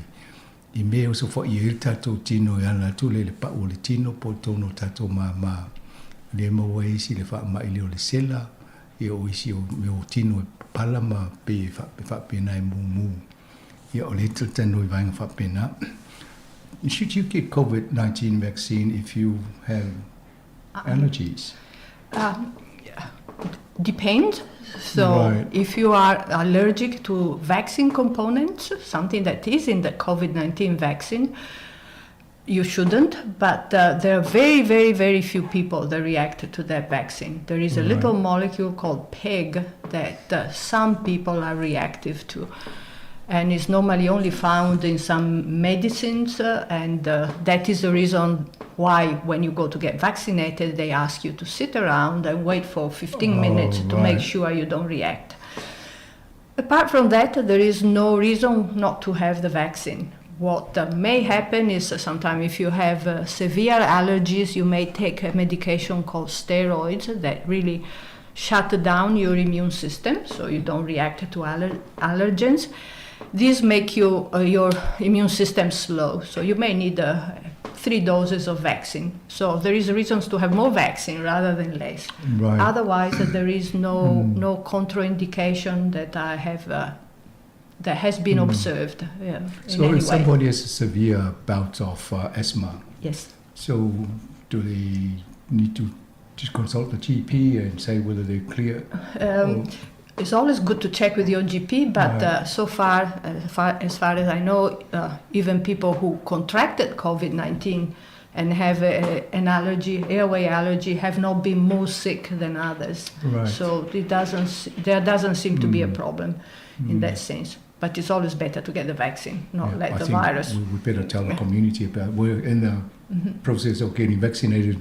Getting our 90%. Oh, excellent. I've seen it, I've read it on the newspaper, and congratulations. Your community is doing very well. Yeah. O le vaenga le tau o tere mo le whawhanga le tino, le tana loa le tuinga lo whaine le COVID-19. Pe te tau na whaise tui, pe a pe oe ti ngai na tele i mai e le whaama i le sela, mai si ngase ngase. Ia o leo whaamata le Franca Eliei, isu usu anga whaasai nisi, se mafu anga e te tau ai ona awole whaisau tui. E tere ina pui o e pe a whaile tui ai awole whaatutu anu whautuanga ina ia lo bailo fo mai. Oh, that's good. So, what's the latest science treatment of allergies? Yeah. It's okay. So I'm afraid that there is no cure for allergies yet, and that's the main thing. So the advice often is just try to avoid the allergen if you can, and obviously sometimes you can and sometimes you can't, like with this pollen or something like that.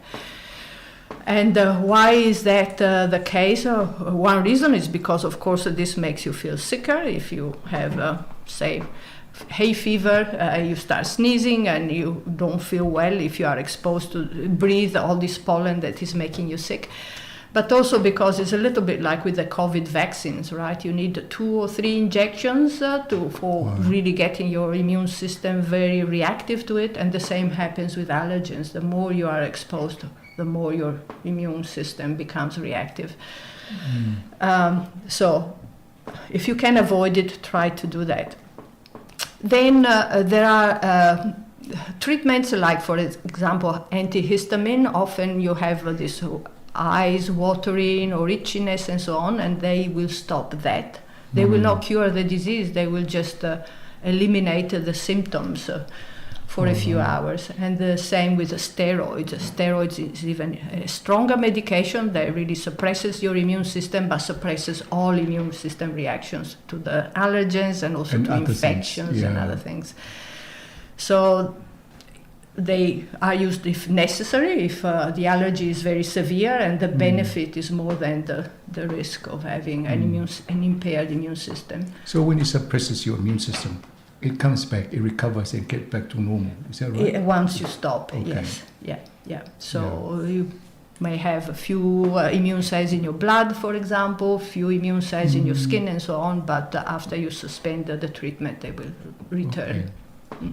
Thank you. O le wanga le matata none ai, o le whamatala ni si o vaenga i tong fitinga o lo mo le teimi nei. I o le whamatala e ia ni si o vaila au o mwhai o na whaanga pole antibiotics i mwhai o na inu i so soani i vaenga i. Ia tang whai i so soani i ngase nei. Ia ai whanangulango i lo fo mai. I le mwhai na ma whamatala o ma tu teimi nei vaenga ia ai pe o le whautuanga na lo i tātou. Now, recently you had a groundbreaking discovery. Yes. Exactly your PIT project. Yes. So tell us about that. So our project, the work we're trying to do, we are trying to understand how allergies develop. As we were talking about earlier, we still do not know.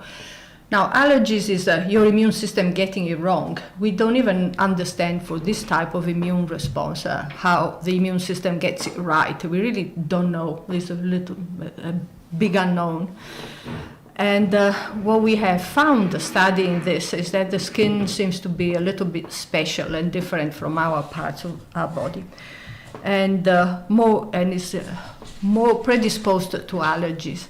And this is interesting because we've known for a while, for several years, from those studies of populations and epidemiology, that genes that affect your skin structure, for example, if you have a dry skin or a skin that is not dry, or if you more likely to be exposed to an allergen via the skin compared to other parts of your body like eating or breathing, you're more likely to develop an allergy. And we found a molecule that is only in the skin that causes this.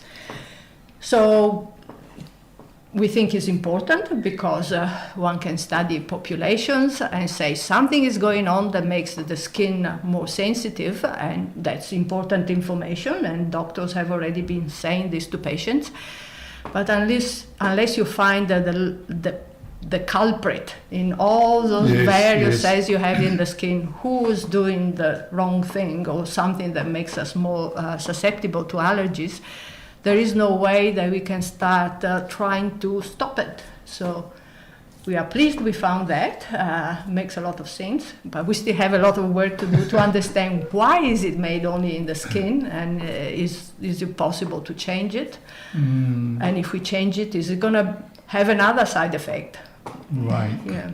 And it's IL, is it IL? Yes, IL-13. Yeah, molecule. Immunologists always speak in tongues. It means interleukin-13, and this means a molecule that goes from one cell of the immune system to another one and allows them to communicate. Okay. So when I look at 13, and I thought there must be a 1, 2, 3, 4, 5, 6, 12 we are before you get to 38 13. or 39 now. Yeah. And everyone hates it. It would be nicer to call them Susan and George or So this molecule has been there all the time, but in the skin. Now we are able to associate with this activity or function. Yeah, we find that it changes the function of how some cells in the skin work.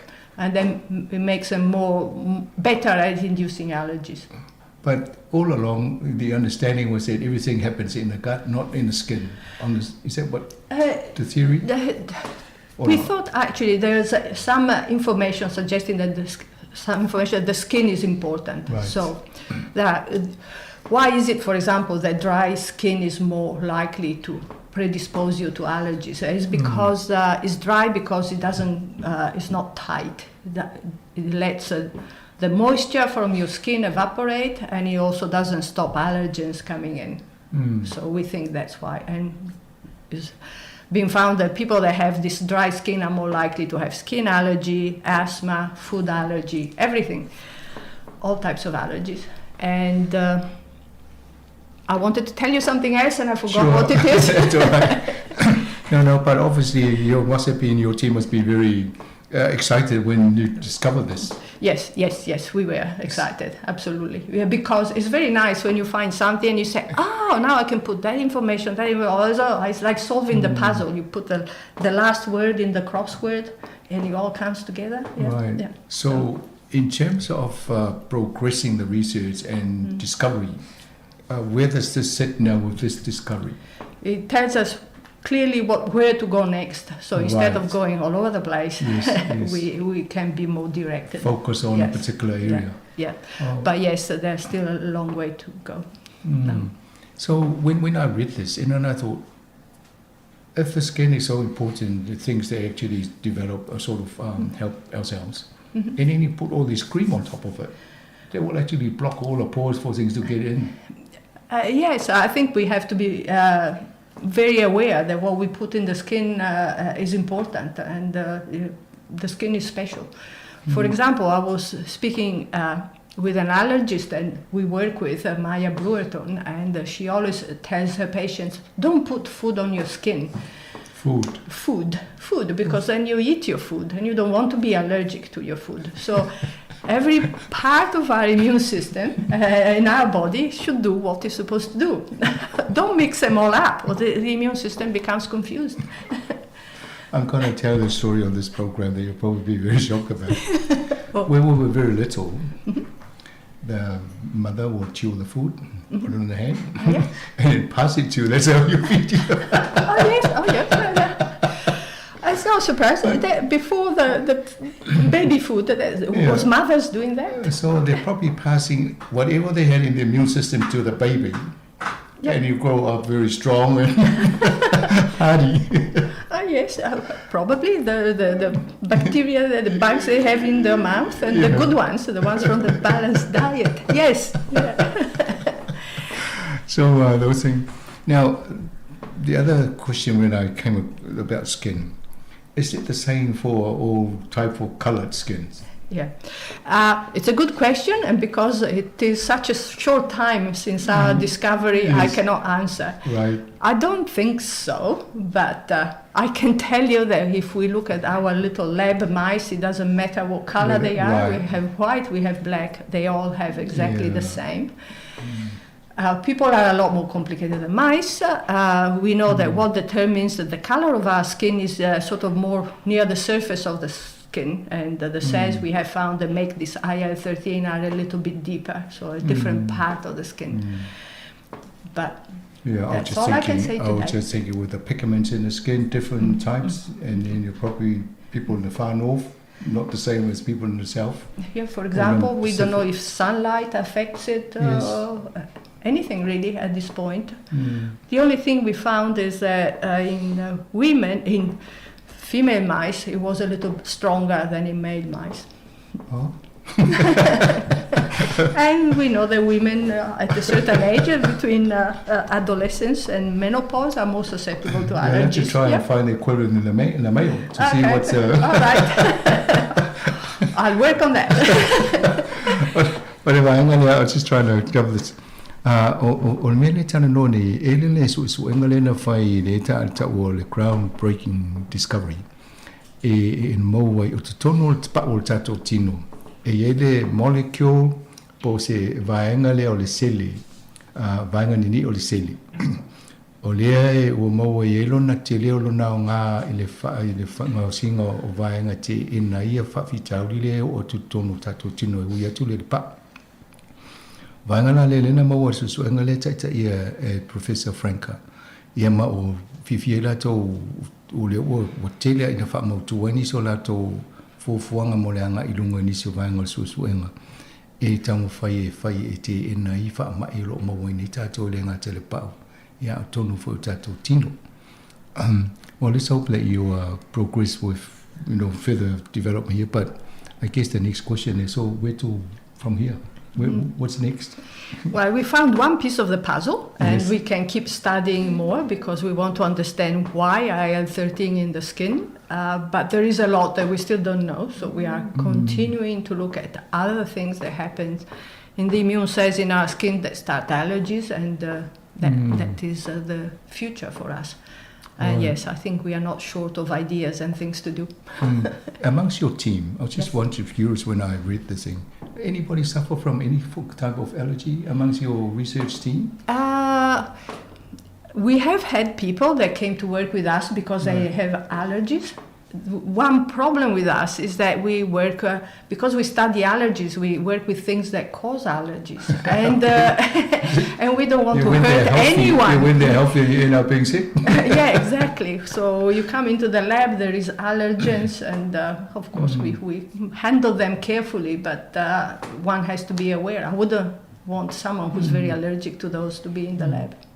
That reminds me, I asked a niece of mine, who's a doctor, I said, how do you people survive, with all the different type of illnesses in the hospital? He said, you can easily tell a new doctor when they become sick in the first few weeks in the hospital. After that, they get immune from all the bugs they get out of all the... Yes. Yeah, unfortunately with allergies it's the other way around. Okay. It gets worse and worse. So, yeah. All right. Yeah. Oh, well, thank you for discussing this, Franka. It's one of the topics that we keep talking about.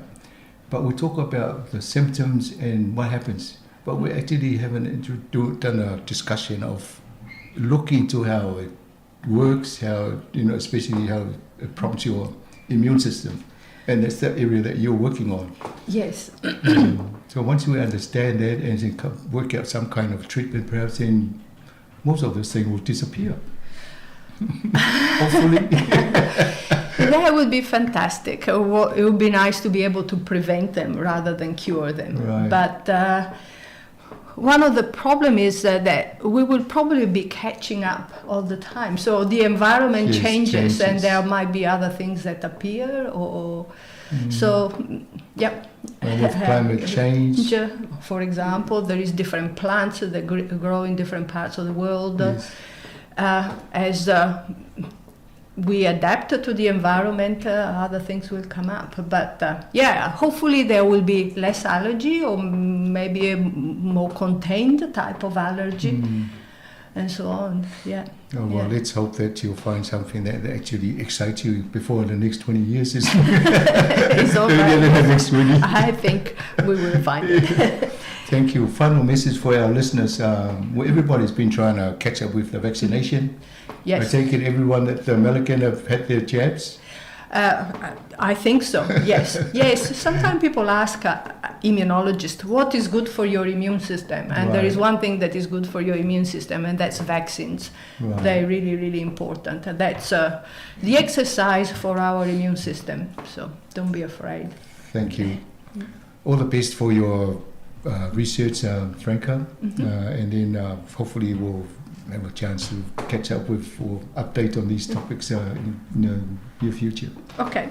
Thank you, Afamasaga. I o tātou polkalamina, e isi vaenga i peo tātano se tamwhai e whamamlama te reo se se polkalame. E o manto e wawaile e whasamo uma vaenga ne na ia mamlama ato i tātou polkalame a le umo fo lewa no tātanoa. Whaptai e fo il professor mo lewa no tātanoa i a istemi e to e Moses polkalame te mi moa. Al te mini whato wha, whato fua.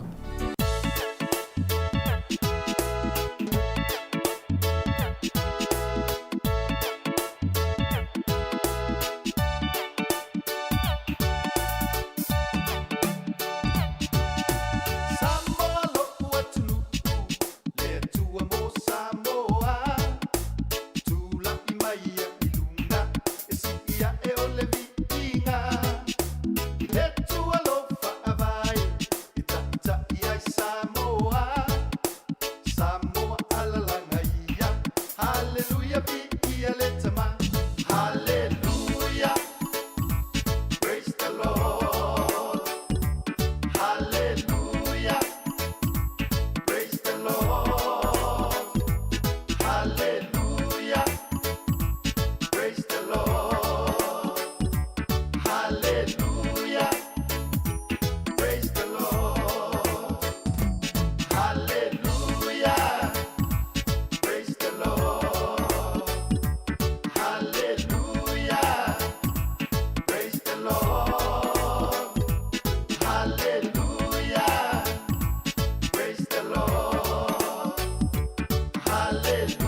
Hallelujah.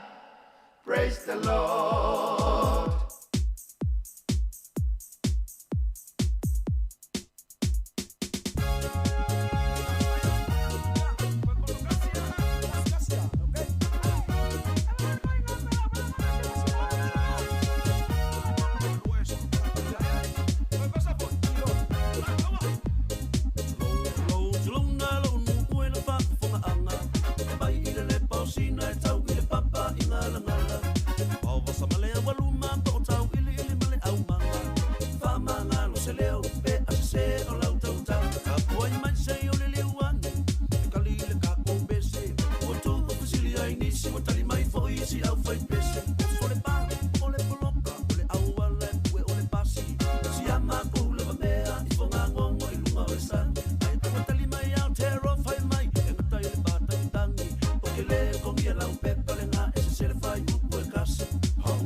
Pepe Seida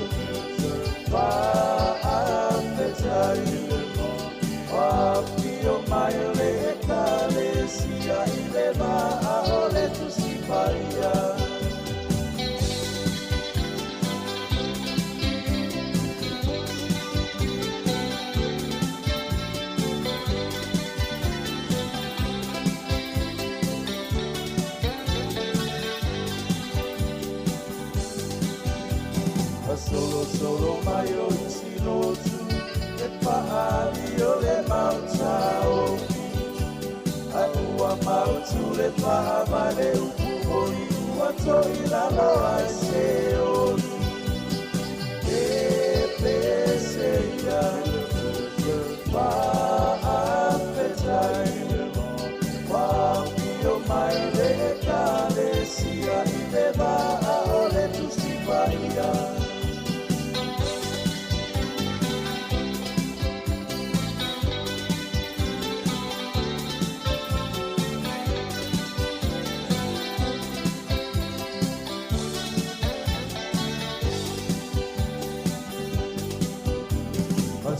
Masina e tu au Sina malona vai tu Na sunuria e le malo Le atua na malo Ia e na panua E peseia Pa apetai Wa pio mai le e kale Sia i le va a ole tu si paia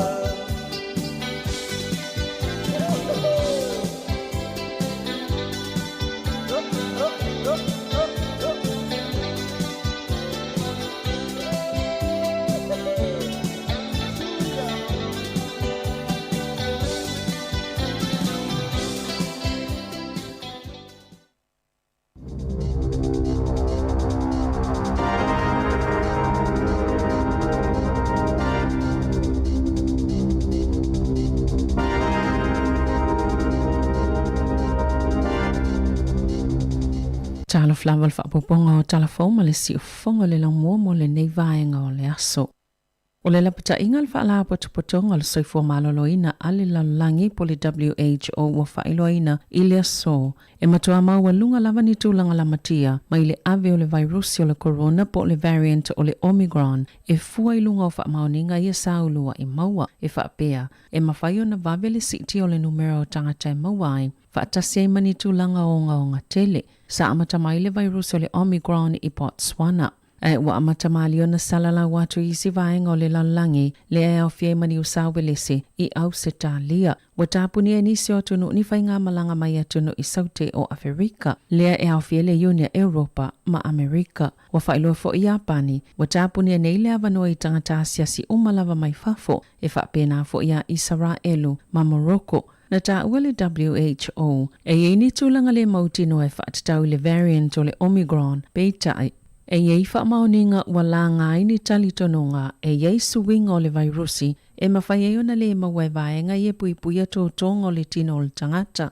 Mātili whaatele i nailo na malusi angai whaapipisia tuai le virusi mai le isi tangata i le tasi sa whaamanino e le WHO. O lo matua sa ili sa yeni tisi ni whaamaoninga ina i atili malamalama ina ai le Omicron. Ai tau fo ia tunu oma o na whaanati nati le whaingoto i pui i se vave e mawhai o na o i ai. O lo o whela tai lava whai numera i le vao sui tau vā mō le taitai o le vaenga whaupwhai le National. Christopher Luxon ma Simon Bridges pe o na liputia le One News. O le itu lai tolu i le soe whai le palo tal vaenga whaupwhai. E sa ili so lātou taitai fōu, ina ua ave se ai Judith Collins i le vai aso taluai, e ala i se pālo talawai ngā whaupwhai e sa ili ai, po o whaatotoa ina bea i lona tofinga taitai, o le tōtele o sui whai pulu le vai ngā whaupwhai. Sa whaalia lo lātou whaanau naunga, ina ia maua le ngā lulu e whaatasi, wali i putia ua whaaulu swafo Bridges ma Luxon, mo le whainga pālo taile so. O Luxon sa mānu malo mai nufua whaitu malo botany, ma sa avia mapule silo le e New Sila, o se woma mai a Sir John Key. O Bridges sa avia mataitai o le National mai a Februari luafis fulvalu e o atu i le masino me i le tausanga luafi luas fulu. Wa amata whaamalo siana i le tau lafono e whaasayo na tau laula tapa ai tutono ta avale a o iai mawhana witi na pasia i le palemene le tausanga talwai. Le whai taunga whaatolu o le toe teu ngole bilioni siu manga e sa oloto mai le tapaa o le atu lafono fau. ua whaasaina i le ulaula po le vaping i te tono se taavale a o yeini tamaiti po o tupulanga i lalo i folta i sfulvalu tausanga le mātutua. Ma e leo le pule tu ina atua i le whaasalanga i 50 tāla i le vaenga e wa aia pē mawaisa tangata o whaia le atolanga po le whaasino foi anga i ini au nanga whesoa swani. Na tā ua le whaatonu silo le Smoke Free lua whelua 5 Deborah Hart. O se fuafuanga ua talia ina le lei peitai e te le lavalanga luenga moni usila e whaia e whaatatau i le ulaula ta paa. Sa whaalia le whaululunga le tali atu au kilani mo le COVID le tu maupeolo na popole whaatatau i whaafitauli i le polo kalame o le whaanuno fo seo tangata i o lātou a inga o na o leiloilonga le na whaia na maawai. Sa le tatau na tupu le tūlanga le na maliliweni taule le asita o lua na whaanuno fo sea i tutono la a inga mai le COVID fuluiva. E io e machi apa i le whainga tau le pol kalame o na o le tootele o tangata fōwea a fie le whaamai i le taimina malili wai a tau le lea. Sa whaia se iloilonga ma maawai, se manu e soifua lava i a tangata e to lua pe ana whaapea sa tala whea ngai le pol kalame. O le whaanono fo e se ai i a inga, sa whaato e se apa e whai masui o le pulenga whaafalama e Countess Manukau, o na ile o le tūlanga lea sa mana na o iai, o ia fo i leo lo wa aia le tali ato le Northern Region i le COVID, o le tangata lea na maleo mua, sa whaano fo e se ai se whale i Manukau, ma o whaatala noanga sa whaia malisoifua maloloina, ele i whaia ni tangata i eito mai whaafua mai, sa le ima whai fo ia le taule lea, o na whaawau le tala noanga o na o le onga o na tinga peitai. Sa le imata i tuina le leia le soifua maloloina, mai 5 fo ia sona whaatuwai o na whaafeso ta i le Healthline, lea taule lea. Mai lea i fo isa tasina toi vili le ainga, ina wale mawhaina whaafeso ta i tutonu o i aso, o le isi taule le anama leo, a o whaano fo ese ilo na ainga i Mount Eden, mai le ilewa le naona i atu ua le whale mai ilo na loto malie. Sa le iloa le soifua maloloina whaamatalanga au ili, o le whai unga le taule ele e alua i tua ma le whale mai, sa maawa fo i le iloilonga, o le whai ngalwenga le Healthline ne le ni to mai mata apatau whaafo mai, sa au fia i whaatala noanga na whaia mulimuliane ma le taule lea, ma sa la tau le iloa ina foi, sa maua lalo lava le taulanga o lona o ke sene, na sauna o le whaaton silo le soifua maloloina Dr. Ashley Bloomfield, ele asoa na nafi. Sa iei lavana i whaafita hauli le pol kalame, ma sa mawhaiona sili atu seisi ngā yoinga te tau o na whaatinoina.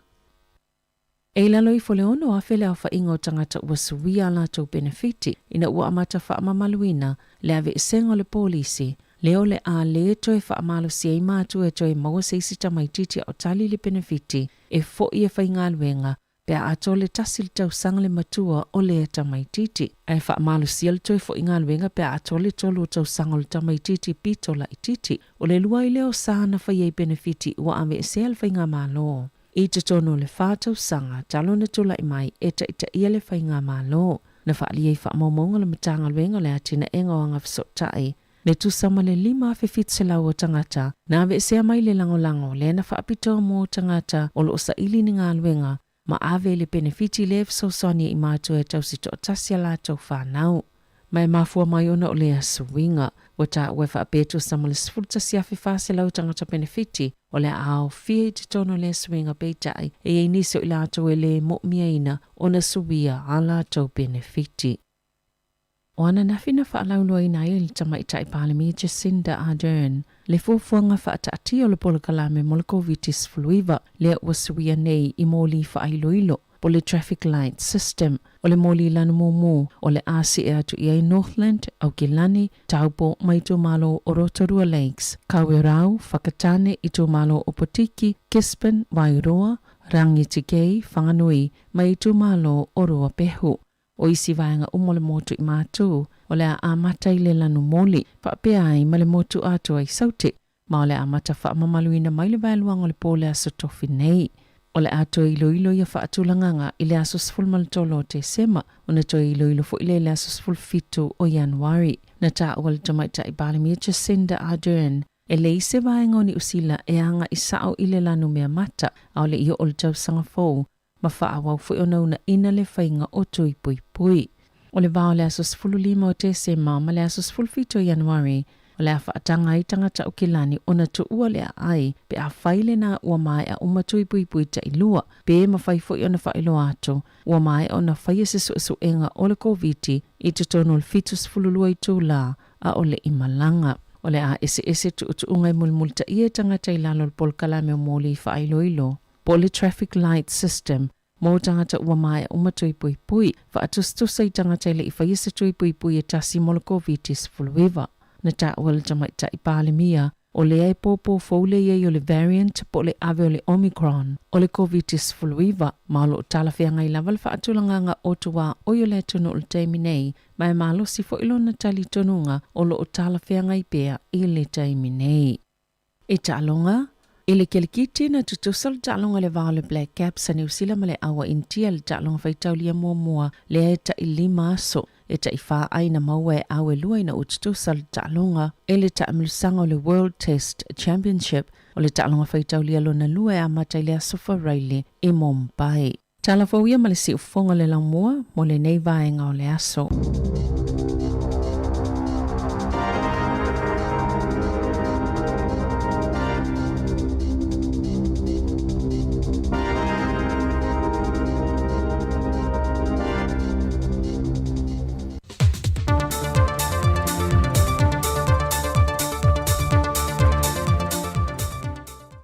Whaatala whatu i seisi whaopoponga le neo tātou tala whau mo le nei fo i au auli. E si lia i le ono se lau whana wa onga o le Universitea o Samoa i papa ngala le wha moe e wha au ule aso se furuono te sema e se mai e leisi to lima se lau e wha au umulmuriane e leisi wha au ungalona lua. Peitai e si lia i le wha se lau wali i matamaitai o le a onga o le ale mawhai o le wha au ule wha au unga mua le aso se fulma le ono. Ona o i lantou ye le i mai e on te tongi o lantou pilia onga. Ripotia o le isi to whase la walo ma whanau o le li mai le nei o vaiaso e le i toi fo i atu i lea onga. Ai o le isi to se lau valu se fulfao to meitia onga i o lo tongtungi atu o lantou pilia onga. Whaalia le suyao ia ai ono Alec Ekeroma e mawalama o lantou ava nope a mai o on te tongi o lantou pili. Mo le isi whau unga i le masina fau. Ele iai se isi si itanga o le pidia o ngataru maili tau sanga taru wai, lena whaalia ai ono, na tuwa hawa no i eli investe e su nga whaaiu, e ui ele o se mele masani ai, whaanto a su ele tamititi pe a mai e on tongi ato o tolo na pili, pe tai o le hawa no o tu ina e su ai, se i vanga na ua mai o tongi ato o tolo pili, whaanto a mawhaile o na wha amatu wantu whaai unga maili investe, o su enga ai a whanau.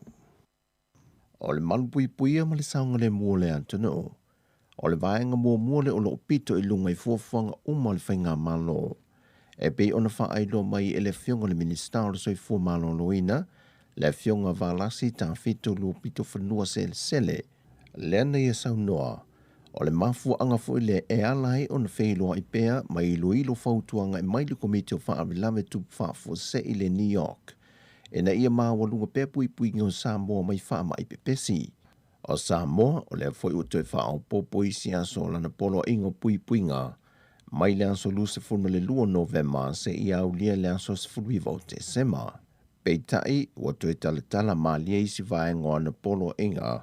Mai se tasi o fontanga le kabineta le aso lulu le vai aso te anei. Ma wha maunia ia teu ngō polo ingo wha lavi te tupu whaafo sei. Mol fama e el covitis fruiva e au fiema le talaina leo talonga pinko mai aso to na i leo no le taeao i le se fulma le tasi le po ai o le a talaina foi pa pia falte le malo o fale kalapu ma fale ainga mai aso nga fua i aso to nai i leo no le taeao i le se fulma le lua le vae luanga o le po na mata fa maluina i e swinga o le polo inga mai le aso lua se fulma le fito November le aso Ferrailin te nei se ia toi iai se isi wha linga. Ai o isi vaenga umo polo ingo wha lavi tupu whaafo se ina tu ina mai mua le kapeneta o loo wha tu mau ina pea. Ma iyo fontanga i silsila ini kapeneta na whai eso na tūlanga whaana tinati e tu sai ma le vaenga tōtus fu ma le varu pui tasi o le wha vai o le malo tutu o tasi o Samoa. Peitai o le ua a mata lia e le isi wha mai fau o le isi fo itu ai ngai whanau mai lava le covitis fruiva le ua wha ingoina le Omicron, ma wali putia wa afia i tangata nu o Australia, Beritania, Afrika i saute, ma nisi o antunu, mai na fasiringi ai le fionga le minister soi fua malo nuina, pe whaamata o lo iai se popolinga i ate i le wha mai fōle nei, ono o whainga malanga i uto i malanga mai eo tātou tangata mai Australia i Samoa. Ai le kai mingai le o iai la se kulanga pe o nga iai le kakoa o le mea kau fo yon kakoa nga i e makua pui pui ma vava ai ai mai se lava a fai ua wa fiang nga kai Australia ia e pe o kakongo kwa o nge o lo iai ka nga e kau lava ka kilo ko a o ko ngolo iai le kako ko miki fa ko mo fa la fa fose le fiogol minister le soi formalo noina le fionga vala si ta fito lo pito fonua sele wa fa ma niel faita winalo ia o fainga pa lo talai ti le aso na nafi ma o tu ina mai ai le tu si fa ma nia mai lana fionga le ama malu le malo tu maleli fano vale to so lo vil lua wa fa ma niel filifili o swa fanta wal fainga pa lo talai ti moi tu malo e ono le na vanola to no fo le parlemene ese mai ai le tu malo fale a lupo le na le aisa na fainga pa lo te na faia e na o wha mao nielan sui whai pule le whaai unga le wha masinonga i le vaiason te nei. Ai moi tu malo la wala tau ia e ono, o tu la i mei le whionga maulolo tāwita a mosa le JPP, sanganga lua, sanganga wha, tangalo telepasi palo o le fast, a ana numera lua, le whionga ai ono tile ngafa o le JPP, le whionga laumati a manu rinko empresa o le fast, mai sa fata lua, fale a lili lua, mai awa fuiono tito a safo o le fast, ma le fionga fale o maa vaenga titi mai a te fua o le fast, mai a li patai tupai lalo. Peitai, e le mai ai o le whainga pānota, ma wale a to ai le fwai numero ti nai le pāne mene to ono, ma whaatu langa ai pasene, ma toeanga wa ai ali ma le manu moti mo moe mausu alofa tu au, o le JPP, ma le fionga whaanga se li i sa po a whiangiai, o te maita i olo mawalunga pasene, mai le whaatulanganga o ti nā sa tau vai le whainga pānota, na te whaamali e ina le pasene o ti nā le pāne mene, e pe ona ia i lalo le whaavai, o ia vaenga, na toe whaamanino mai e le fionga le komisino whainga pānota, whai malo matu mua Matthew le misio. Whainga le tulong whainu pasene tu maita, la ngona ta sile vai ngalelo o tu ri ta i mai foi le malu ta tu tu ia ma tau de foi la o le wo mai al foi na palo ta le titi i mo fa mo se ri lo an ele mo le foi numero le ono le na mi le fa vai le na le to fa le le mo le ta tu i umo foi na palo ta ia le la na fa tino le vai na foi le to wa tau loa ona activate le vai fa tasi ina ia mauti noa e atoa le ono le la lo filomo le me ho ile ta o le minimum 10% ya la wo ye le tato fai le mo do mai lo pasen le fioma ya le manu moti mo ma usu lo fa tu au e fa pele fioma ya fa ngasi di sa po fa ya tu fantasia le su to vata mata i malon tava sau do fai malo matu mua o le fai unga lava lea tu fantasia i mal fai ngā pāno te tele ya a perila le o lo fa awa wina mai pia lava le ana fa awa wina mai lava e fai ngā pānota na se ima vai atu nei o sui el fai ngā malo wa yei nei le fa atu tue le tua sa mo o watasi e tolu se fulmatasi on sui ma le lua se fulma le lua o le vai ngā fa apu fai e ngai le malo le HRPP. Wa whaamau nia mai se tasi o sui o le aingo le fionga le whaamasina sili o tu malo le fionga pātū tia vasu e whalifatu maka sa polo o se ngase ua lewa na whiangai malana fionga le foi sa idi tonga fitia tuai mō teimi e tele e tunu i fafo mai ua ina toi whaau i tuolo na suafa mai le whainga pālo ta tele le tunu i a perila peitai o le ua malo no ai o le tausanga ia whaiva salawiva sipumale lua na urua e filifili e a vea mawhaamasina sili, se ia retire le tausanga lua fesiful maliva. O le fionga pātū o se tama whanau le fionga o vaiala, na onga lea o ngā malisi mulvai, so ai malkolisi o sangato Iosefo, ma whaaua waila na onga University au Kilani. Ma whaau umairo na wha i longa masters i le vaengo tula fono i le awhiw se lau fitu sifun le 5 ma nga i mai i Samoa.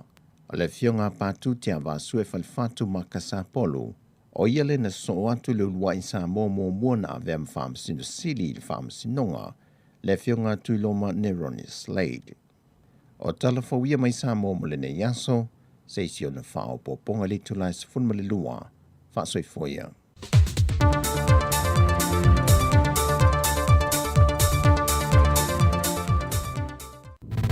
Musika o malo longa ma tau mawhitanga o leo au li si ufofonga o le launua.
Ia toi whamalo atu I lau whafonga angale nei foi vaenga o le awa uli ia.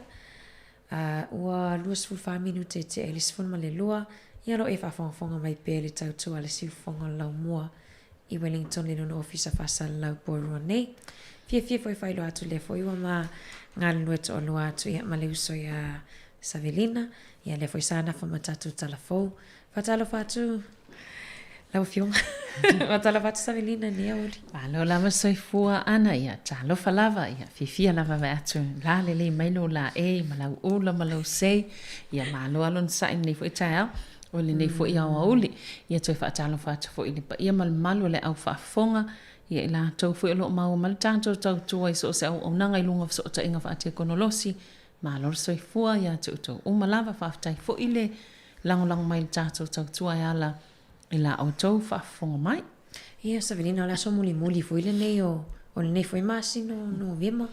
Ia tato sa vali atu foi le ia te se mai la so ataiao. A matalia la so ataiao. Sa esel va vea. Fai a tato o COVID te ia wa uma ia le. Sa oso le. Uma tau sanga. Ia on tato wanga ia tolo le masina o le kewisi masina fai on tau sanga. Ia whaftai le atua le mwhai la man tato au lia mai le nei aso muli la on masina o Novema. Sa olele. O le lei fo I o le talo mal tapo inga la ufai lotu so se fai tau langa tapo ia pia fai wal tato tau tua mal tato au nanga ia ai mai se fo I le mamalo la ufa fonga moni lei me va tu tua ta wale ta tfasa la wa tu ton le o le susulu mana ile lai tua I fa fo to le fale le ta tino fo tu ton ia te lo fa fo tato ofisa pasa la pe ia lai e to no fo inti ia ni nai timu.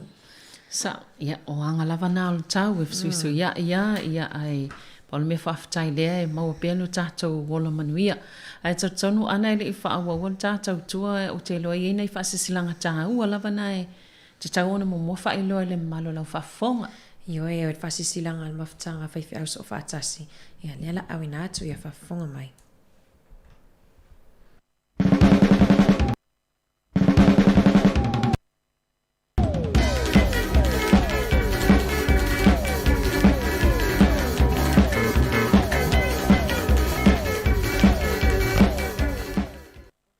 Silanga taua mai le mafutanga whaifi au so whaatasi Wellington, Porirua, ma le Hutt Valley. Mapuane ia I ni a whane ma le taulai maa lolo e pei o le whetalainga I le vaau le manua le sanga lala. O pa ia sausaunga tā sa moa o le au mamala. Tulona ia o pa ia whaale atunuu, o pa ia whaafainga maa lo, ma o pa ia whaale tala le lei. O le ale ngā whatauli maina e se mātou whaamatalanga. Tulona lava. Ai taluai ona olo o langolangoina maalosi e le mafutanga whaifi au so o whaatasi. I Wellington, Porirua ma le Hutt Valley le whaamoe o le maalo e pe ona I ai le tui pui o le COVID-19 ma le iwa. O le mafuanga lea ua mātou wala au atu ai ma le anganga whaalo tele I le paia ma le mamalo si o tātou atu noo o lo alala ma papa a au I le laumua nei Wellington ma ona nuu tua oi. Whatasi ai ma e ka lesia uma o lo o tutono le tātou mafutanga. O le a whatau no ina le whaia o le tui pui mo so o se tasi e le I whaia sona tui mua ma le lona lua. Whatasi ai ma le tui e whaamalo si a tili ai pui inga o le whaamai po o le booster. I le aso to ona I nei aso whao te sema. I le itu lai se fulu I le tai au. E o atu I le tolu I le afiafi. I le nofuanga I Pellerus Sports Trust House I le Hutt Park Seaview. E so o ma le Django Rama. Polkalame o le aso, e amataina I se sauninga lotu puupuu, e tape na ina lava ele mafutanga whaifi au so o whaatasi, o na whaanga solo ai loa lea o tuwinga. O le ai fo I whaafifianga ma taalonga ua saunia ina mo a tātou whanau. Mai telefoini si o whaamanuianga o le a whaapea o na tufatufaina I le aso. O le nei whaamoe o lo ngā lulu e whaipa anga ai le mafutanga whaifi au, ma le Pacific Health Service Hutt Valley, manisi o au nanga ale soifo maloloina e pe o le CCDHB. Au mailo a inga tātou fia whaatasia I le aso, ai mai se lava le tātou tutu whaatasi, e te atu I le nei whaamai, awa lava le saunga le mu o tātou tangata Pasifika I Aotearoa nei, a tātou anga I atu I le kerisi masi ma le tausanga fōu. Whaafetai te le lava, sainia e le laulawa fono, o le mafutanga whaiwhiau so o whaatasi Wellingtone, Porirua, ma le Hunter Valley.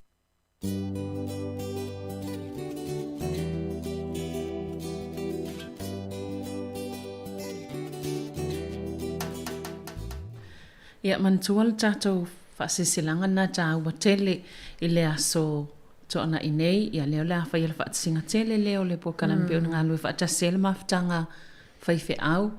Ia i tonu o Wellingtone atoa, ia mo le whaiwha moe moe le whaingo o tui pui pui. Ia le latu whaatasi e kane sia ia awhai o yeistasi o e sila fia. O lai fia whailo na tui ia e mwhailavana e tanua ia le aso le le whaile stona i nei. Na fu wata ua tule tua to sima le vaenga le awhai ai tono le Hunt Valley. Ai ana o le ai na tātou talanoa nei i le tūlanga le o tui pui pui. Ia mantua fo i o le ua o le asfari le nei le amata wha tino ai le vaenga fau le o le traffic light system. Ia po le whaonganga wha atustosanga i o mōli fo i a whailo ilo ilunga o wala titele mo ta vale. Ia le whaatu sa ili whaingol po kalame lea. Le ala pion whaasisi le tamai tai pale mia le asoa na nafi o vaenga tai tasi ai le pito ilunga le motu i mātu leo le ao o ia le lanu mumua. Ia pela o tātou i lalo nei ma isi vaeng ma le motu ato i saute. Ia le lanu moli leo le anga i e tātou. I ai o le mea mauti noa Savelina i lei ma se pitonu e alu i le moli mea mata. Ai pe o tātou le lanu moli ia e wale tele la voisi i tu malo po a ai fo e alu i le lanu moli. Pe o le lanu mumu e pe la volai le la pata inga lua pe o le whatustu sangana ai wangana ai whaonga le pass o le vaccine pass. Ia. Oi o i Northland, Aukilani, Taupo, Marotorua, Lakes o Kawirau, Whakatane, o Potiki, o i Tomalo Kispin, o Wairoa, Rangitikei, Whanganui ma Rua Pehu. Ia pe o waingana le lanu mumu. Ia. Ai le whaiva vai atu. Pe whamanatu mai fo i le matangaluenga o soifo maloloina, Savelina. Ia. E tolu lava ia mea e tauona e tau avea i pe awha pea ai a whatanuina le traffic light system. Ia o lau mask, po o lau puni fonga, ia e scan, pe te alue ia te tau lavana e sign in whaongari QR code. Ia malau pasi fo i lea, wa le wei ta pasi ta vaccine passa, Savelina. Na. Ia wau le le mea ilunga lau telefoni lau vaccine pass. Ai le lau mita toi whaali atu le vaenga ia. O ia. Umana laminate le le. Le le. Ta imana. Ia ula le ilunga le telefoni. Me leila na. Mana ia wa pe o telefoni fea vea. Umana scan vo le QR code ia toi. Ma scan ai lo ma le vaccine pass. Ia le leila vo il fai o le tūlanga na wai laminate le leila na mai mo mai ai. Ia wa ara ngalo telefoni ale te whelwa e malau ka la lea a me sape alu le lotu walo wa to fa ngalo lotu mo tātou ia wa umalo fai tui ia ai ia foi nai la tau ia le fai la tui ia e tele la foi ia au onanga ma fale ele fai au onanga ele tum fai ona to ia sia tui ai. Ia wa mantole la no moli la le pena ta wale tato ele to ini tapula o ni tangata e poto le sawa ila vai ele ini se tapula o tangata e whaatasi e ini no fuanga o le ye tangata lava ua mae a ona faia tui pui pe o fale o loa ia o no fuanga fai tele vo ilea o le antalai ia aiela nisi o vaenga pe o fale o loa la ia no fuanga fai tele ia e talai a iei la li miti ia po le tapula alai le totele e fuala ilunga le tasi le mita le e mamawai o e mai les tangata ia ai le leila vona nga i le upenga tawhailangi na le covid19.govt.nz/orange ia e maua umai lava ia vaenga mau ili ilinga e pio vaenga tā ua lava na o lau vaccine pass to sa o lau pasi po o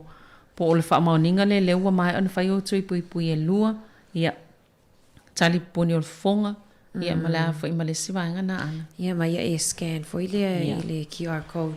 Ia fa ilom fa mau fo ila lo ia no fuanga ia e te whealua ai. Ia wa ana pe o te o masalo tulang fo ile lela ia loto wa man to taimini. O lai wha nofo vala fo ile le 2 mita. Pea o ia mal se lau la leo wha inga ngata mai ai. Ai o ise ka lesia. O leo la wha o ngala vale, o leo la wha o ngale vaccine pass ile. E uru whale wha ingol vai asto lava nei. I sau ni ngā loto mai lava les wharaile. O le ale to ese numero ai e wha atapula aina. Ai e tau lava ona i lau vaccine pass. Wa e te alu atu scan ile. La fo wai i loto mano whanga ia le app le le le e te alu atu e malau pass lea e po lau pasi lea scan lea mai loa lea o e le la e mo mautu i pui e taun whaatanga o i tono whalsa mana i fwoi toi whamanatu atu i lea tunu e awa e lawa nai tangata la e whitu nai ia le pass ma le card fo i lea le sa mai i lau tuinga lona lua. Lanu le pelan vi o le pai. Ia e le o le pass na o le vaccine pass e te alulunga o le penga te whailangina e... E whai ase whainga taha wa le o tātou le o Yesu. Ai e fwoi vahenga i poloka mai e le o sau o mai ani. Tutunga wa whailai le isau le sene av ta avale. Ia le o maualau numero fwoi le o sit seni ma le tos folau. Ia whainga taha ia le o... E me se wala mo tangata... no for mau permanent resident ele o se vaenga nai to tonu ole vaenga le te mai te fili te fiu ala tam faile mfaina ali to ton te lo i te mine on na fi fo ia no walu ia ele o se vanga na tanga te le se ne ta vale tanga te ele no for ma ale citizen wai ole to for lau New Zealand Australia ia o te lo i se vaenga na le fain time mo tato tangata ia ai au nanga le no falu me na fi fasisila fo ele fionga ia nai mo au ia le wa le so sani le la to mo la stona ile la e fo se fale e fa to fa ele vaenga po e fia mo se so sani e fo e fa to vaccine pass ia wa e fo ia fale tala vai pharmacies la fa ona fa ia ai so la po fio vaenga no va vai e nei podiruo Johnsonville Wellington o te le vai la e se pharmacy o fai na nei oi lo hat ia le pena sil ana ia te le ia vai ia mana foi le vatu fa na wa ave fa na fai le vai nga le fa ngo fi fo mo nai tato sanga matu ia ai Sabrina la vai foi te lo foi la fi fa fonga mai le mal la tno ia fa fi fianga e vatu sta fa malo nei tato voye Hafata mai le tato YouTube, mai Facebook. Ia alo fatuai Isabella Brown. Ia o ia mai e ta fola mafuta me Australia. Ia e vita wole mafuta mai Perth. Oi sona. Ia o nau fale tolu. Fatuai lava. Ia tau fau masono. Ia Erika Maoe. Alo fatu por kalame. Ia vai foi Savelina. Fatai.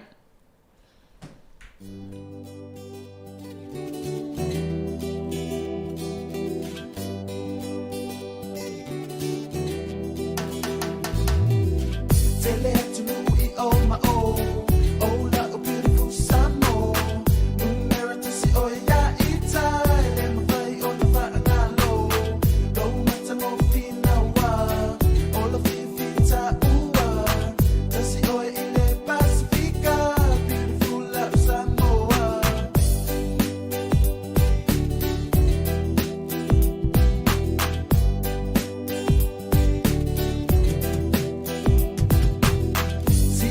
Oye el sami, manu fedeli ole langi, funga la au ese, wa ina no na manongi, fa alo alo le wayai, la samo tamu fai, la wanga no ia umau, tu mau le pelo fani, atago pia mai lula lele, susulu mai ya itane.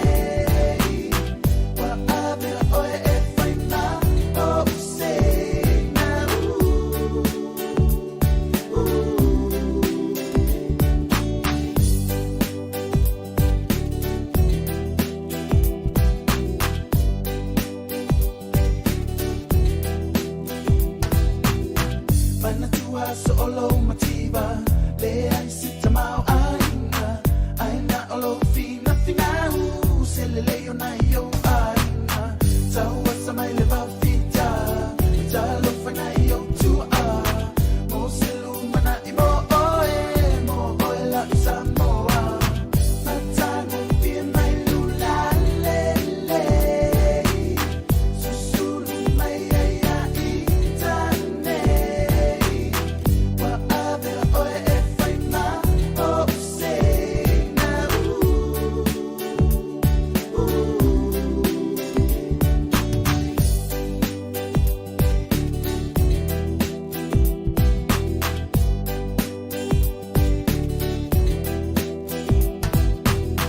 A o se whautuanga le nei Mo oe la Samone Wha abai pea o i le tua mo oe ana mua Lau wha alo alo umau Ma lau ana nuku i tu mau Alo wha so se tasi Lau fu ana i au umau Matango pia mai lula lele Susulu mai aia i tane Wa ave oe e whaima o se na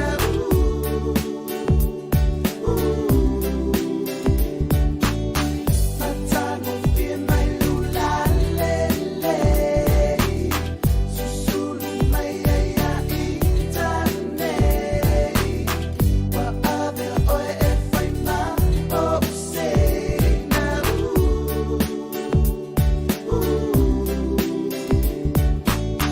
Matango pia mai lula lele Susulu mai aia i tane Wa ave oe e whaima o se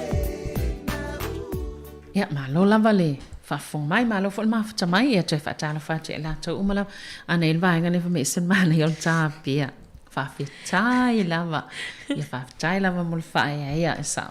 Ol mātou nginga le, on tō nginga lau whaingan weng, ia o lewan tatia, ia nanga le lei mai fo inisi a tātou, ia lea lau mo mai ona sui, ia lea lau waftoa whaongan ne yaso, ia whawhitai lava mul tau, lango mai whaino mai mana ia mana ia ma of. Iwe, tō tero la tō mafuta me Australia sa vini. Iwe, tālo whai.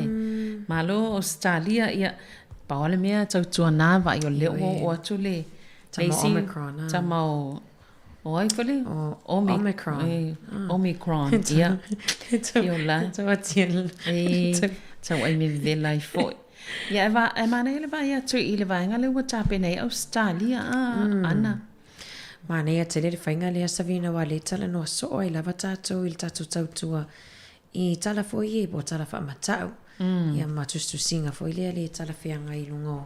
O pinga te whailangi e lute vai atua i le whainga Australia lea la fua e whaasala i nisi pia le manana o e awe lalo la tautustu singa. Na. E me sa tustu singa fo ipi e lafi mai tua ai le whaalia po ai ia. Ia le la pe wa ia le fo whanga le Australia i ono mwhai ona ave ese ma molia i le tū la fono.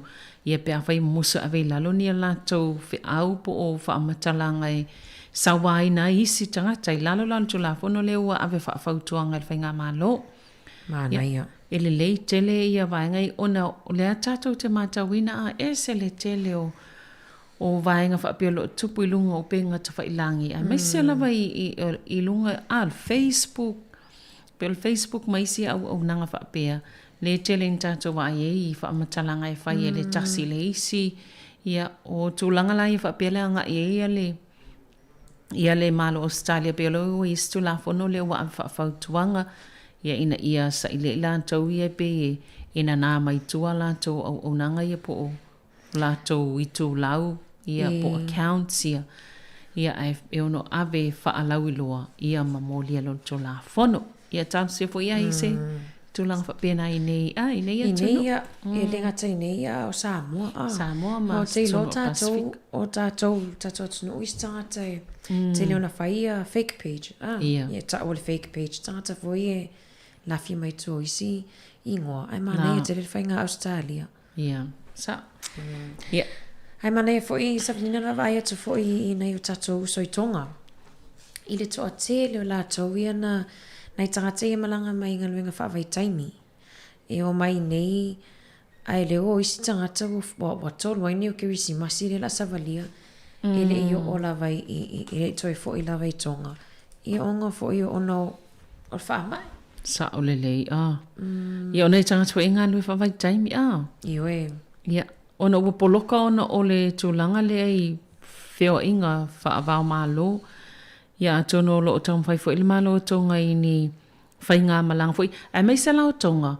O le vaso nei le whai la tau whainga filfilinga fo i whainga palota. Le sa i le po i se la tau pale mia fo ia tūlanga wha pēna. A tono wāti le o nei le o iei se whainga malo tū mau taimi nei. Ona o le whanga so la tau whainga palota. Ia le vesi al palota le e isi vaenga i o le pēla o nei tangata i e. Ia tonu e mautu fo i le whainga palota tonga i le neva i aso ia ona. Mo fo i leo se... Moni le. Ba ve fo ina ave nei tangata i ni whainga malanga e whaatulanga le le. Iwe, ia ua toe 15 minute ia ona tāle o le tulae e tasi. Tā fo le tasi ia toe au ina atu tātou talafou. Ia e whaafonga mai nei musika ia. Ia e wawai fo i le nei auli. Vivinga o le nu o whala tai. Oi son.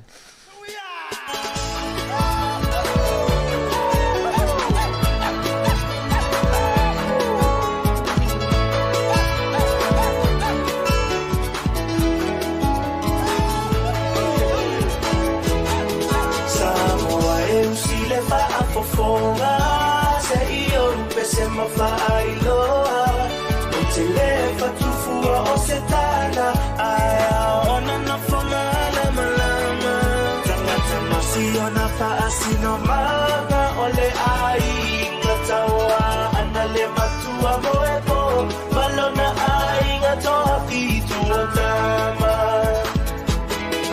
afio mai la ia o ngava so o tino so o papa ainga o tupu ainga o papa ainga o tafaifa ala mai la ia i matau a e sila mawhaatatau ia ui mai ia mawhaingata a pionga e mamala ainga tau ana se e maia Atapatapa, ole aufia, ola utamalena, la uita paipa, I amapana wailoa, aisa moa.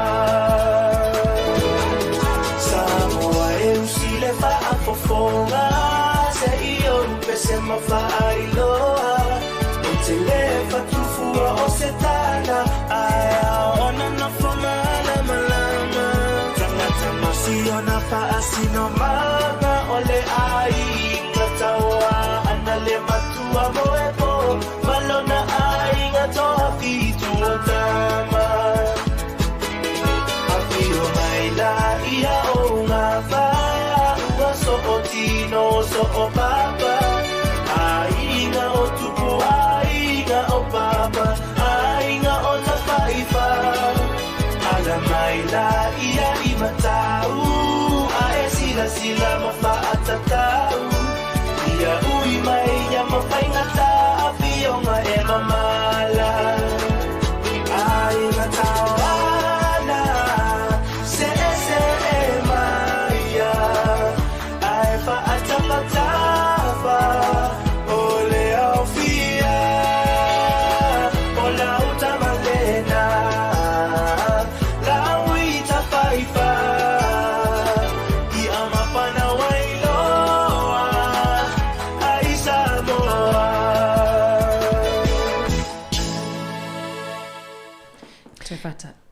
Toi whatalo whaatu ia, e ni vaenga o tatu polkalame ia, maanga luta o lua tupe ma leuso e savilina. Toi sfulua minuti whaamuta foile o tautua lungo o tatu ala leo pol tatu frequency. O le mana ia ana le toi whaamanatu ato le whaasalaunga le na e talanoa i le mai o talafou. Whaasalaunga lava lea i le polkalame tele le o tuinga i e whai le astona i nei. E tātou te whaamanatu pēa lea.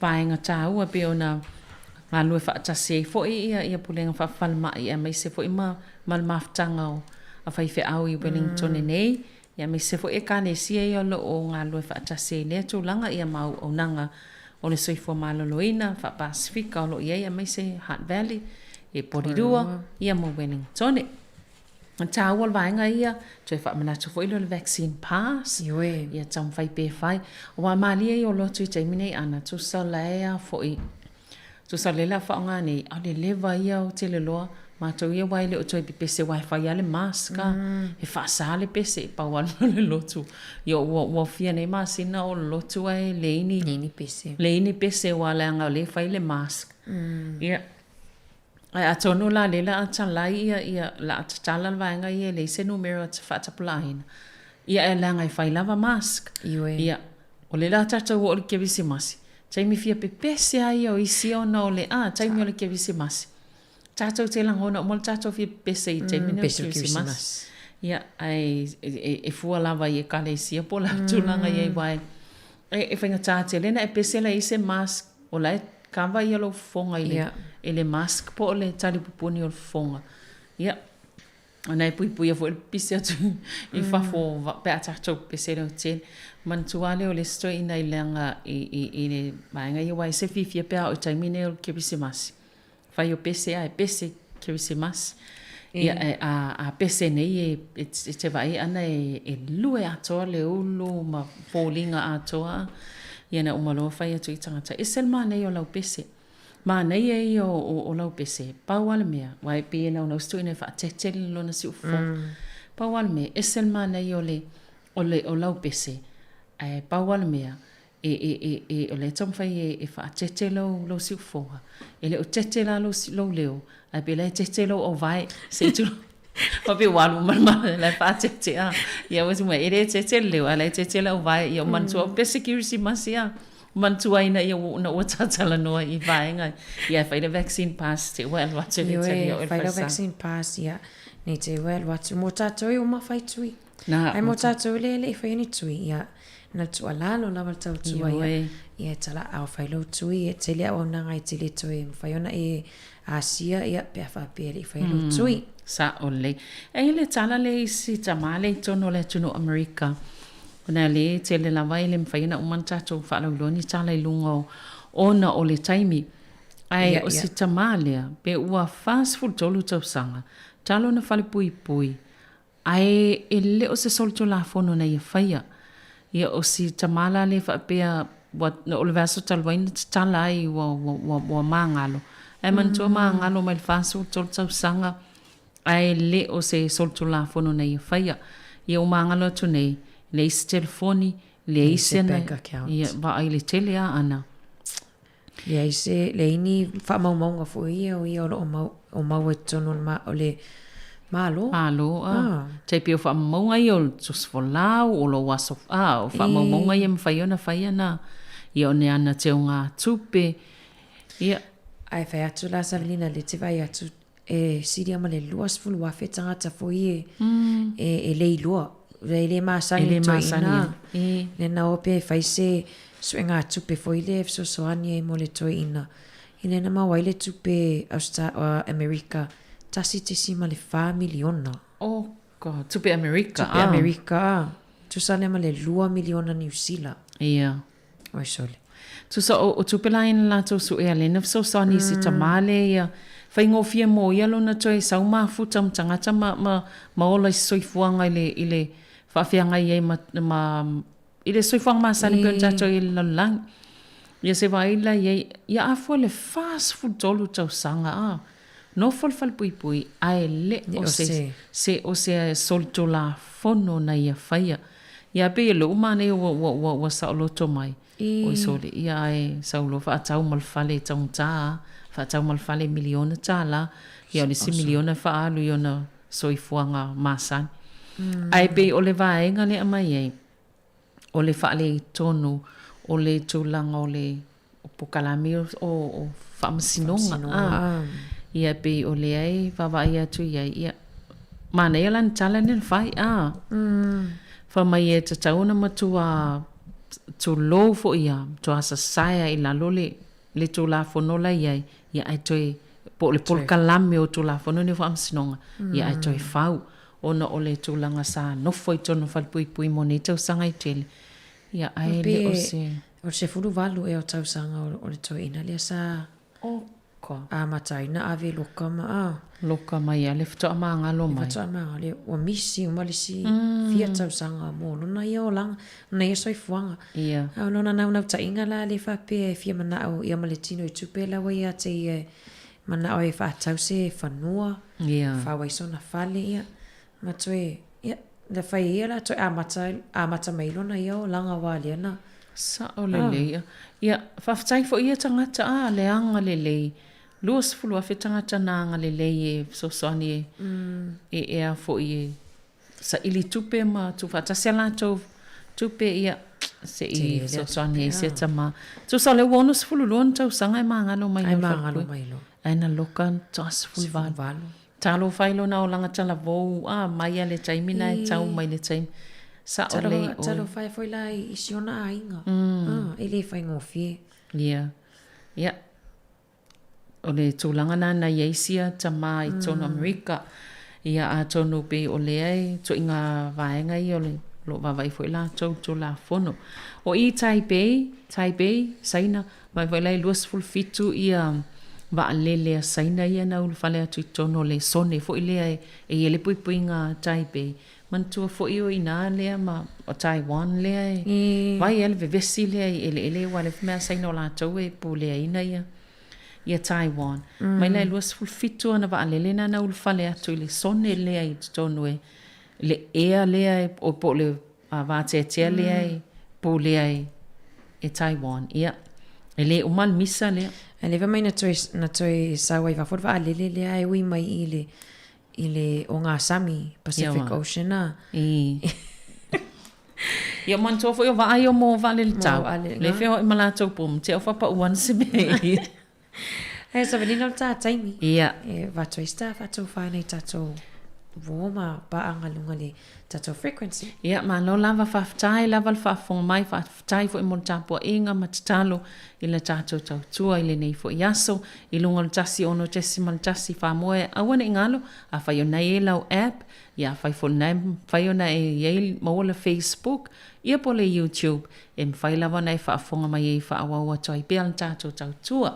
Ia ai mo I tau lava o lo whaangaina le leitio tasi ono tesimal tasi wha mo ia wha malulua tufu nei taimpe a whaisa isi tau tua na le talwhiangai fo I lau tau sila ma lau tau whafonga mai an le lase I pa ia mal nei taimi o le aso ia ai whaaftai tele lava le maafta mai ia soi fuamol nei taimi ai o le a wha awau pia I lunga le app, Facebook ma le YouTube.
Wala lau nei o le whanga I pa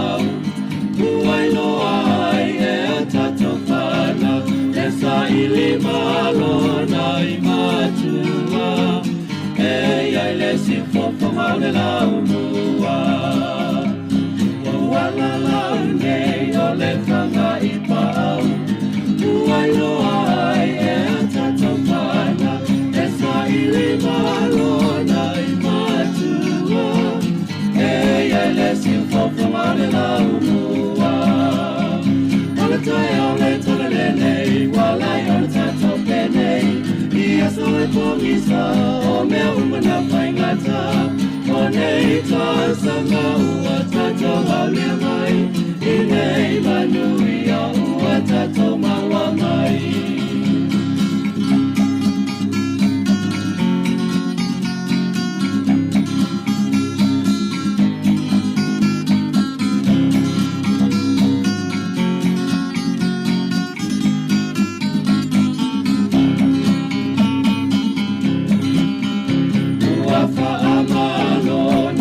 Whanga ia ea, I nei ngā luenga o no ua maea.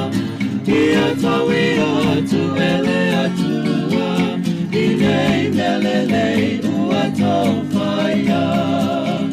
Ua whaamano nei whanga ia ea, I nei ngā luenga o no ua maea.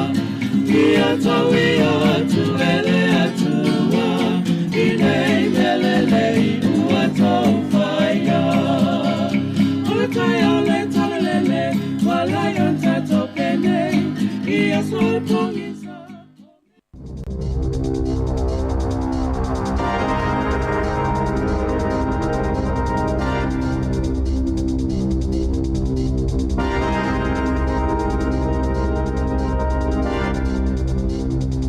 Talo flaval whaapoponga o talafo ma le si ufonga le lang mua mo le nei vaenga o le aso.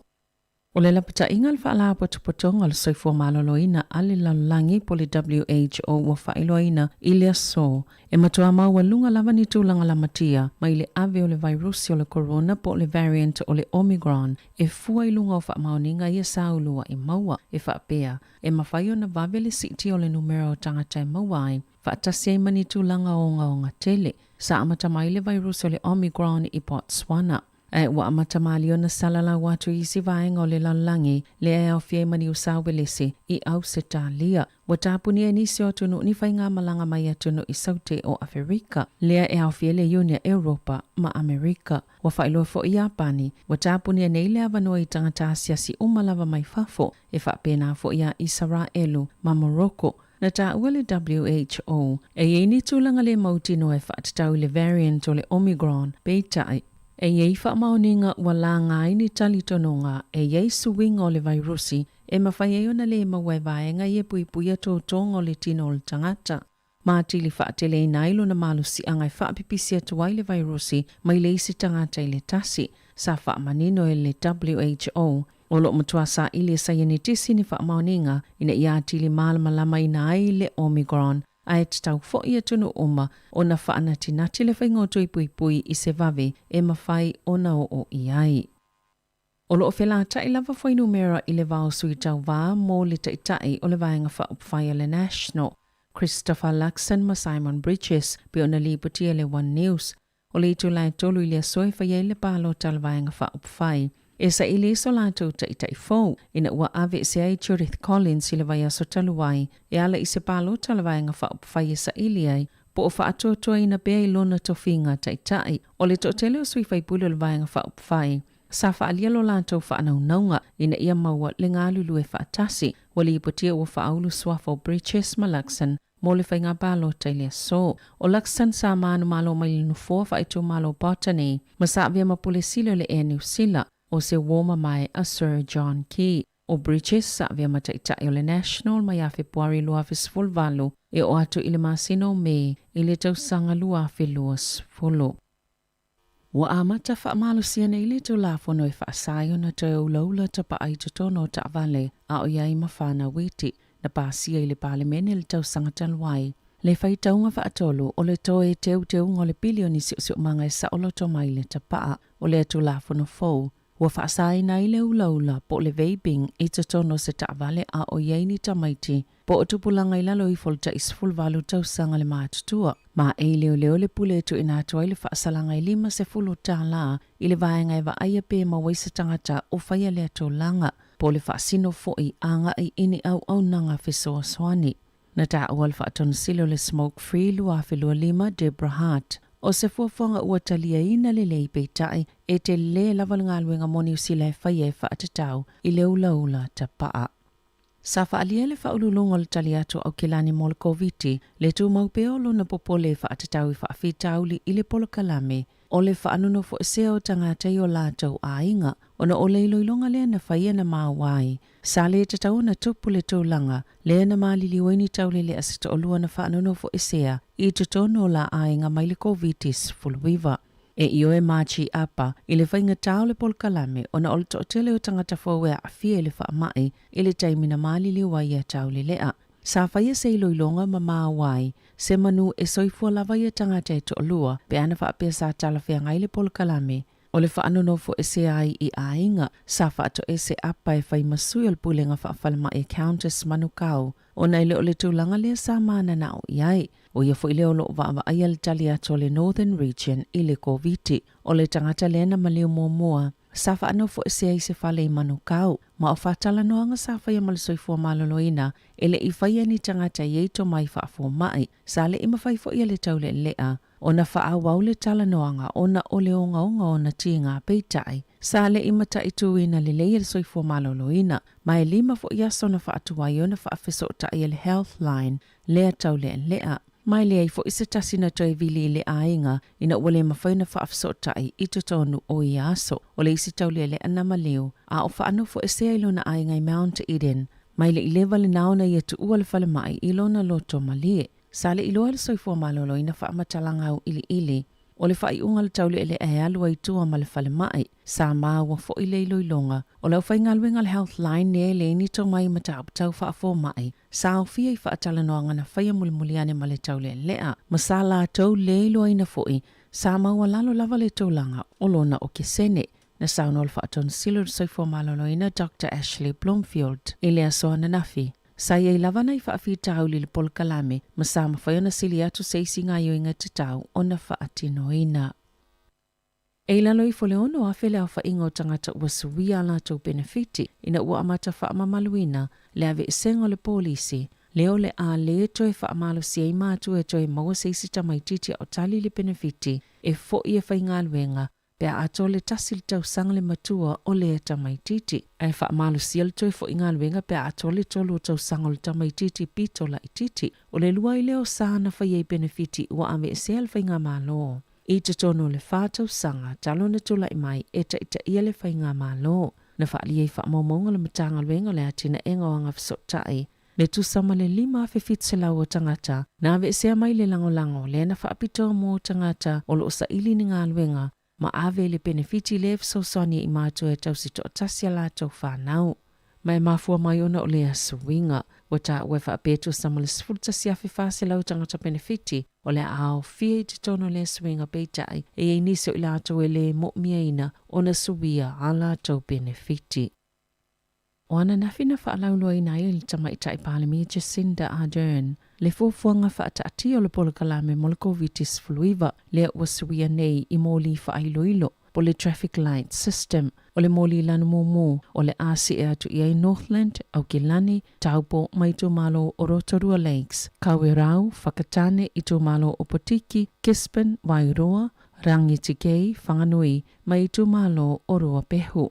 O isi vaenga umole motu i mātu, o le a mata i le lanu moli, whaapea ai ma le motu atu ai saute, ma o le a mata whaamamaluina mai le vailuang o le pōle aso tofi nei. O le ato i ilo ia whaatulanganga i le aso sful maltolo te sema, o na to i ilo fo i le aso sful fitu o Januari. Na ta o le tamaita i Palemi Jacinda Ardern, e le ise vaenga o ni usila e anga i sao i le lanu mea mata, au le iyo o le tau sanga fōu, ma whaawau fui o nauna ina le whainga o tui pui pui.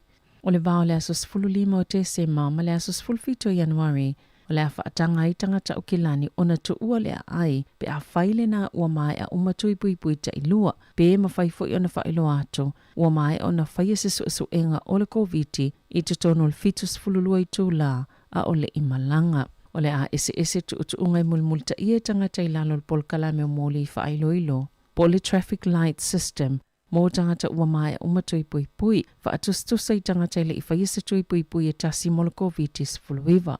Na ta wale tamaita i pālemia o le ai pōpō fōle i o le variant po le ave o le Omicron o le COVID-19 fuluiva malo o talawhianga i lawal whaatulanganga o tuwa o i o le tunu o le teimi nei mai malo si fo ilo na tali tonunga o lo o talawhianga i pēa i le teimi nei. E talonga, i le kelikiti na tutusal talonga le vāo le Black Caps a New Zealand ma le awa intia le talonga whaitaulia mua le e ta i lima aso e ta i wha aina maua e awe lua ina ututusal talonga e le ta amilusanga o le World Test Championship o le talonga whaitaulia lona lua e amata i le asofa Riley e Mumbai. Talafauia ma le si ufonga le laumua mo le nei vaenga o le aso.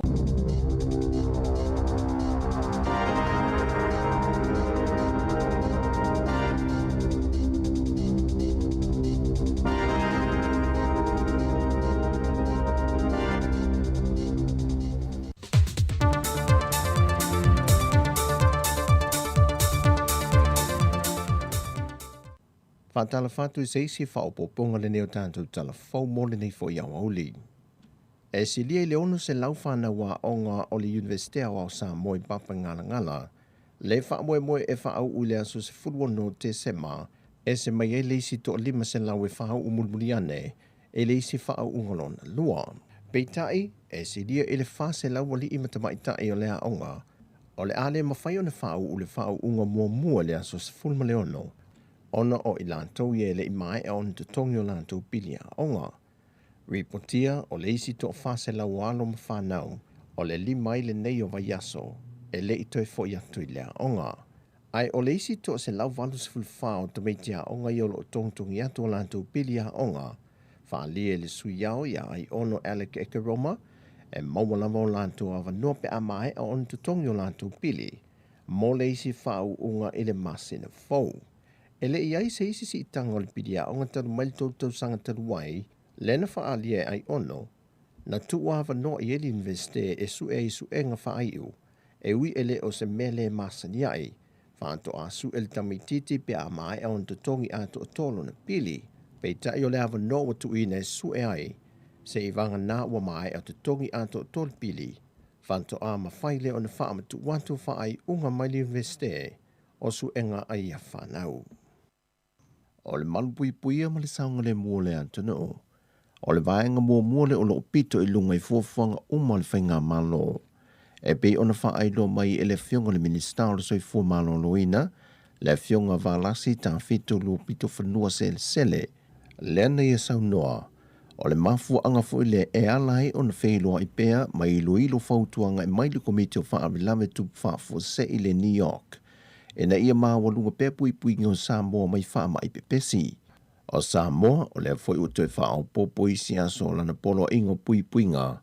Mai le aso luse fulma le lua Novema se ia au lia le aso se fuluiva o te sema.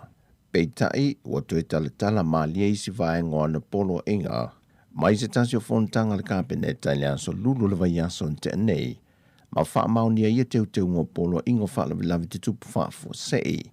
Mol wha i el COVID-19 fuluiva, e au fie mal tala ina leo ta alonga pinko, mai aso to na i leo no le tae au, i le se fulmal tasi le po. Ai o le a tala ina foi pa pia faltel malo o fale kalapu, ma fale ainga mai aso nga fua i aso to nai, i leo no le tae au, i le se fulmal le lua le vae luanga o le po.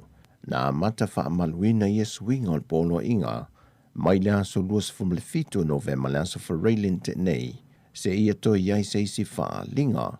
Ai o isi vaenga umo polo ingo wha lavi tup wha fo se ina tu ina mai mua le kapeneta o loo wha tu mau ina pea. Ma io fontanga i silsila ini kapeneta na whaieso na tūlanga wha na tinati e tu sai ma le vaenga totus fu ma le varu pui tasi al wha vai al malo tutu tasi o Samoa. Peitai o lea ua amata alia e le isi wha mai fau o le isi fo i tu ai ngai whanau mai lava le COVID-19 fluiva le ua wha ingoina le Omicron, Ma wali putia wa afia i tangata nu o Australia, Beritania, Afrika i saute, ma nisi o antunu, mai na fasiringi aile fionga le minister so i fua malo nuina, pe whaamata o lo iaise pupolinga i ate i le wha mai fōle nei, ono o whainga malanga i wato e malanga mai eo tātou tangata mai Australia i Samoa.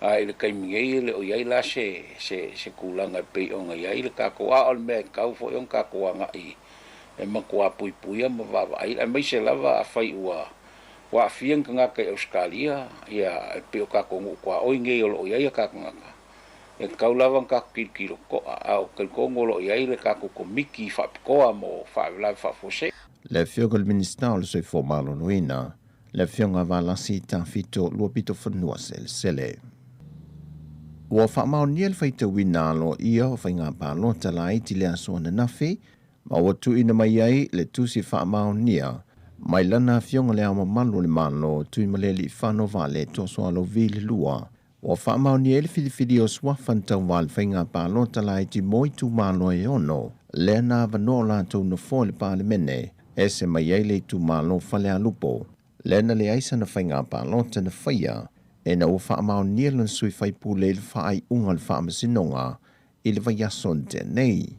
Ai moi tu malo la wala tau ia e ono, o atu la i mei le whionga maulolo tā vita a mosa le JPP, sa nganga lua, sa nganga wha, tanga lo telepasi pa loa o le fast, a ana numera lua, le whionga ai ono tile ngafa o le JPP, le whionga laumati a manu rinko empresa o le fast, mai sa fata lua, fale a lili lua, mai awa fuiono tito a safo o le fast, ma le fionga fale o mawaenga titi mai a te fua o le fast, mai a li patai tupai lalo.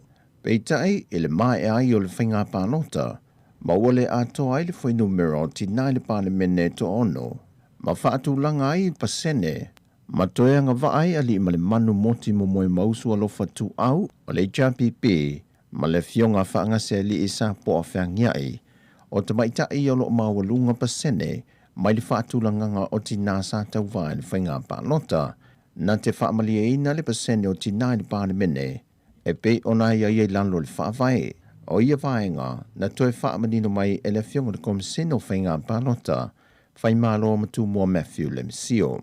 Whaingana le tula whainu pasene tu maita, ila ngona ta sile vaenga lelo o tuli matai mai fo le malo tatu o tunu, ia ma teo de fo ila o le wa mai al whainga pānota le titi.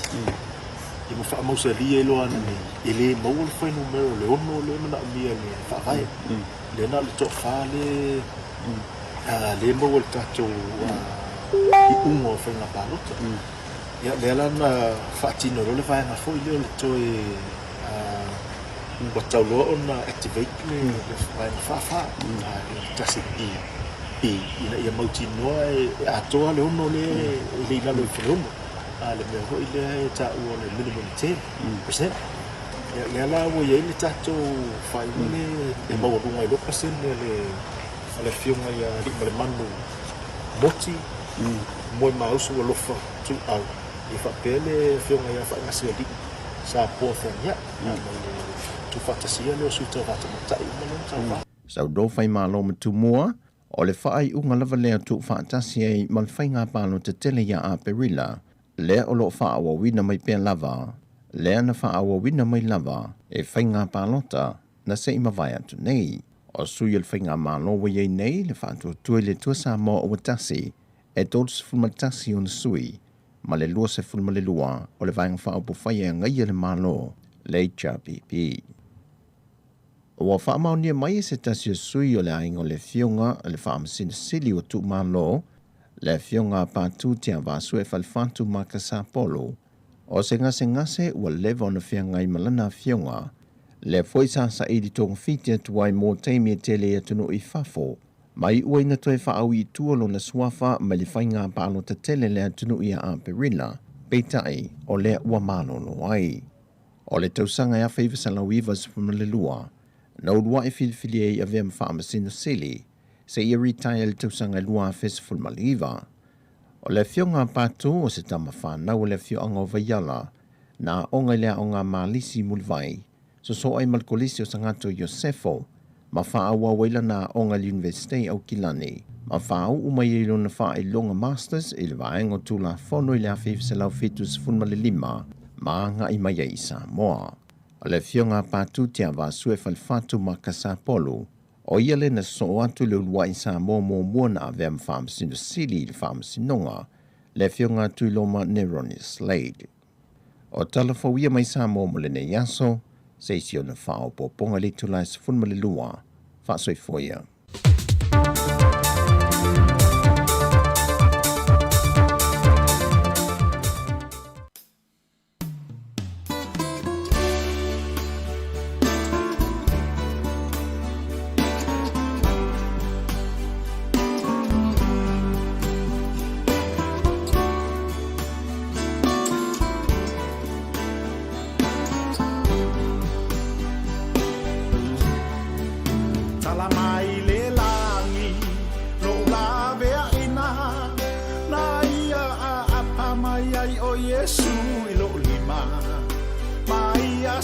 Se maya ula fano ile afi o le taunu unga le na o ala o satani e sua mali e fa aniu a ati a o le afi a asa i kena lona tali fana wale atua ta pena masa uni uala talo tawi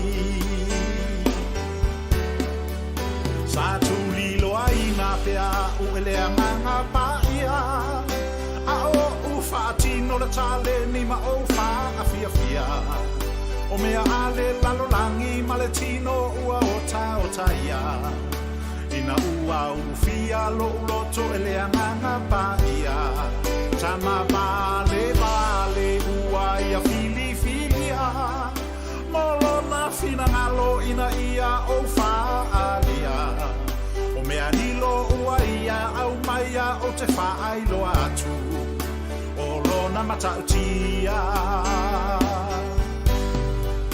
watapunia nei ole alofa tunoa o lo ua tua ile lalo langi atoa tangata onu u esema o e Samoa o le fe au le na ua wha ailoa ua toe lili u fofonga o lo utama i lona numa ua ia toe alofa ina ua ia tapunia ina fo ina fina unga sa whaia e tangata malona anganga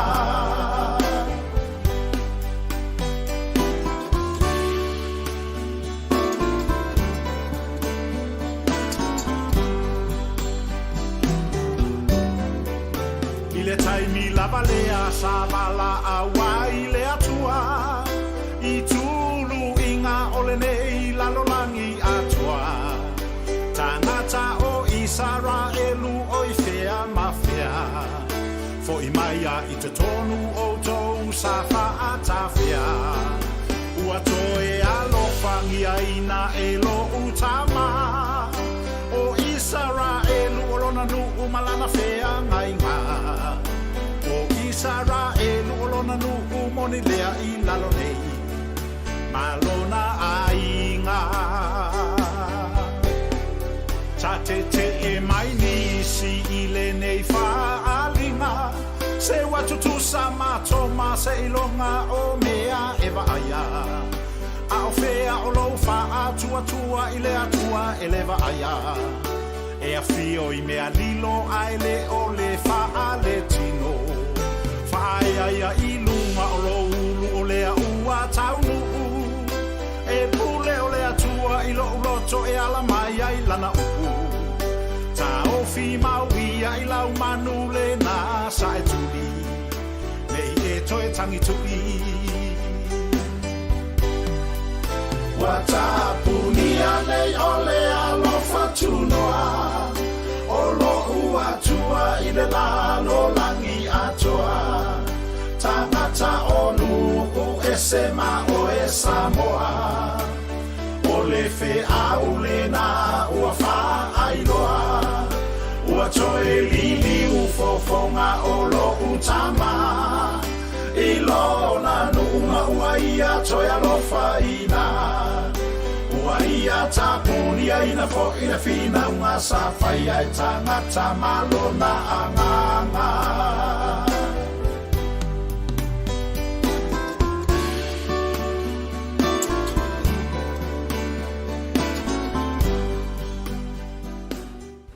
Ia, whaamalo na ua mai ona toi awina ato tato talafo mai Samoa ia ma talafo ine New Zealand. Ia toi mau fo ilisi whaapoponga i le aso atai au le tatalia fo ipola ase tūlanga o tangata fo iwa mawal whaama il nei aso. Ia talo sia o sau ilalu whai numero wai peo. Mai sau rua selau montupu. Ia sau ilalu selau sau pa umai lalu. O nafi selau valu seful montupu. Ia le fo i tato tatalia le aso nei peo le polenga nao. O isi fo i whaito whao whaama i pipisi. O nau lela tala ni mwhao ngā le vaccine pass. Ia la tele ni whiawa ima. Ia me se fo ili aso sifulu lima le tatala ai le ia tua o ia o kilani. Ia tāru sia ia malpuipui a pēl. Tō tele o tangata e me se le mai le whiawea ingo le siama po le o le virusi. Ia. Savelina ia le man tua fo i wana na file na matali ai ona tatala le vano mo ila toi o uma tuita i lua.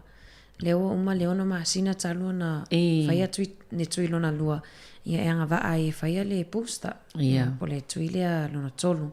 Ia le fo e faya ona mawale vano ai faya i lastona ai nei. I le tuinga le fai tai auto i le Hat Valley. Ia po o le vanga na le ua ono masina.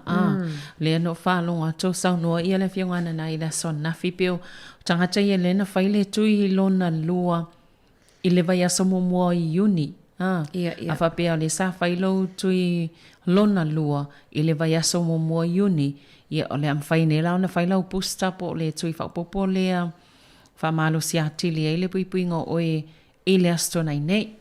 Mana ia Ia, no winga lao la tau ye i tono o le li o lea. Mana ia tele. Awane ngalo vaenga lea i le astona i nei. Ia i le wha moe lea le langolango ina malo sin mafutanga whaifi au so whaatasi. Porua Wellington ia ma le Hat Valley. Sa velina i le tala lea i le ta i tu laulo na fitu. Winga fo ina i fo mai fo i le wa mata ona le o lato sol te te. Ia. Ona o le te lor vaenga le o lewa te lor whaanga solo le laititi o lato tutongi. Ia. Tau si soifua.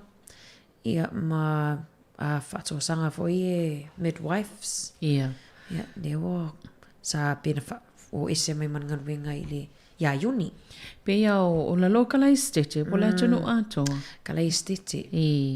Ia mantua sa pe o vaenga ia le sa fi nawe lava o lato tutongi au si tanga o tutongi o nei tangata whainga luenga nei al malo. Ia po i lato fo i lo o lalo i tutonu ngā lulua i pulenga whawhalmai. Ia mantua fo i lae si lia ma le tusol mele le sa tam whai. Ia vawe na maua lato tutongi tu sa amata mai le o ngā tutonu o ke topa. Ne sa ilfolfolanga i vawe maua si tanga o lato tutongi. Mo si lia ma le 5 afu tau si soifua. Ia ma i lato i tutonu o whala tonga le o tau si soifua a New Zealand le N7O. Ia mai se fo ila istulanga o lato tutongi e peo le safi na wai foi. Ia lato solo ia na fai. E pe la solo na e fai pe o na o me e pe o tol masina na e tuwai e. Fatua ia na maua lato sitanga o tutongi. Sitanga ia. Tele o lato ia o tele o tangata nei o taito atasi lato whainga luenga i tono le ainga. Pero le si vaenga lea mafuanga lea foi le a sol te e ai o no vaenga lea. Tu sola vaenga le sa tal noi ai o le staff a le ta ua. Le ta o le staff e le tau soifo sa tal noi ai. E le o mana o le whai lolo na swafa. Ai o le toltonunga tau soifua le pe a ma le tu sa ma le valu afe ta la na tupela ma olon si tanga faulolo na tongi. No winga la o toilon tongi pe tu sa ma le fitus futol afe ta la. Fa popo i ma le si tupe e tasi taimi tu tongi mai e lump sum payment. E ono afe ta la. Ia o le pe o le e fata wai le vaenga le o le tu wai o o le totongi fo ia vai ngai wha atutu sai ia. Ia le totongi o tangata ia whaingaluenga tau soifue le wau i tū pāo. O li ima tamaita. Ia tausia ia wa vese. Pea le foi o le minister soifo maloloina Andrew Lito le vapea. Ele o se tūlanga e talia ina le leilea foi. Le wha atu wai o si tanga ni o tongi o nei tangata ni o le womana avatu le folfolanga ia. O le lona pula mea leina tu wai. Ia wa o tangata ni e le whaingofia foi la tonga luenga. E se tā ua ngā luenga foi o nei tato fo mai ma tau soifua. Ia mai sela le taimi ne o le whama. Le umatua te le lava le popo lenga malpui pui ngā la tau. Ia pe au atu tangata e maua le vai rusi tono le whalma. Ia. O nei sina vai ngā lo te le foi i la tau foi pui pui ngā. Moni le ia me se dauta ia le fu fa manu mai foi il tamau. Io Omicron na. I whainga Omicron e poi e le ngoa sole le la. Ua wha vese fu tātou le na tāni kirisimas. Ale mea ia mautinoa. E ne ia mase se o tātou tono le tunu unei. O le asa o loto atoa i le lan mea mata. O le ngata mai lan momo ma le lan moli. No winga e mawhawhau nei mori fo i whaino Tana to e tūtua ia. Ala no moli le lai tātou, le sauni e tū. Sa o le sauni e tū. Ia na latu le tausia lai le to e fo i lan momo tātou. Ia e tūtua i pe ina ale tūtua ina. Ia alwane lan mea mata. Te ilo ale le a tātou i. Ai me se tātou i Wellington e tātou tātal noi Wellington ea. Oi whai tātou tui. Ai me se mātou i pōrua sa vina le mawai atu i le... E sao le. I le tauwanga. I le tauwanga fo i lea le mātou pule nu ia. Whai ina o tau wā? Sole. Whai ina. Oi son. Tau whai. Sa oi tasi. So ma tau. Ai le i taitai ana lunga i pasene o mātou i nei pōrua. Ia, wha mai ia le vaenga wina. I o le dīlan. Ai le whai la whai tautu winga la stona i tai. Le o tātou uma. O tātou uma. Pōrua a wha peo tu wha mai. Ia tātou e whai tātou tui la stona. Tāno whai. Ia o tō manatu mai le tangi tala stene o ana tūtu mau. O te alofan matou pule nu. Nei te uwha apese nunga la. Te iau wha apese Ia ta sin mea wale ua to o tele lau pese la vaenga ua levan tā pene. E lango ma o le pese tau punu.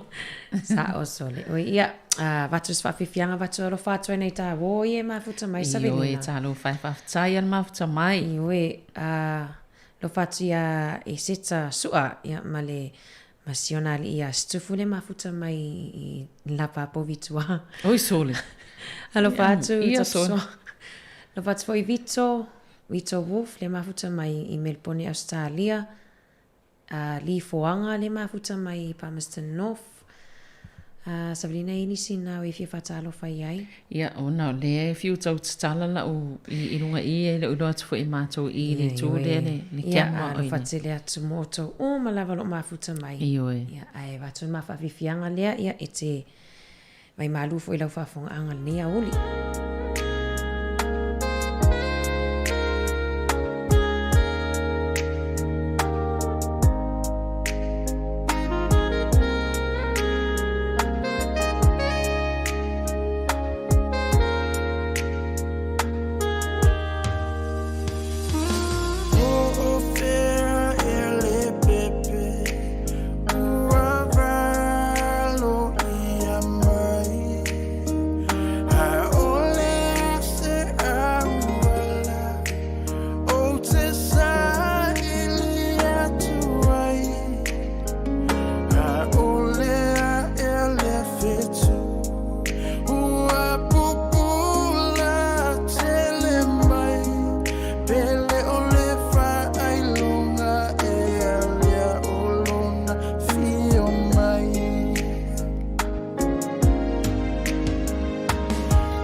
Ia o le whaafifianga le nā mai a ani seko whale moe.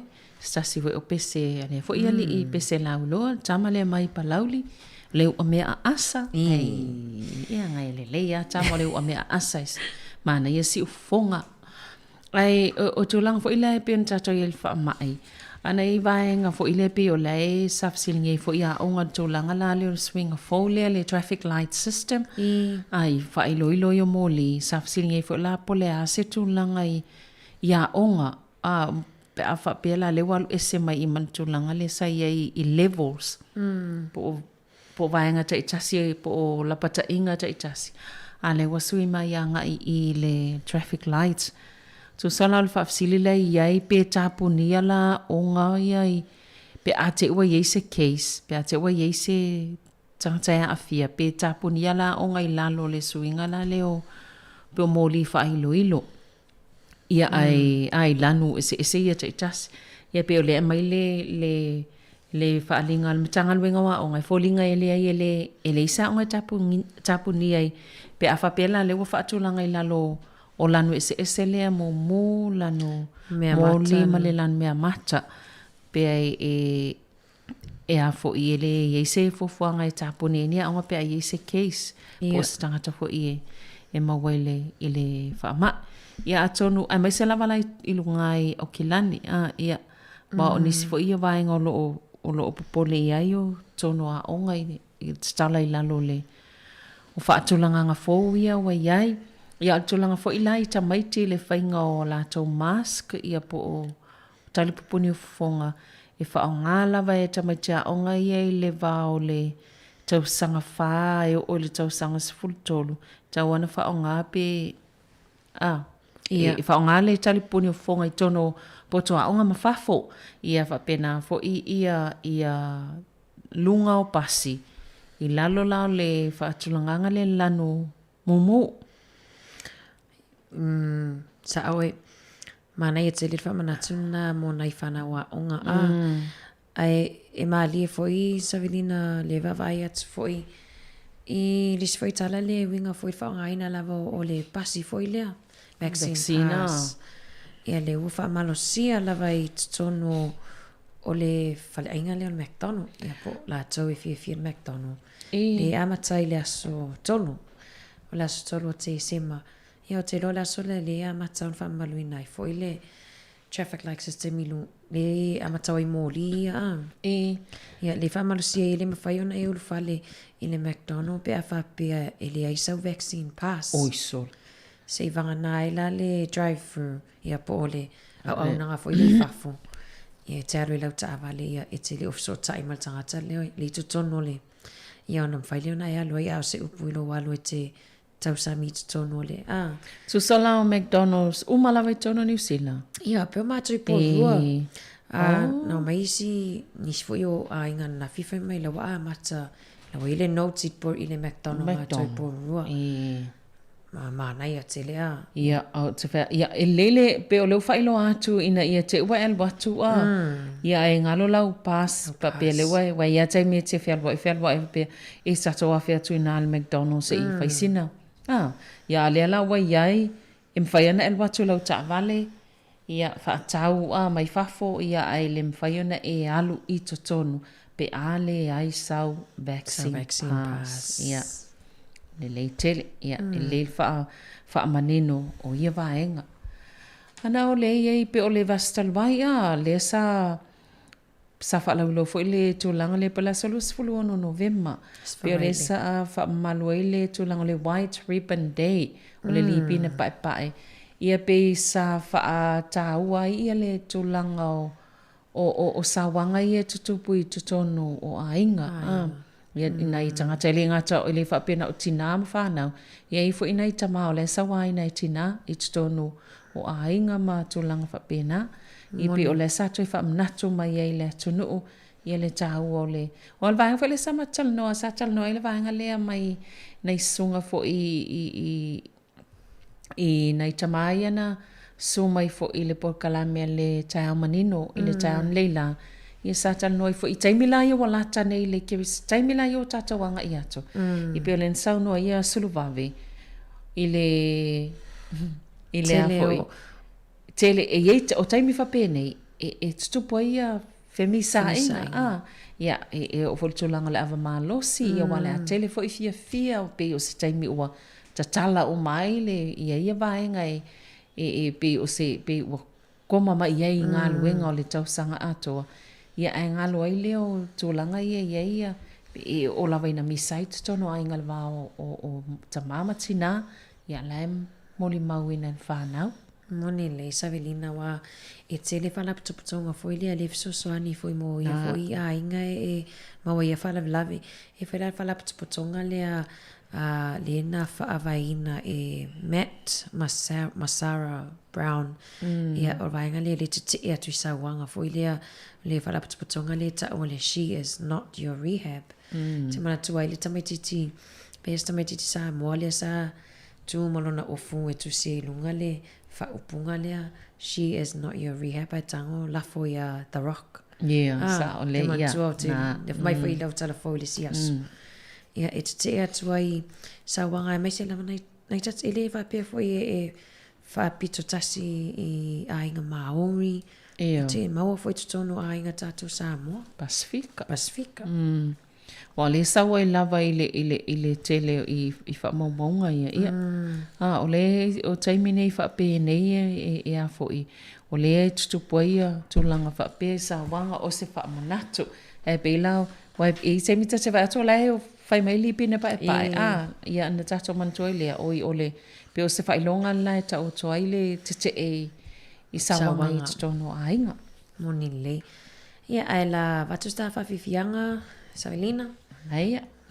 Vai, foi.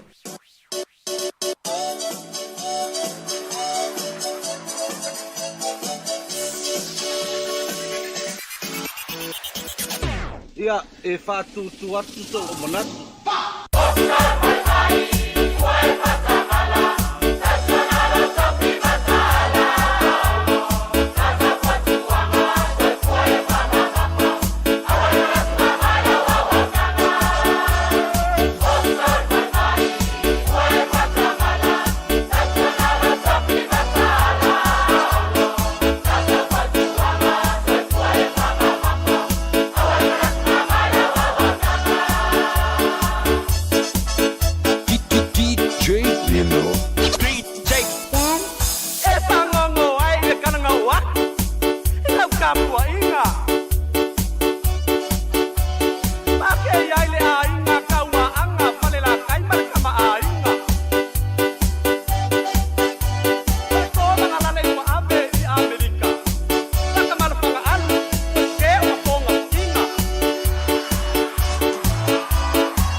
ia toi fa malo atu ia toi fa nai minute fa muta tautua ia Savelina lewa Mama mai lau fa inga tato cases ia po tangata foi fa mauni al virus le nei aso. Tau sia walu ila. Ioi, se lau tolus fu mal fa. Oi sol. Se lau nai lungan se lau. Sa o sol. Se lau tolu fa ia tangata fa mauni al nei aso. Se lau se fulu wono i au kilani. To aiva i le Bay of Plenty. Ia to avalu wai kato. Ia male to atasi Northland. Oi sol. E ia la cases na e luan lea fatoa fa maunia mai i Nelsone. Ia o te loa le o Nelsone male to atasi Northland le fai mai e au wai i cases o tae au. E fa upopo i cases o tae au. Ia mana i nau peo tau sau lalo. Te lele pa u mai le aso nafi ia. Na fo ua na fo le to i lunga lua se lau le sa ia i na ia so ia o tona iato. Ia ai le lava le pui ana i lo tong tia ia pea fa PM fa na maula no e alwe fa le tui pui ana on le wa nga ia to nei fa pulo le national i le parliament fa la to palo ta fo ile fil sala cha ia pe o le o mal temi nei e lua sui e pe o le e felata i le mol maula vai ala to stala ia lo fa mo e fa tal noa pe o tanga tale o Simon Bridges le na Nea sa ta i talwai foi.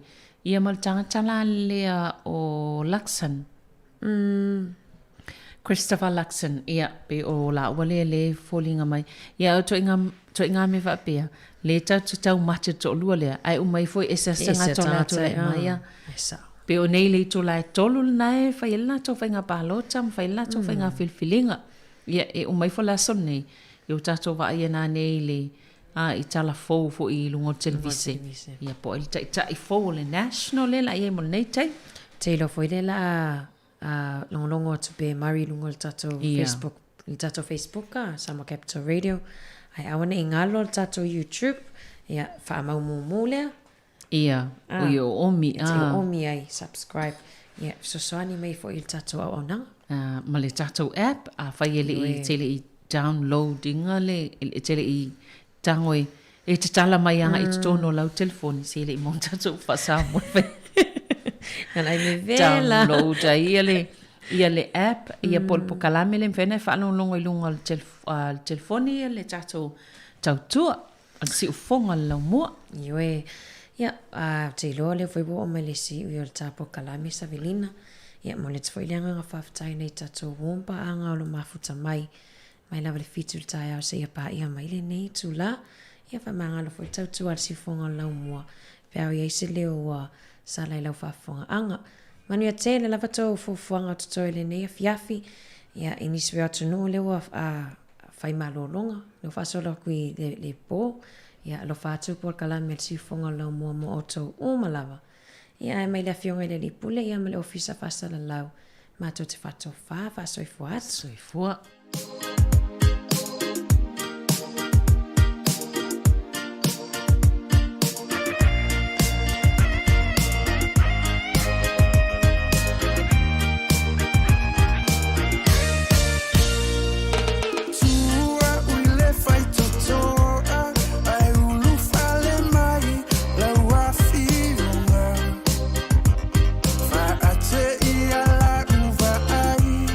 Se o langa fou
so e pōngisa o mea umana whaingata o nei tā sanga ua tātou au lea mai I nei manui a ua tātou maua mai